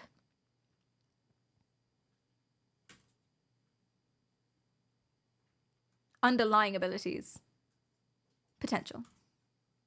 Not possibility. That's a different one. When processing in the present, Mastery 4, the coach may use which of the following skills? Processing in the present. I really don't know what that means at all, but we'll find out, probably from context. Allowing productive silence. Yes, that sounds right. Asking powerful questions. Sharing intuition. Processing informations at many levels, mind, body, spirit. What the fuck? Where the fuck am I? This is not science at all. I guess all of the above, I suppose. Although that sounds like expressing, and that's expressing. But that's processing. So it can't be two answers, it has to be all of them. Booyah. Whew. One important difference between cheerleading and perceiving the client's potential is perceiving is based on the coach's viewpoint. Client gets more motivated by cheerleading. No, the perceiving is built from what the client has actually experienced, thus more believable. Cheerleading is just like, yeah, you get it, girl. Yeah, he deserved to get run over by a car. Of course, he had it coming. No, absolutely. Yeah, and of course you had to run away because, like, what are you going to do? Yeah, absolutely. Well, it only makes sense that you kidnap his kids afterwards because they don't have a father anymore. You're doing the right thing. That's cheerleading. Perceiving is being like, girl, go to prison. I don't know. But that's accepting limitations, so you're not supposed to do that. The client seems confused about a particular course of action. After much conversation, the coach restates the choices as having to choose between their dream and someone else's. The client brightens up and declares that it suddenly seems so simple. The coach used which mastery? It's not D.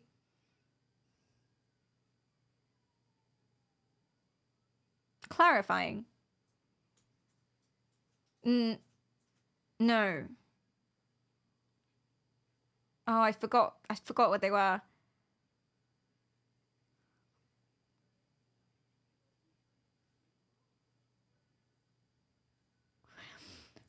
Set and keep clear intentions is client tells you what they want to do and you're like, okay, what action can we do to make this work? So it's not that. Inviting possibility is giving options. Clarifying is taking what they've said and asking questions and then restating it to clear it up. Engaged listening is listening to what they're saying and asking questions that make sense and then providing a comfortable space. I think it's B. I was torn between B and C. I know a bunch of you were saying A. I'm going to go B. Oh, I'm so good. Call me a life coach. Actually, don't do that. I'd self-scream. An important benefit of mastering and expressing may include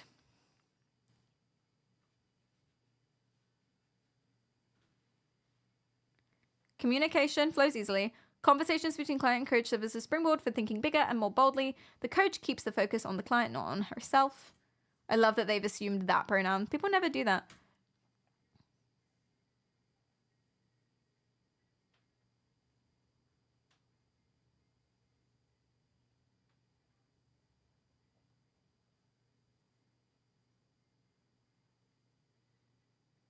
What?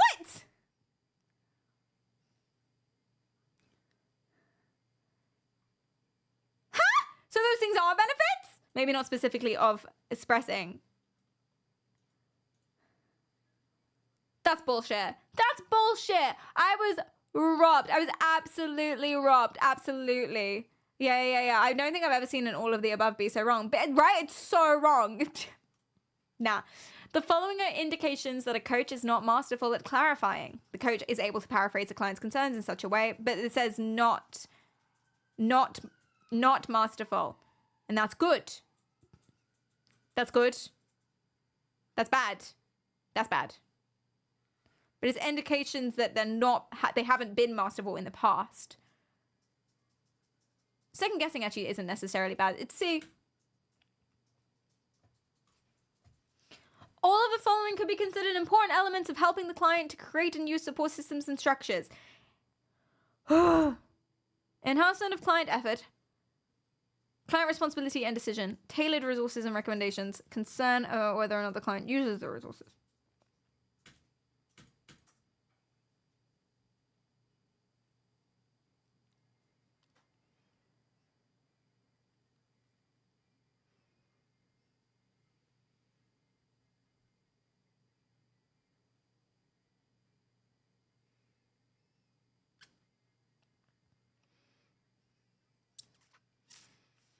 Fuck! Except... Gotta read the question. Chat, we have to read the question. Hearing what a client doesn't say is an example of engaged listening, expressing, inviting possibility, clarifying.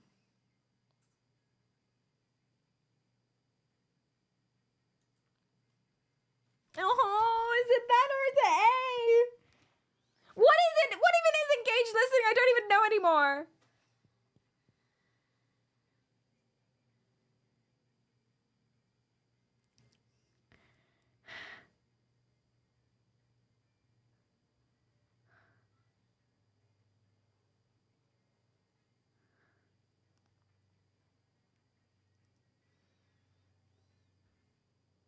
Clarifying is active.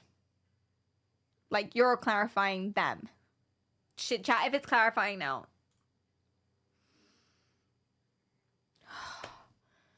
Okay. And also, they put hearing and listening, so I was like, In coaching, structure is best defined as framework created from many different perspectives or interrelated parts. Program. Set of tools used to persuade. Persuasion is wrong. Building. Framework. Boom. On a trip to your favorite bookstore, we're almost at the end there. On a trip to your favorite bookstore, you stumble on a how-to book that would be just right for one of your clients who is starting a new business.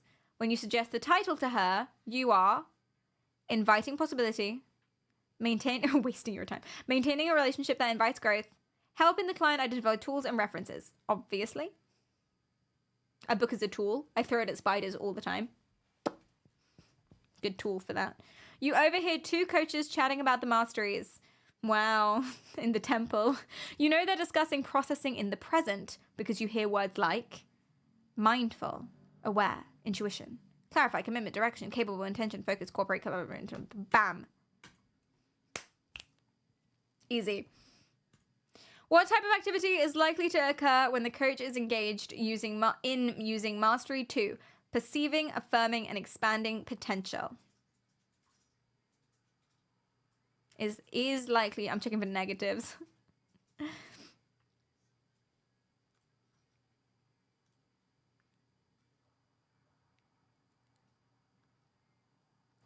Engaged potential. Taking the client's assumptions at face value.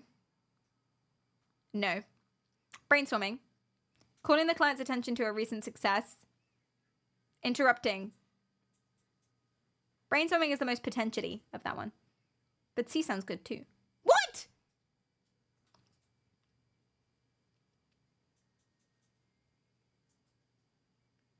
Affirming and expanding. I see why that one might be better. But like in hindsight, it might be better. You're going too fast. You're right. We need to slow down.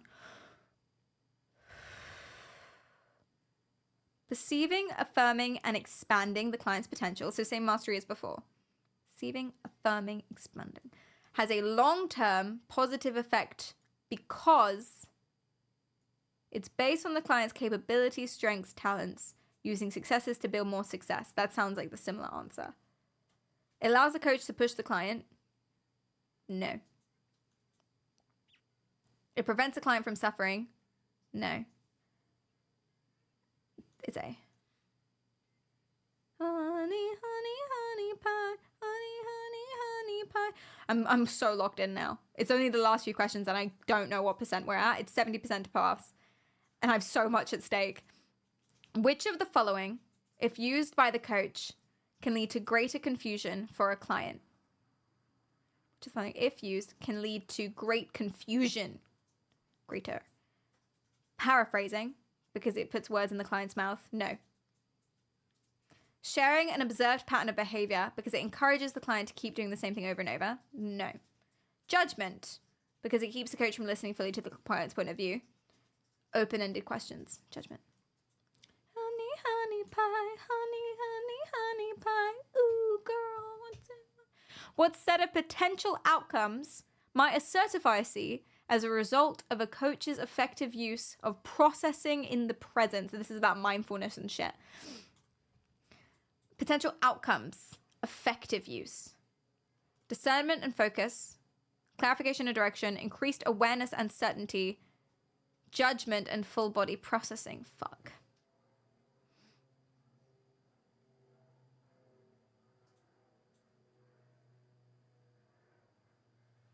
I want to say awareness. I was thinking A, but awareness is one of the words I used before. And I would say full body processing because it's in the name, but judgment is a weird one.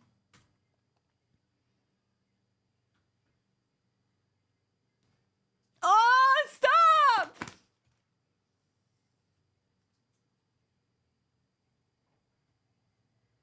No! The suspense!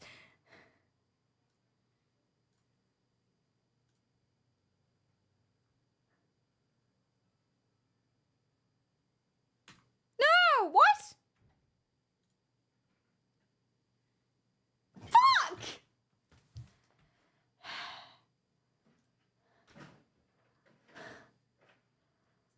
We're gonna have to restart, man.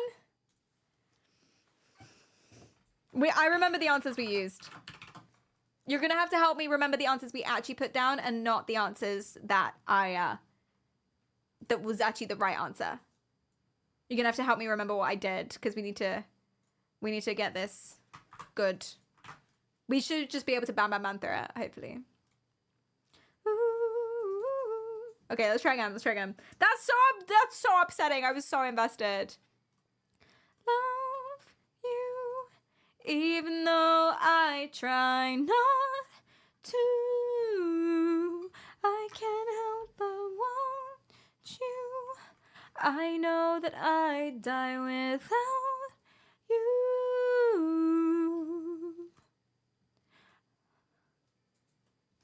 You are the test. If it does it again, then I'm gonna think that they did that on purpose. Oh shit, I don't remember. I don't remember what we put down. We can't bam bam bam through it.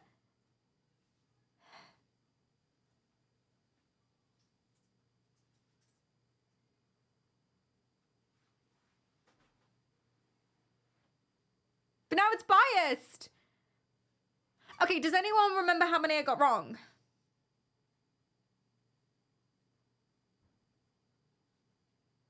And then there were only 3 questions left, so we can just take that. If I'm like way over 70, then I've won. Let's watch the VOD. Yeah, okay. Instead of doing it again, let's do that. Let's find out. So we're getting our results. We're getting our results now. Yay. Oh, I'm nervous. I know that I die without you. I can't help but be wrong in the dark, 'cause I'm overcome in this war of hearts. Okay, I'm gonna need you to scream when you see a wrong answer. Be true. Yeah, password managers are a great way to deliver all of your passwords into a neat little package. That's what I thought, but I'm wrong. I'm wrong, but you just use the same password everywhere. I do. That's not true anymore, actually. I changed them all. All right, we can do it. Advocate is best defined as supporter. That's right. Nailed it. Because cheerleader and fan would be too like permissive.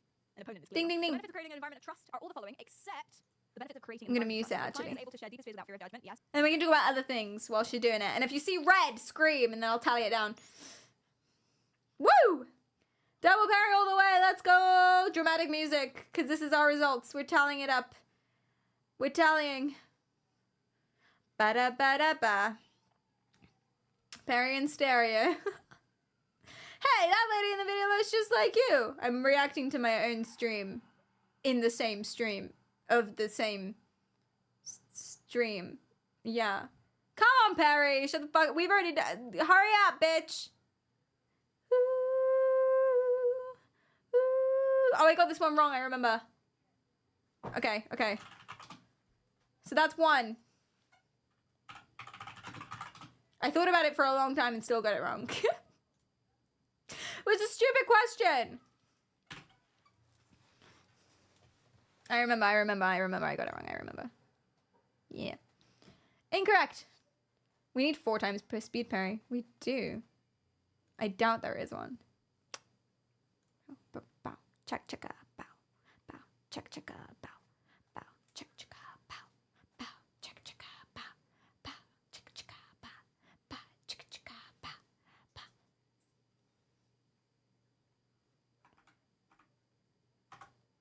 I'm gonna start scrubbing. Green.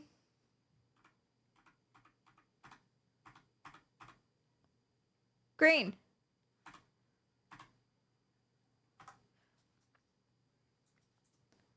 Green. Woo! Green. Green. I know that's green. That was an easy one. Oh, red. That's 2. Uh-oh. Okay.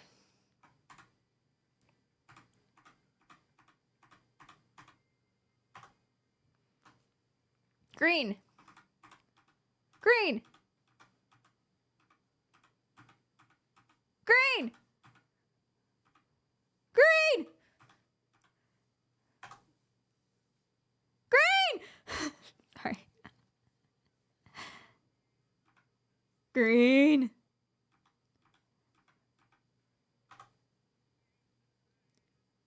Green. Green. Green. Green.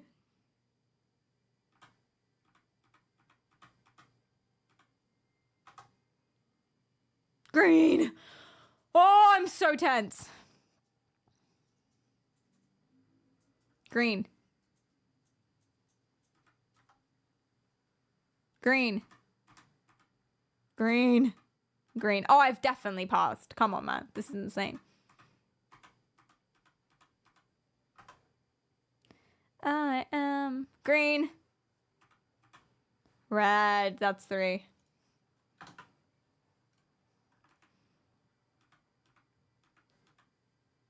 Green. Red. Oof. Okay, so we're at 90%.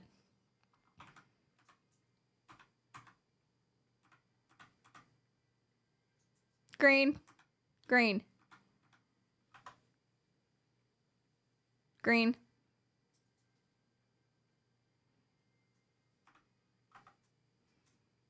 Green. Red. That's 5. That's less than 90%. Green.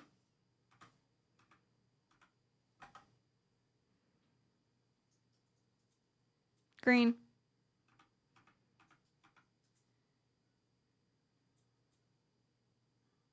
Ah, and this is where I fucked up. Okay, so this question's to 37. So there's 4 questions left. I've got 5 wrong so far. So currently my score is, what is it? 32 out of 37.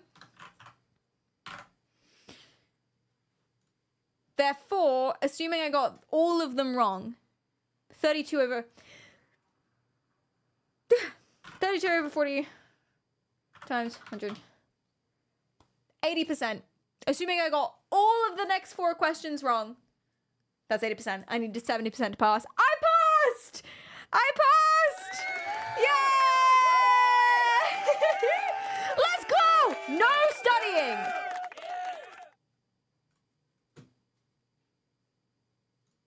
No studying whatsoever. I passed the life coach exam first try. Katie Charm 13 says, Poggy's now you're qualified to give advice. Literally, but the thing is I was qualified before. You don't need any certification. But if I took this exam, I'd be level 1 certified as an associate life coach. without any studying, without any experience in coaching. By the way, chat, this is not a brag. Benny underscore on underscore the underscore key says first try. Benny, thank you so much for the bits, and Katie, thank you so much for the bits as well. I really appreciate that. This is not a brag. This is a scathing indictment of the life coaching industry. Just to be clear, I'm not bragging. I'm saying this is abominable. This is the worst thing. The worst thing. I am not qualified to give people advice. Exclamation mark asterisk. I am not qualified to give people advice. And the fact that I could be so easily is insane. I made my point.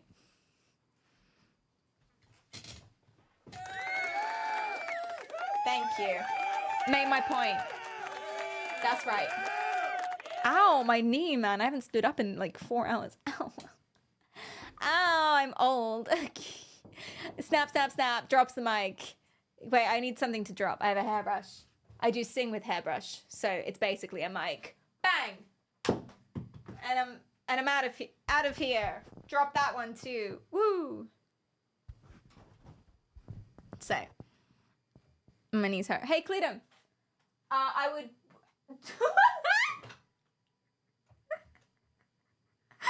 He ducked. I said, hey, Cletum, and he goes.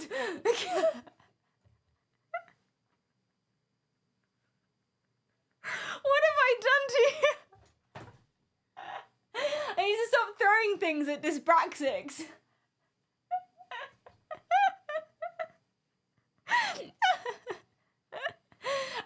But hey, Cletum, I would be qualified to be a level 1 associate life coach after a first try. Scathing indictment of the industry. Scathing indictment. Are you clapping with your feet? You are. He's clapping with his feet. That's weird. But I like it, actually. I like that a lot. Clap more. Thank you. Thank you, thank you. I feel attacked. I'm not even in the room. You feel attacked? From what? From what is attack? What is attacking you? You bastard. Sorry. Me right now. I'm a life coach now. Yeah, guys. As a would-be life coach, if I took that level 1 associate would-be life coach, I guess I'm qualified to give you advice now. I guess I am. She says, leading into a new thing. I'm going to make an untitled Google form that says, ask me for advice. Form description. I'll give you advice as a would-be certified level 1 life coach, even though I'm actually not qualified at all. And this is a scathing indictment of the industry. Please don't actually take my advice. Thank you. Do it. Okay. I'm gonna publish it. I'm gonna open it up.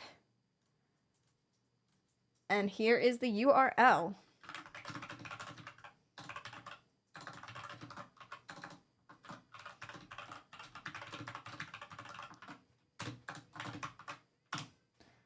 Let's go.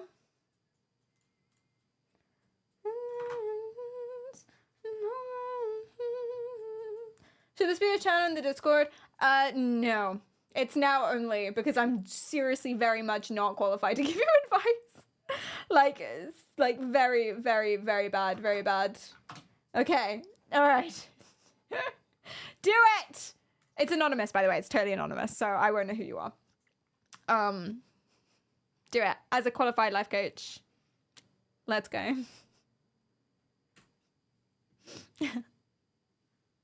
We might as well.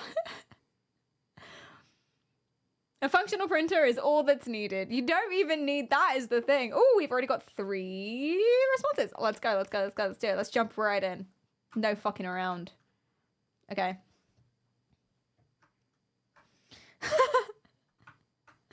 This one's so funny. I'd like to enter a cult because I'm lonely. What do I do? Actually, I want to redo this. Excuse me. A lonely night are over. Ooh, Sandman. I'm so alone. Ain't got nobody to call my own. Therapist's office. Hold on, let me cook. I'm building something. Get your confessions in. Not confessions. Get your questions in the time that I do this. What looks like a therapist's office the most?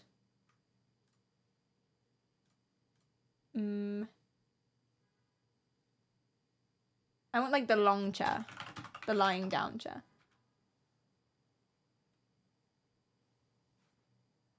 Yeah.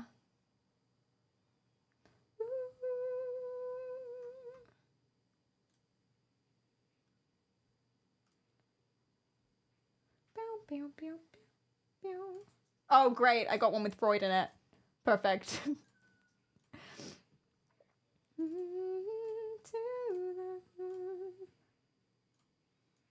Never felt so high. Yeah. We'll do half face Freud so we get some chair in there. Cool. Perfect. All right. And now what I can do is I can put your browser thing. We will wait for this. Wait for this. Perfect. Let's go.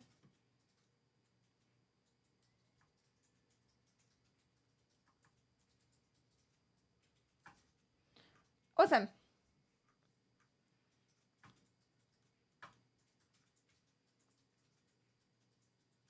And what I'll do is I'll set up a poll for good advice so you can decide after each one.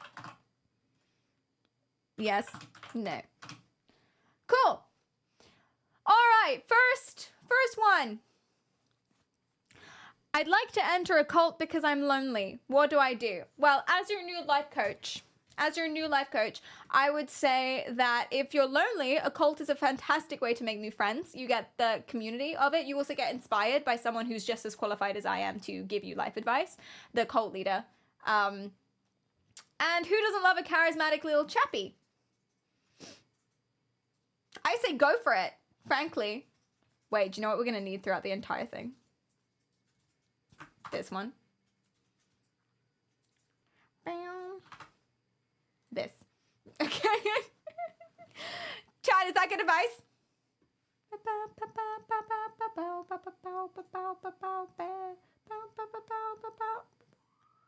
Where is the poll? It's alive. Ah, it's down here. Yeah. Is that good advice? Yes.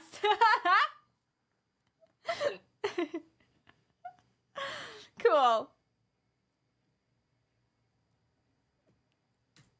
Thank you. Next. Who's next? Step into my office. Step in there. Ah! I forgot that I should be doing this.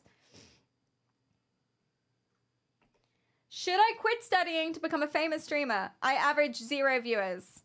Well, I am a streamer and I like it. So I think you should abandon every other previous life path and every other opportunity that you have. Even though I didn't. I finished my master's. I think you should abandon everything else and become a live streamer.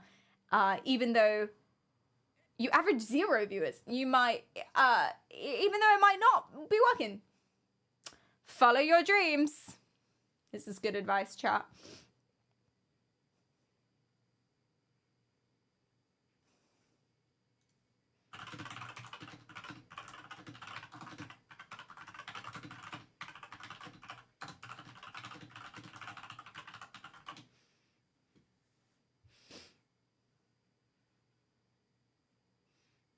Yes? Amazing. Abandon your responsibilities and follow your dreams. Which is why you should also have an affair with Margaret, the neighbor.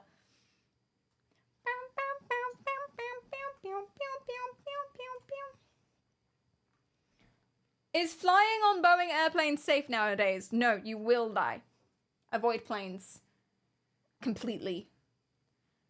You will die. every single time. All Boeing planes crash. They just don't put it on the news. And then they fake the people and they fake the planes when they come back so that you think that it's the same people and the people have survived, but they're actually not. They're paid actors. Or there are people using people masks. Every single person dies when they get on a plane that's made by Boeing every time. So, have you seen Star Trek? Have you seen Star Trek where you get into into one of the transporters and they break up all of your body and then recreate you somewhere else, and actually realistically, because that's a break in consciousness, you would be dead and then they would make a reclone of you? That's what happens if you get on a Boeing plane. Is there meant to be no chat? Oh, wait. Dude, I forgot about chat. Sorry, guys.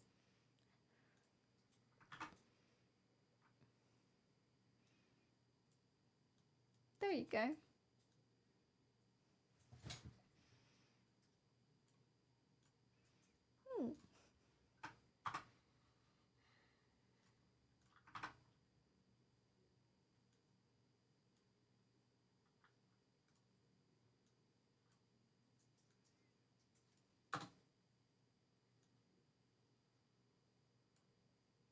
Yeah, cool. Yeah, exactly. That's not good advice. That's not good advice. Get out of my office. You're not a qualified life coach. I'm a qualified life coach. I have a crush on a friend and I don't want it. How can you remove it? Me remove it. How can I remove it without stopping being friends? Kill her. Please, I'm joking. Oh my god, I'm joking. Oh my god. That would work. Yes, because you wouldn't have a crush on a corpse anymore unless you're a necrophiliac. She'd start getting real ugly real quick. And you wouldn't stop being friends because she'll live forever in here. And you might start hallucinating her as well. Or you can keep her head in your fridge, like that film, and then you can talk to the head.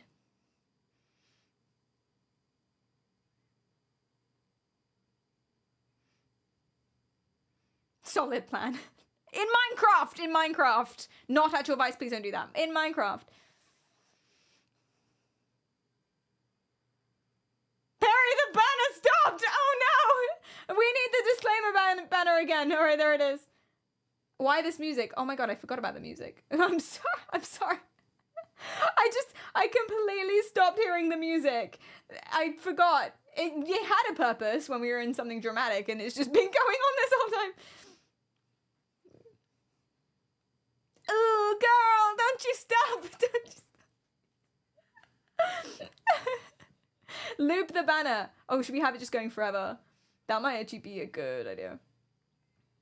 Honey, honey, honey pie. Honey, honey, honey pie. Ooh, girl, don't you stop. Don't you stop till you get enough. Honey, honey, honey pie. Pie. Ooh, girl, don't you stop. Read from file, editing, outline, chat log, wrap. I don't think I can loop it. Oh well. They are dumped out thanks to the follow. Don't you? This is bad advice? Man, I thought I found a good solution for everybody. Well, can't please them all, I suppose. Won't you stop to get enough? Hi, Perry. Hello. My neighbor's dogs keep barking at night. I think they're sad. Should I steal/adopt them to make them happier in my home? They're clearly barking so that you get them. They're barking at cries of help, and they're literally the fact you can hear them. They're literally asking you to come and get them. I had a headmistress who stole a cat from her neighbor because it was happier with her and asked her to, but except she wouldn't let it out, so she just like took the cat and then talks about it all the time as if she was like the savior. And I think she was, and I think you should take the dogs. Happy dogs don't bark. They're deathly silent. Bernie, thanks for the prime. Is this good advice? It is. Carry on. I like that we have the disclaimer every single time I change scenes. I want to put 10 of my friends... Sorry. I want to put 10 of my friends in a triangle form and throw a bowling ball at them. Is that an okay thought? Not just an okay thought. I think you should do that. Human bowling. But do you know what you should do to make it better? Instead of a bowling ball, you should take another person. Maybe like a smaller person, like a smaller child. Push them in. Human bowling.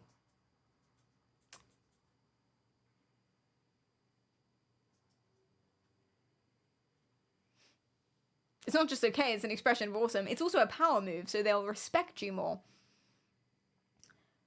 Is this giving advice? This is the advice I'm giving as a life coach. Yeah, because I'm qualified. I can. Scathing indictment of the life coaching system. I'm actually not qualified. It was a sample exam, but I would have been had it been a real exam.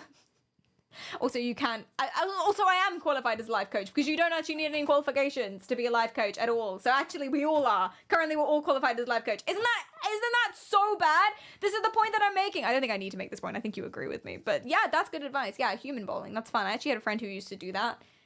He used to like shove his friends into group crowds of people because he thought it was funny. He called it human bowling. So works for him.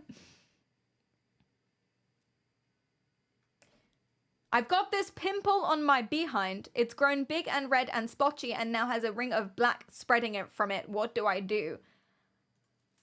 It's too late for a doctor. Call an exorcist. What are you talking about?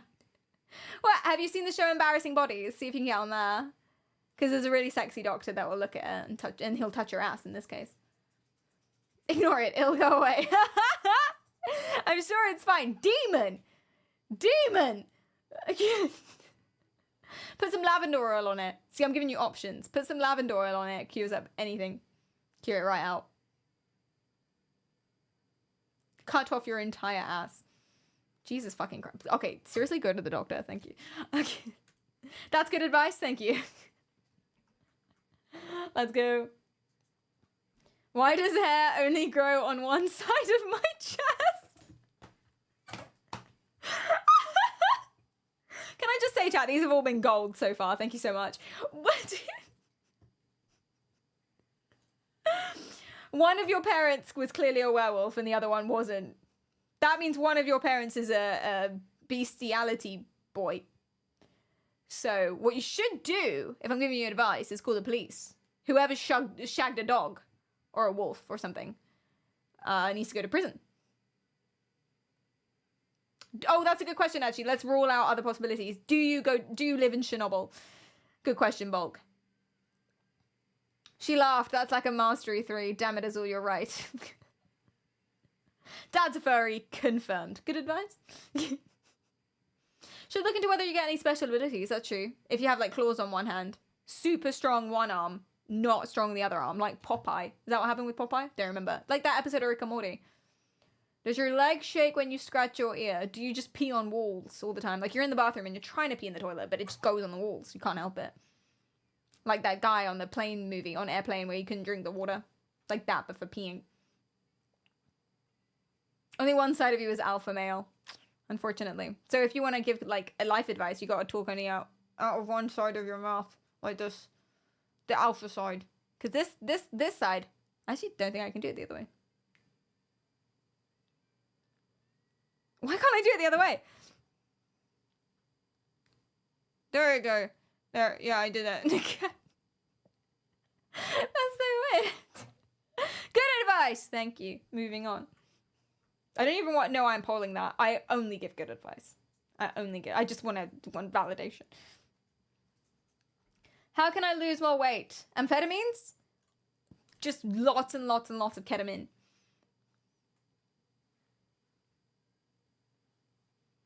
Shag a werewolf. Because, I don't know, I imagine it will require quite a lot of energy.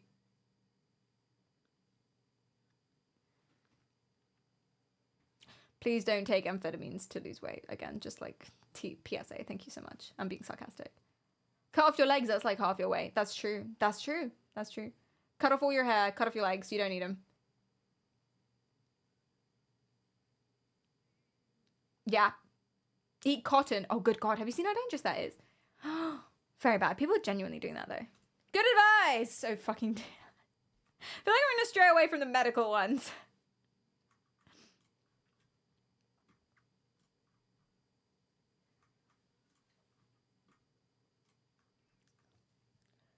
I want to be a life coach. What's the best training out there? I'm going to run a course. I'm going to start a course. I'm going to call it the Paralympics. And basically, to get life coach accreditation, you have to do an obstacle course. Have you seen Total Wipeout? It's like Total Wipeout, obstacle course, right? But you have to compete. Only the top 5 people, the fastest 5 people, become life coaches. $14,000 per session. $199. What, you think I'm running a charity, Angel? You'd be just as qualified as every other life coach.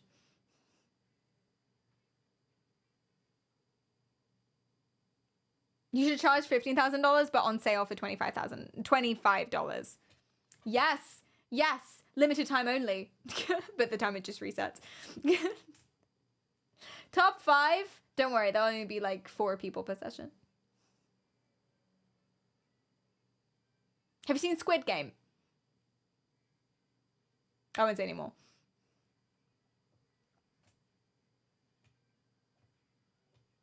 We can help with the testimonials. I'll pay you. I'll pay you to include a stock photo of yourself. Wait, that doesn't make sense. We'll just get stock photos. But I'll put your emails down. Did we get a reply from that woman? There was a testimonial for something that was definitely 100% allegedly a scam.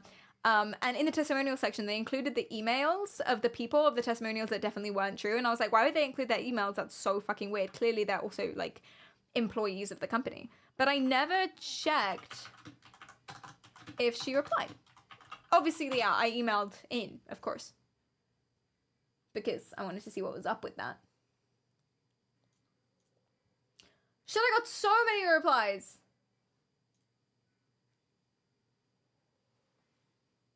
From Brad Browning. Who the fuck is Brad Browning?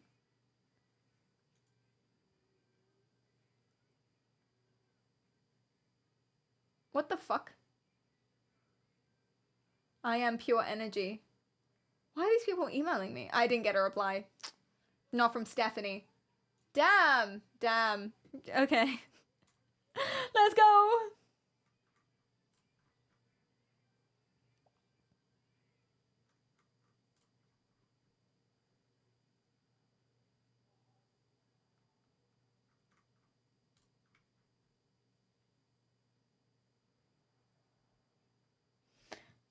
I'm a bisexual man and have a long-term crush on my male straight best friend. What do I do, Perry? Yes, he is for sure straight. 3 pints of lager. I saw that on Little Britain. That's the difference between a straight man and a gay man. It's 3 pints of lager. So... that's another option, Katie. Gaslight him, get him drunk, pretend you're a woman. So I'm glad that we're all on the same page that, you know, we're like raping him. Grow your hair out long. Turn around. He'll never know the difference. Back it up. Beep, beep, beep. Drunk people can't have tea. It's true. The banner went off. Fuck. Got a feeling. Watch Broke Up Man with him and watch his reaction. Well, clearly he's already done that because he knows for sure that he's straight. So you're not listening. You're not active listening. Although it is important also to challenge our clients' assumptions, as we learned from the exam. So I'm challenging your assumption that he's straight and back it up. Beep. Tell him he can't know he's straight till he has one gay sexual experience. Yes. Turn straight too, and then you're both straight, and then there's no problem. You can be together.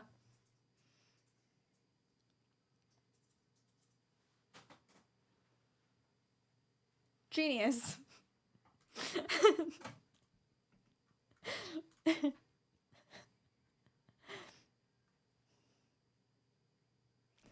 Should I tell my family I got a motorcycle license? They will think it's stupid and risky, but not like it. And not like it, but I do. Run them over with the motorcycle. And then they can't, like, say anything. So you'll be telling them and solving the problem. Show them how cool you look. Yeah, I'm sure they'll get a leather jacket, just park outside and just be like, sup, mum? I don't know what you do on a motorcycle, except, you know, try and stay balanced.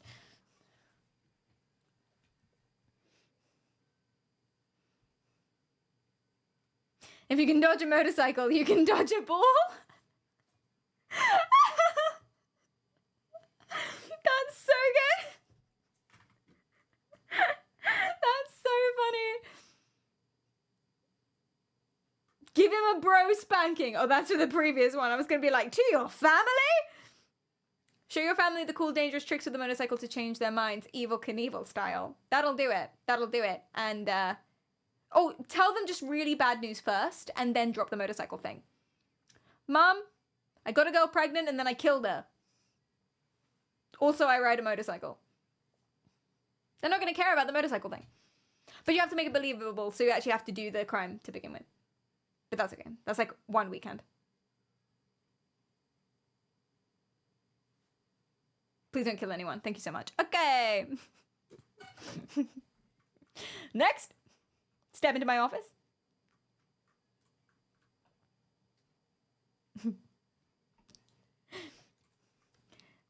Hey, Perry. Hey. I heard of your life coach qualities. Could you give me advice on how to become divorced? I am currently not married, but I think that's the easy part since I'm not rich and not able to work. I also take good care of myself, which is probably a bane to all the easy partners who would jump on the chance to marry. This is really frustrating. I need you to help me get good. You're my only hope. What do? So I'm going to be honest with you. I'm going to level with you here. Not really sure what the fuck you're talking about. But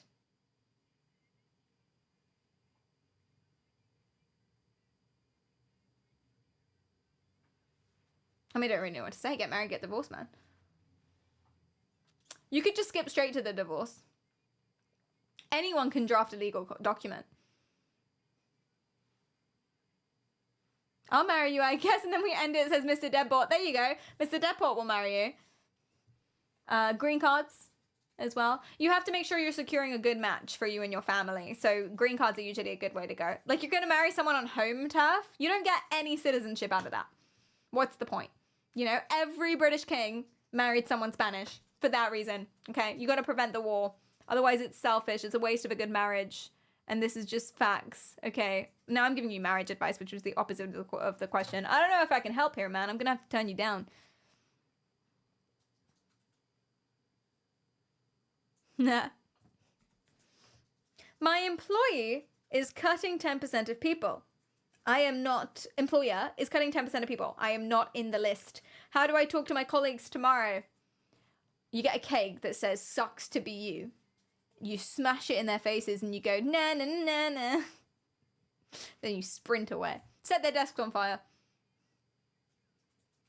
Suck it, losers. Like with a box cutter. I think the employer's not running around cutting people. I think he's firing them. Although you did say cutting. So now I'm not sure. If you're not on the list of people he's going to cut, then you don't really have to do anything. You don't even have to worry. You don't have to worry about it. You can sit there. You're safe. You have to make sure they all 10% of those people show up to work on that day because you don't want him to find replacements and then you get cut.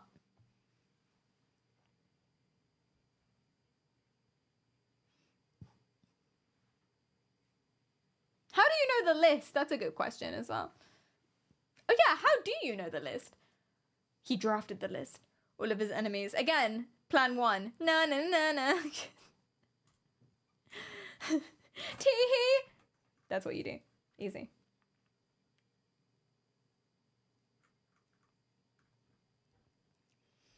I like to write fiction, like short stories, and I'm currently working on a novel. Should I keep on trying to publish my writings, or is it better to keep it for myself? Greetings from Colombia. Greetings from the UK.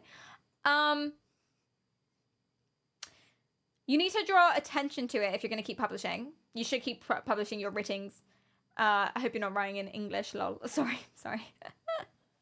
Anyway, if you're going to keep publishing, which I think you should definitely do because you have to follow your passions and follow your dreams, I think you have to draw attention to it some way. So have you seen that movie where they write like crime fiction, but all of the stories come true? So everyone's like, oh my God, who is this person? And it's all in the news everywhere. That's the easiest way for that. Oh yeah, by the way, wattpad.com/pericarial. I write supernatural fan fiction about Dean's washboard abs. So you can find me there as well. I also dabble. Yeah, or what you can do is you can be like, I was at a Diddy party. By the way, read my short story. Or do what that woman did in the car where she was trying to sell her book. Actually, this is literally what she did. That was a woman we did a stream on. She went to like takeout drive-throughs, like McDonald's drive-throughs, and she says, I'm gonna buy the meal for the person behind me because this is the anniversary of when my husband was brutally murdered.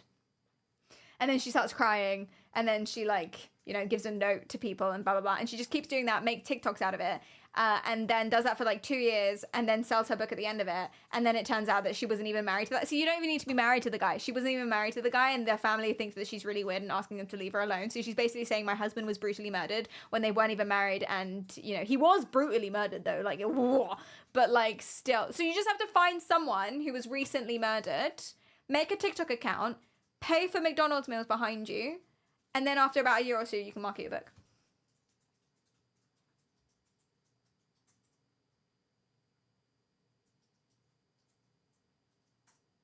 Write a manifesto. Become a political party leader and write a manifesto about like shocking things you're gonna do, like absolutely shocking, like absolutely unhinged. You don't have to do that. No! This is bad advice. Is it because I plugged my Wattpad?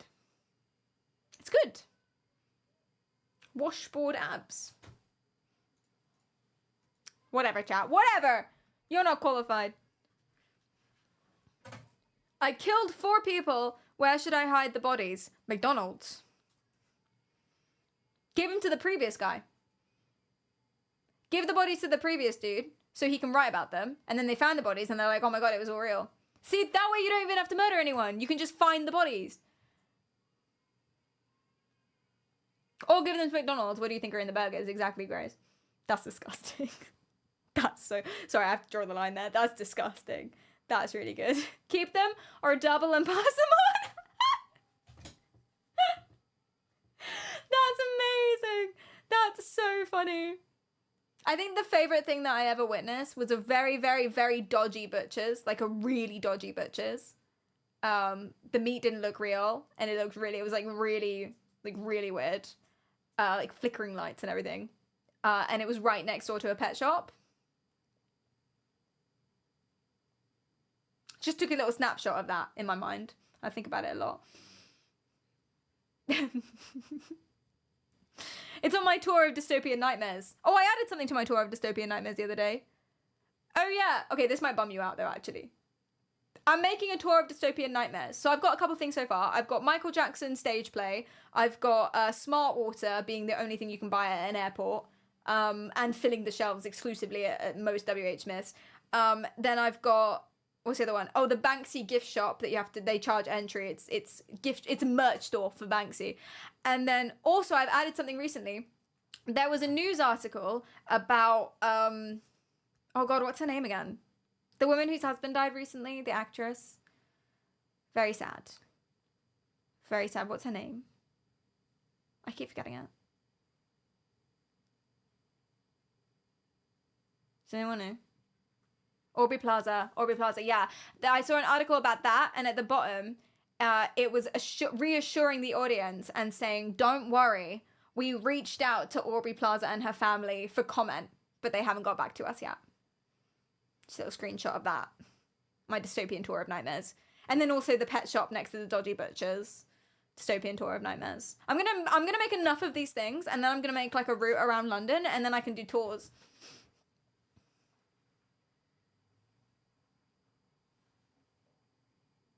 Did someone make a Wattpad Pericardial account? Did you really? Did you fucking really? Oh, Perichieli. Okay. Because I was going to be like, wait, should we go on Wattpad? No, you did not. You did not. You absolutely didn't. Thank you for saying it's good advice.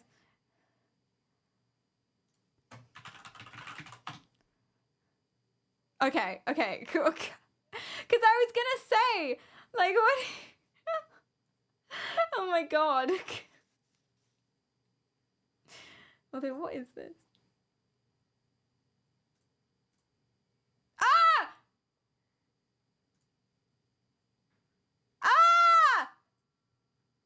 Thank you for saying this, though. Creators a bit, not the real pericardial. I appreciate that. I was worried about it. Ah! Use the link. Seriously. Oh, sorry, Grace. I didn't see the link in time. No!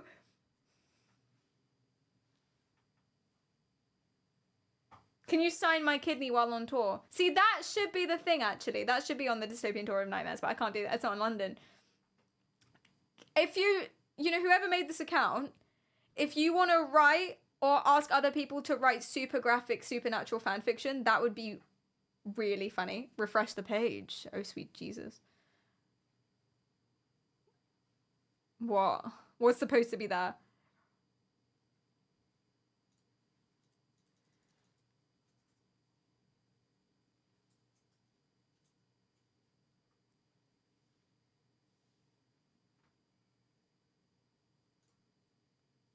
Okay. I was worried. In conversations, I can't go there. I need to log in. Oh, wait. Thank you. The links work. That's so weird. Oh my god. Oh my god. Oh my god. Oh my god. No. No. No. No, you can't do this to me.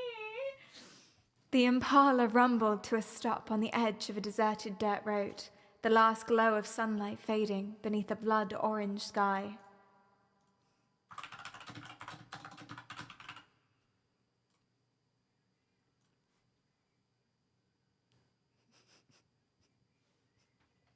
Dean Winchester stepped out of the car, his leather jacket catching the breeze as he surveyed the rundown farmhouse ahead. The air was heavy with the scent of wildflowers and something darker, something unclean. Did you just write this? This is pretty good. You're sure this is the place? Sam asked, slinging his duffel over his shoulder as he joined Dean. Dean grinned, a cocky smirk that could melt steel.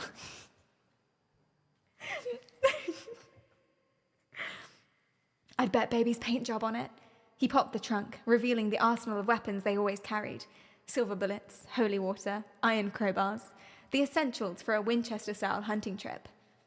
Tonight's hunt was no ordinary ghost or run-of-the-mill demon. It was a revenant, a creature of vengeance bound to the physical world by rage and dark magic. According to Bobby's notes, this particular revenant had a penchant for shredding its victims with claws sharper than surgical steel. We've got one shot at this, Dean said, loading shells into a sawed-off shotgun.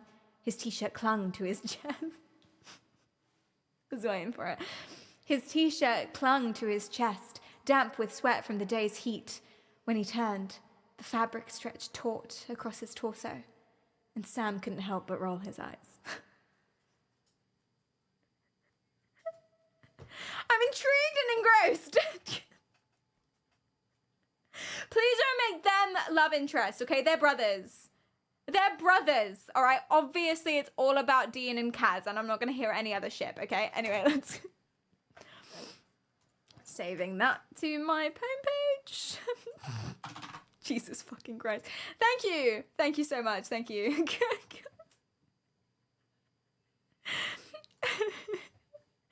All right, what are we doing? Oh, yeah, I was giving you life advice. Aroused, GM. You need to finish Supernatural. Yes, you do. Yes, although there are so many seasons and it gets real bad like halfway between, but then it gets good again. Don't worry. Don't worry. From season 8 to like season 12, it's like not good. But then it gets really good again. So you have to bear with.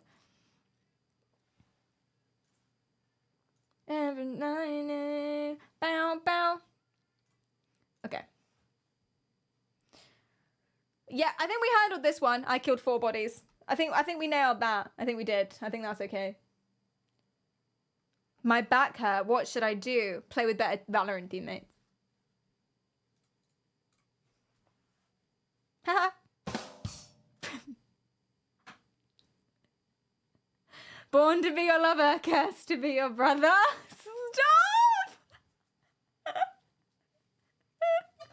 No!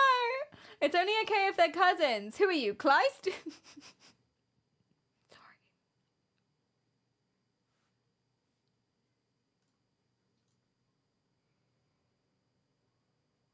Oh wait, I radioed the wrong song. That's why it's all like smooth. Maybe the back hurts because they're always carrying in Valorant. Exactly. Exactly. Play with better teammates. That is good advice. Thank you. I know. Next. Bow, bow, bow, bow. I stubbed my toe. What do I do? Cut it off! Cut it off! It'll just get infected and then you'll get scurvy and then the demon will enter you in your window when you're sleeping and it'll be an incubus and you will be like, hey, where's the succubus? And the succubus was on like off duty that day, so the incubus had to come and you're like, I'm not really into dudes, and then it's like, it's cool, I'll just turn around. And then you do that and then you go give advice to that previous dude and it's like, hey, it worked, long hair, just turn around, stuff like that. And you have like an awakening experience and you like it, but it's very confusing. And then you spend the next like 5 years being like, oh, do I like dudes or was it just the incubus experience or was I just sleepy? Was it grape or was this consensual? It's hard to say because he would have done it anyway. You know, is it about the implications of what happened? You know, all of this stuff. But if you didn't have a toe anymore, none of this would have happened.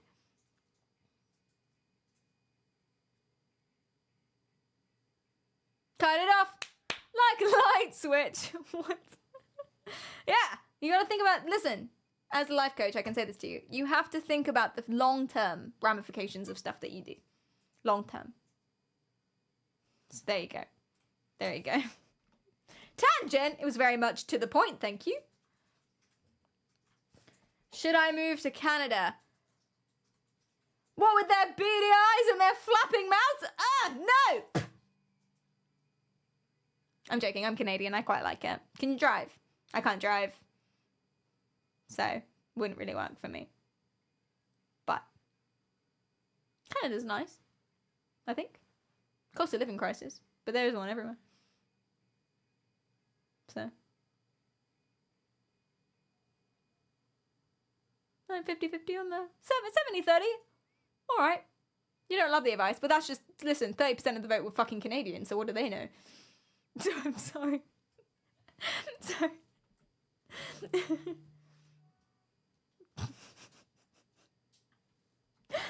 I'm having fun.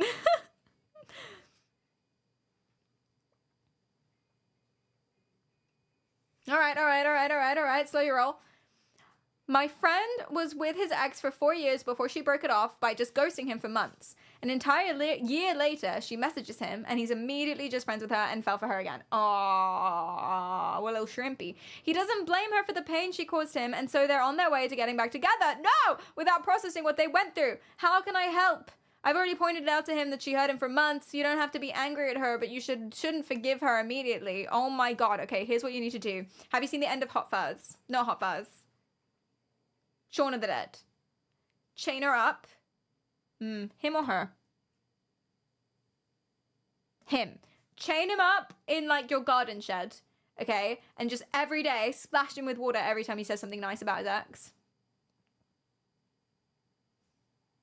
Until he emotionally breaks down, because he will do, because he has to like piss in a bucket every single day. He's gonna emotionally break down.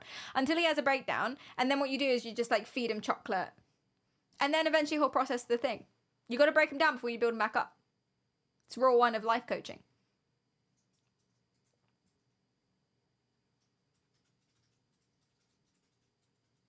So.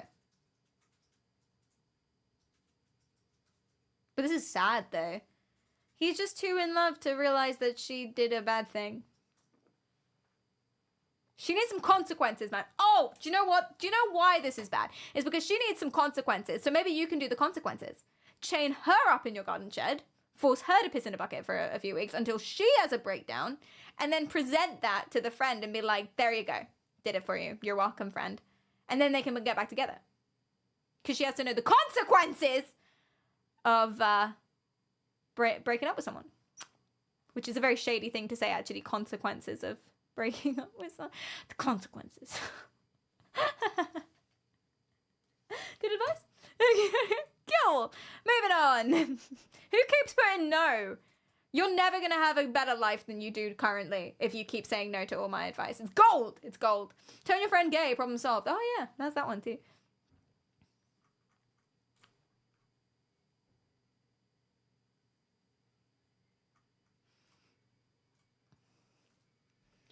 I am not an alien, but I also don't know how to interact with the human race. How do I do that? Can I get a 7-step solution?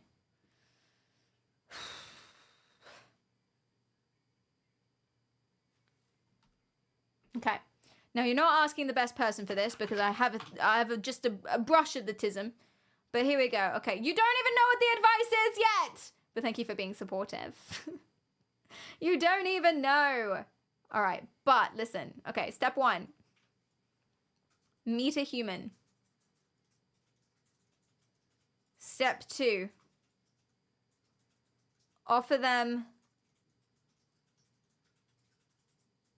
cold or room temperature. Fuck it. I've converted. Okay, step 1. Step 1. Meet a human. Step 2. Offer them a cold or room temperature beverage. Brackets, water. That's what I've seen everyone do. Step 3. If they say cold, make it too cold. Just stuff that bad boy with ice. If they say room temperature, make it like warm. And not nice. And that way you exert superiority. This is what happens to me every single time someone asks me this question. Every single time. Step 4.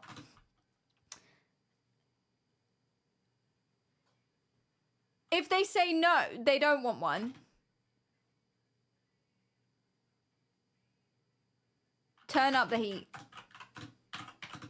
in the house so that it gets really dry, and then don't offer again so they're really thirsty and sweaty. Step 4. Oh, chat, how do you interact with the human race?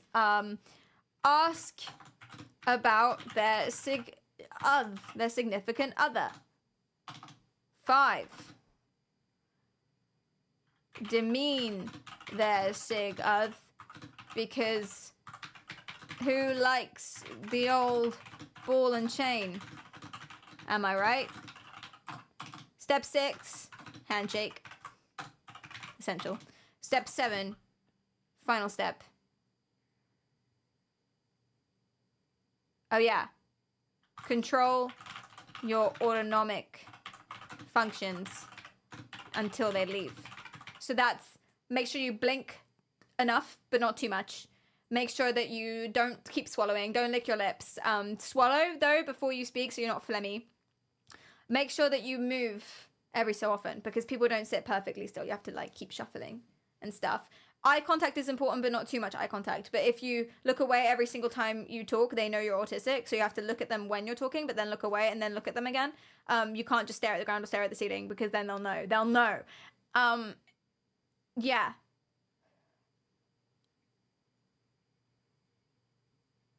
Step 8. Have fun.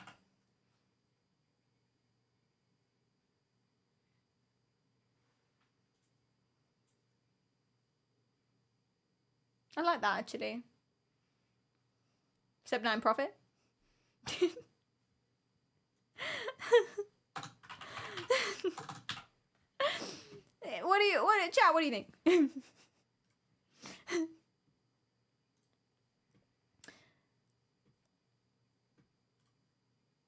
It's alright. Good advice? What if you have a hard time looking at them? Well, this isn't a, oh, you have a skill issue and that's, I accept that about you. This is a fix your skill issue. We don't accept our clients' limitations.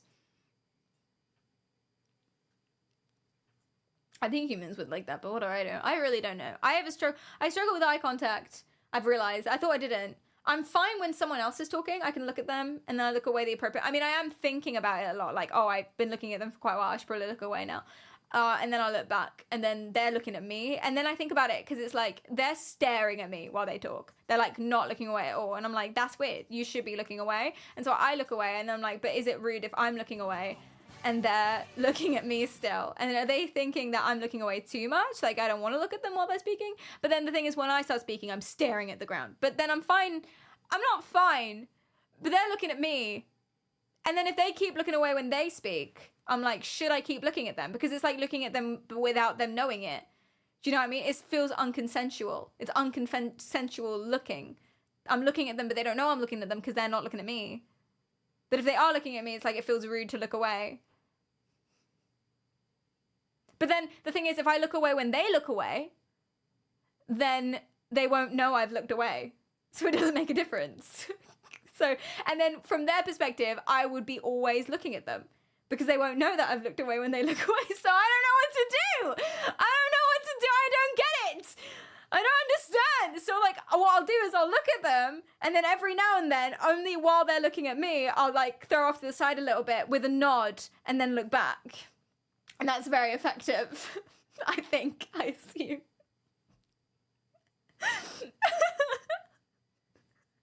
And I haven't heard a single fucking thing they've said because I'm just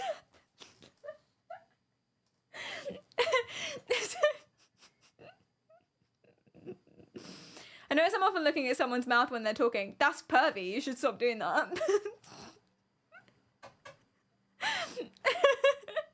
What if you nod too much? What if you nod not enough and then they lose confidence in what they're saying?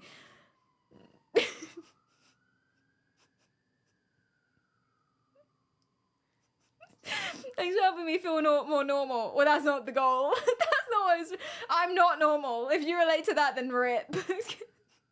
What I mean to say is you're welcome. You're welcome. Humans are hard. Oh dear. All right. Okay, moving on. Guys, what do I do? Stare at their forehead. It's funnier. But then they get like disconcerted, don't they? Intense eye contact, constantly, established dominance. Oh God. My friend's dad was a police investigator. So he like interrogated people for a living, was his job. And you could fucking tell. Like when you talk to him, he was just like... And then he would ask you questions and you weren't really sure what he meant by them. Clearly gunning for something, but you're not sure what. I'm like 12, trying to talk about my day. How was school? It was good. And what did you do? Oh, shit. Okay, should I come crime?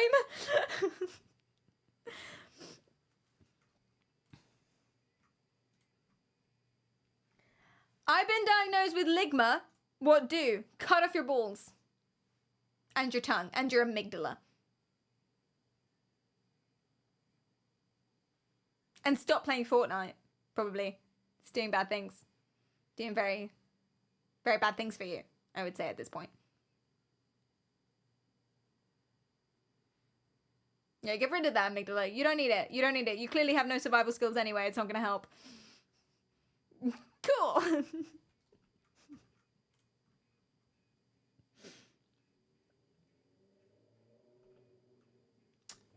Oh, yes. I forgot about this. This was from the How to Survive Family Reunion stream. How to talk to the combined archetypes of racist grandmother and conspiracy uncle at a family party. Recently failed this level of the survival game, Sag. I'm sorry. Chat, I'm gonna need your help with this one. My first thought is just like fire. Just burn the house down. Fire. Just fire everywhere. You know what they say? Fire, fire everywhere. No one can hear them scream. Huh. Avoid, divert, drink. Yeah, to be fair, actually what you could do is just get really drunk. Although, that seems unsafe. So I'd go for the first one. You could double in. You could really double down And you could be like, listen, if the conspiracy uncle is talking about how 9/11 was an inside job and your racist grandmother's being racist, you could just be like, I should pick a different example. You could just say to your conspiracy uncle, it was the brown people. And then like, double whammy, they both like you. Just go for it, man. It's not real if it's a family reunion. You don't have to mean the things that you say. You know? That's crazy. And then dissociate with the alcohol. Yeah, that's a good one as well. Dissociation is my favorite way to survive family reunions. This will make a good clip. Quicken, please! Fuck, of all the times for you to come in. Hello, how are you doing, darling? What's up? Are you going to TwitchCon? I miss you. Sorry. I come in within 10 seconds. This is what I hear. Ah! Oh no. He was here all along. Yeah, just dig deeper. And they'll both die soon, probably. One from like not eating enough vitamin C and one from old age. So you're all good.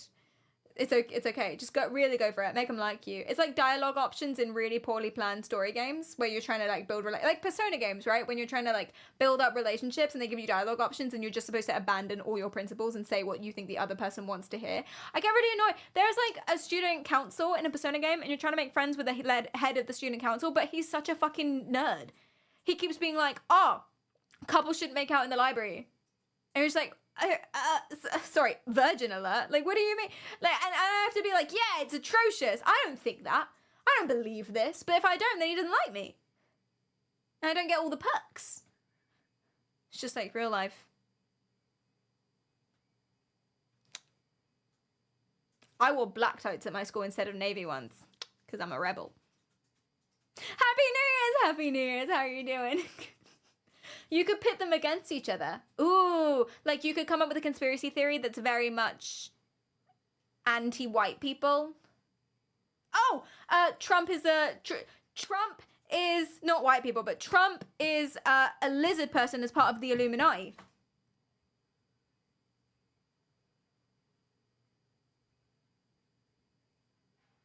That won't set off conspiracy, uncle. He'd like that. What sets both of them off?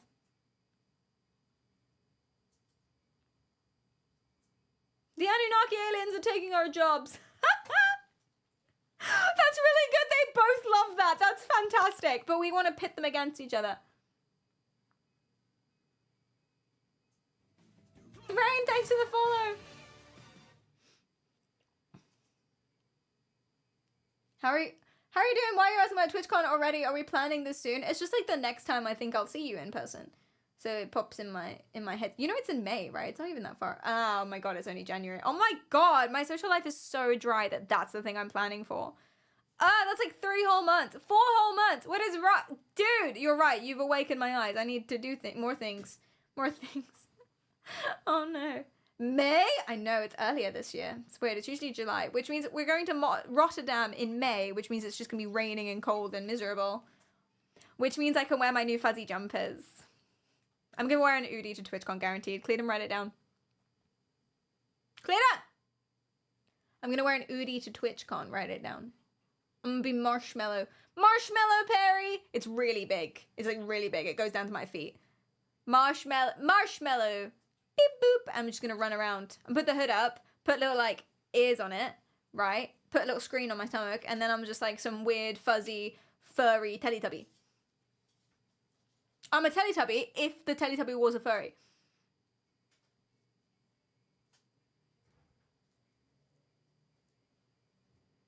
It's in May. It's in May. I'm glad we had this conversation. Yeah, it's still too far away though.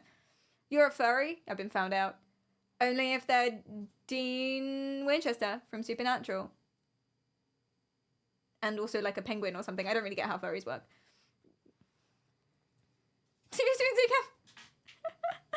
Isn't the weather in May hot in Rotterdam? It's barely hot in fucking summer. Last year it was raining and cold and miserable and I wore a jumper everywhere. Last year it was fucking freezing. I was sad I didn't bring a goddamn coat and that was in July. Whereas with the certified life coaching, I did a practice exam on the internet. And if it was a real exam, I would have passed. So I would have been certified as a life coach. But also, funny, histrionically, you don't actually need any certification to be a life coach. Anyone, you, them, anyone can just be you can just say you're a life coach and then be like GG and put it on your thing and then start life coaching people. So we're all certified, qualified, maybe not certified, but we're all qualified life coaches right now. So I'm giving you advice as a qualified life coach. If you can't tell from my tone, this is a scathing indictment of the industry, as I put in my description. Fill out the form. Let's go. Next.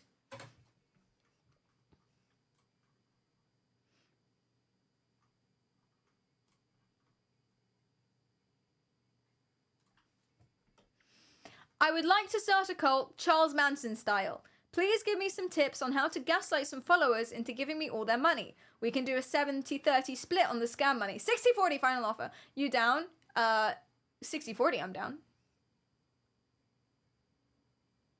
Are you going to make it a business? Are you going to have shares? Are we selling a product? Is it no, it's Charles Manson, so you just want like babes. Okay, I'll bring in the babes. You lock down the babes with chains. Is that what Charles Manson did? I'm not really clued up on it.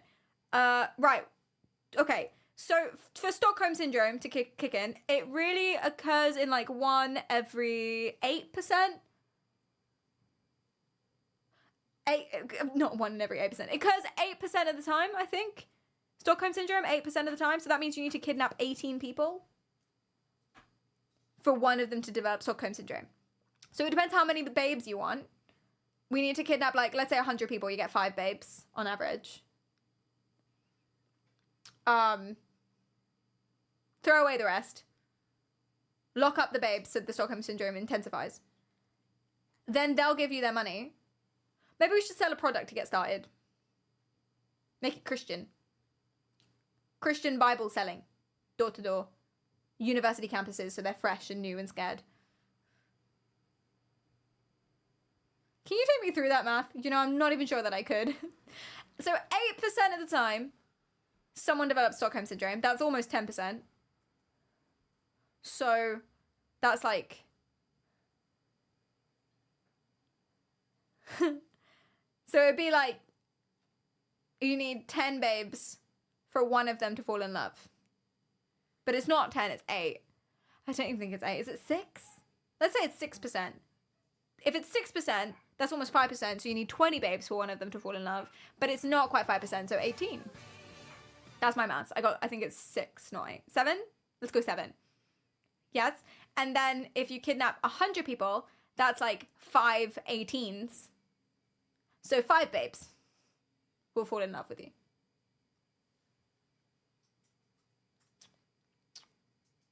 Is my maths wrong?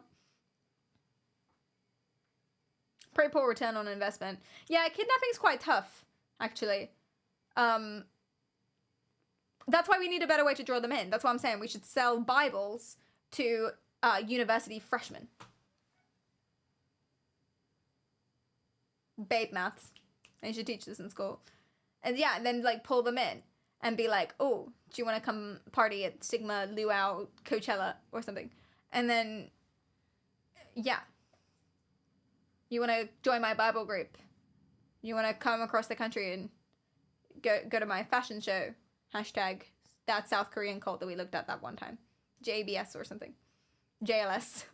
Everybody in love, come put your hands up, because we have guns. Yeah. You get the love of your life for only 18 dead bodies. 17 dead bodies. And you wanted to do Charles Manson style anyway, so the dead body's part of it. So I think it's a good plan. It's a good plan. We'll think more. 60-40 final offer, and we'll brainstorm. Good life coaching? Will I create a cult? Probably. For the plot. For shits and gigs at some point, just to prove that I can. I think I could. I'll vote 1 if I get a cut. Sure, you'll get a cut. You'll definitely get a cut. That's for the other guy, whoever wrote this. Ignore the wink if you're not that guy. LSD will probably cut the number significantly. Charles Manson got like 3 gaslit babes. Ooh, if we give them all LSD, then we can probably take in a quarter. We could take like 5 people And then you get the love of your life every 4 dead bodies. And that's more Charles Manson style numbers. Yeah. Yeah. Cool. Next.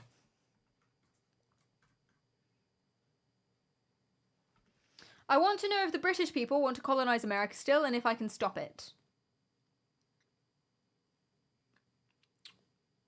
No comment. Get out of my office. Get out of my office!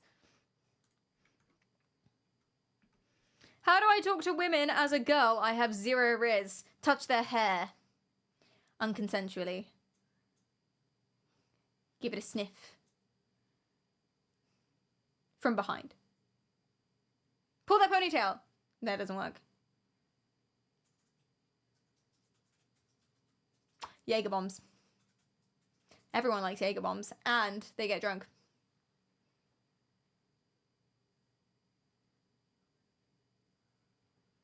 Yeah. Yeah. Talk about periods. Yeah, you know, like girl things. Periods and like toxic friendships. What else do girls do? Cooking and shit, I suppose. Bedazzling various clothing items. Diva cups.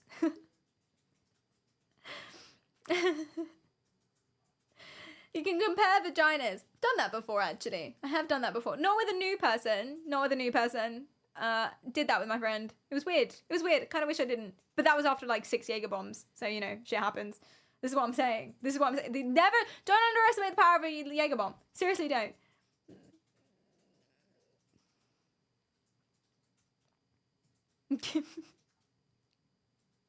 Why do you share these things? I think the real question is, why do I do these things to begin with? Once I've done these things, I have to share them. Otherwise, it haunts me. If I don't get a good story about it, then I'm just cooked, aren't I? Did it look normal? Yeah. I mean, she was blonde, so that was crazy. Made me feel better about myself. Because it was the same, so... I'm not going to answer any more questions about this, you fucking weirdos. Good advice, thank you. Next! What do I do if I was born to be a lover, but forced to be your mother? Tweet about that. Post pictures of your son with you, like, on him. Tweet that, specifically. And then, like, just wait. Sabotage every single relationship that he has with any other girlfriend. Guilt him so he never leaves the house. Kill off his dad. That's step 1, actually. You have to get rid of his dad. Otherwise, he wouldn't feel like a fear of abandonment. You can't let him die, though, the dad. Well, you can kill him, but you have to tell the son that he ran away, that he abandoned you, like he went out for milk sort of thing. You have to do that. Because otherwise, the son won't feel like this desperate dependence on you and won't have this, like, massive fear of abandonment. And that's kind of essential for them to stay with you forever. So you do that, right? Then you talk about how handsome he is all the time on like weird WhatsApp groups with other mothers. And then you tweet this and then you sabotage every relationship. If he has any babies or gets married with anyone, you kill all the people that you need to kill for that. So like the priest, the babies, stuff like this, right? Oedipus by Munchausen, exactly, by proxy.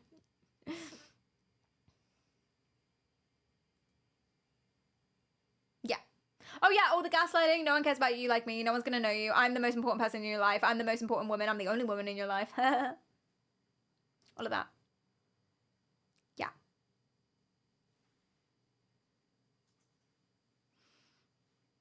But it could just be someone who's burned about their child. They don't say it's their own son. Oh no, this is a quote. They just got the quote wrong. This is a quote from a tweet that we did a stream on. It's real. She did do this. All of the stuff I'm saying, that's real people from that stream. Come to stream more. Good advice. Amazing. By the way, that was a manipulative thing that I just said. Come to stream more because you missed out. Totally, like, fully intentional manipulation there. Just to let you know, just to be fully, like, full disclosure. A group of new and really interesting friends has offered me a place to live and a job working there. It's quite remote, but seems really nice. Should I take the offer?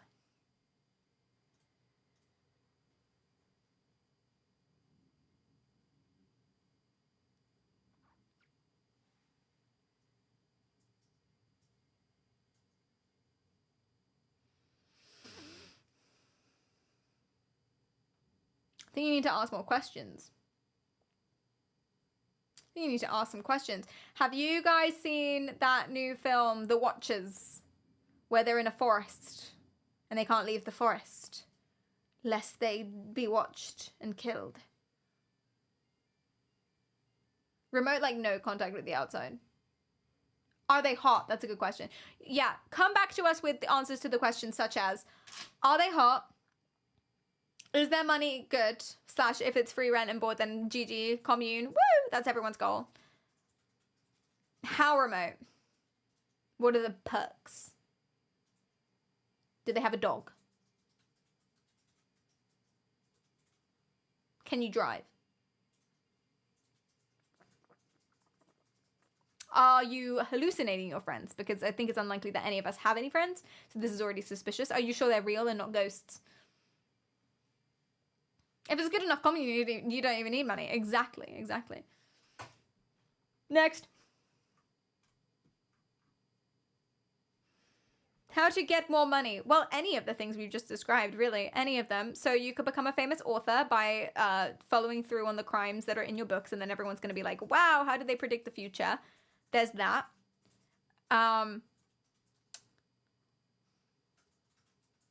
Kidnapping women in your cult and forcing them to give you money. Any sort of MLM. Sell human organs. You can do that. You could do that, yeah. So you could become a doctor or something. Doctors don't get paid very much, but you could also on the side do like illegal prescriptions and also like illegal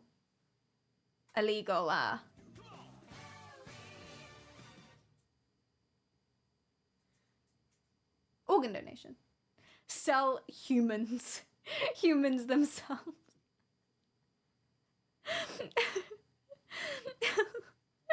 See, a person who is good at their job, okay? A person who is good at their job, right? Should be able to get people on board without making them slaves. You should be able to like have people just following you around and do things without the slaves. And I think if you need to make someone a slave by force, then it's just a skill issue. It's giving skill issue, and that's not okay. So that's my take on this. Selling a human would just be a full set of organs. And you can't say, and they can decide their own purpose. They could decide their own purpose, I suppose. Like Manson, exactly. Become a life coach. Oh, become a life coach. You don't need any qualifications. You can just say that you are. That's good. And you can charge people like $15,000 if you have a pretty enough website. And you can fake all the testimonials because that's what people do anyway. So you don't even need to have done anything. Just make a pretty website.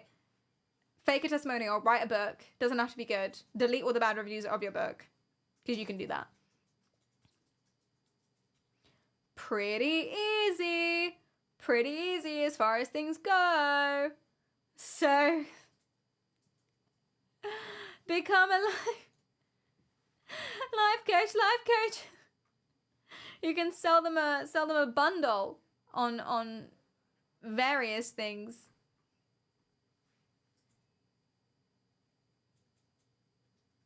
Yeah.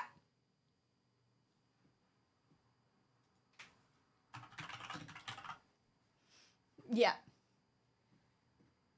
Good advice? Amazing. Okay.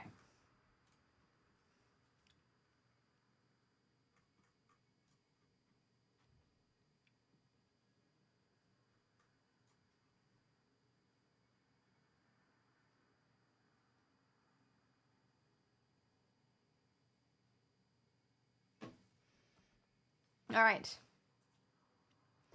I am talking to a girl I met while traveling a little over a year ago, and we seem to be hitting it off really well. Occasionally flirting, I think.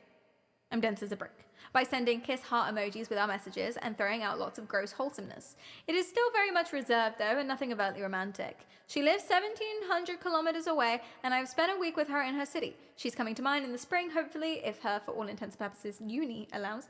How do I proceed? All intents and purposes, uni.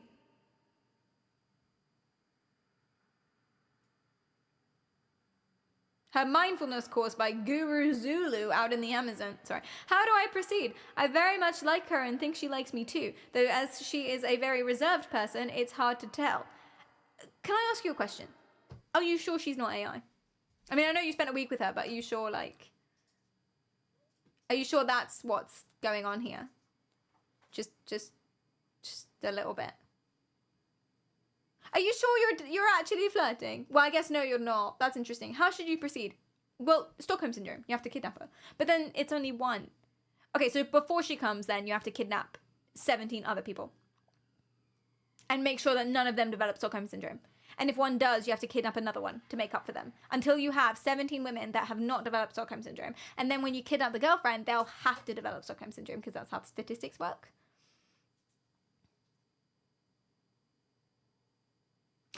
Arrange for one of your neighbors to harass her and threaten to kill her and call her up on the phone like Scream style.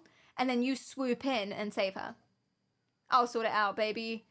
Don't you worry. But really, you're the person on the phone. Get someone to drown her in a swimming pool. And then you jump in and you resuscitate her. And bonus, you get to get a little mouth action. You can also, yes, if you kidnap 17 women, you can also use them as a lure of friends. Look how many female friends I have. I'm so popular. Women love me. Therefore, I'm, harmless. Is this guy bothering you? Yeah, literally that. Exactly that. Yeah. Absolutely.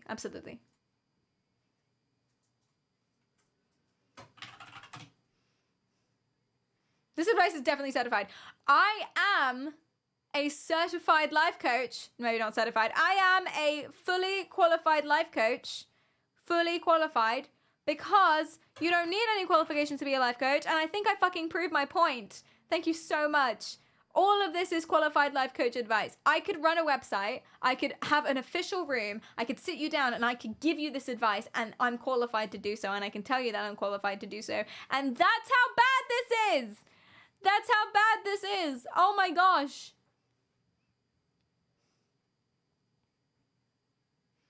That's the point that I'm making. Okay. I'm qualified as a human. Certified, asterisk. It's true. Chat, thank you for saying this is good advice. And I'm going to go ahead and assume that 91.7% approval rate is going to apply to everything. I'm going to put that on my website.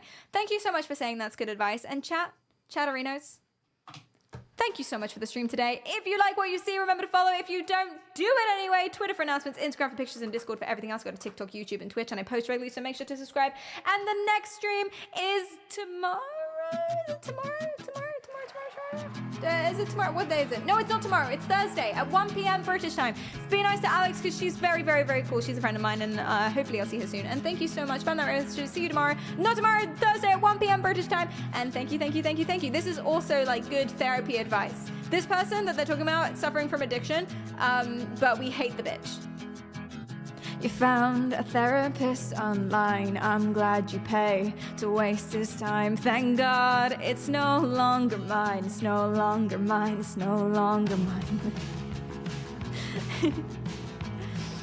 Wait, I fucked it.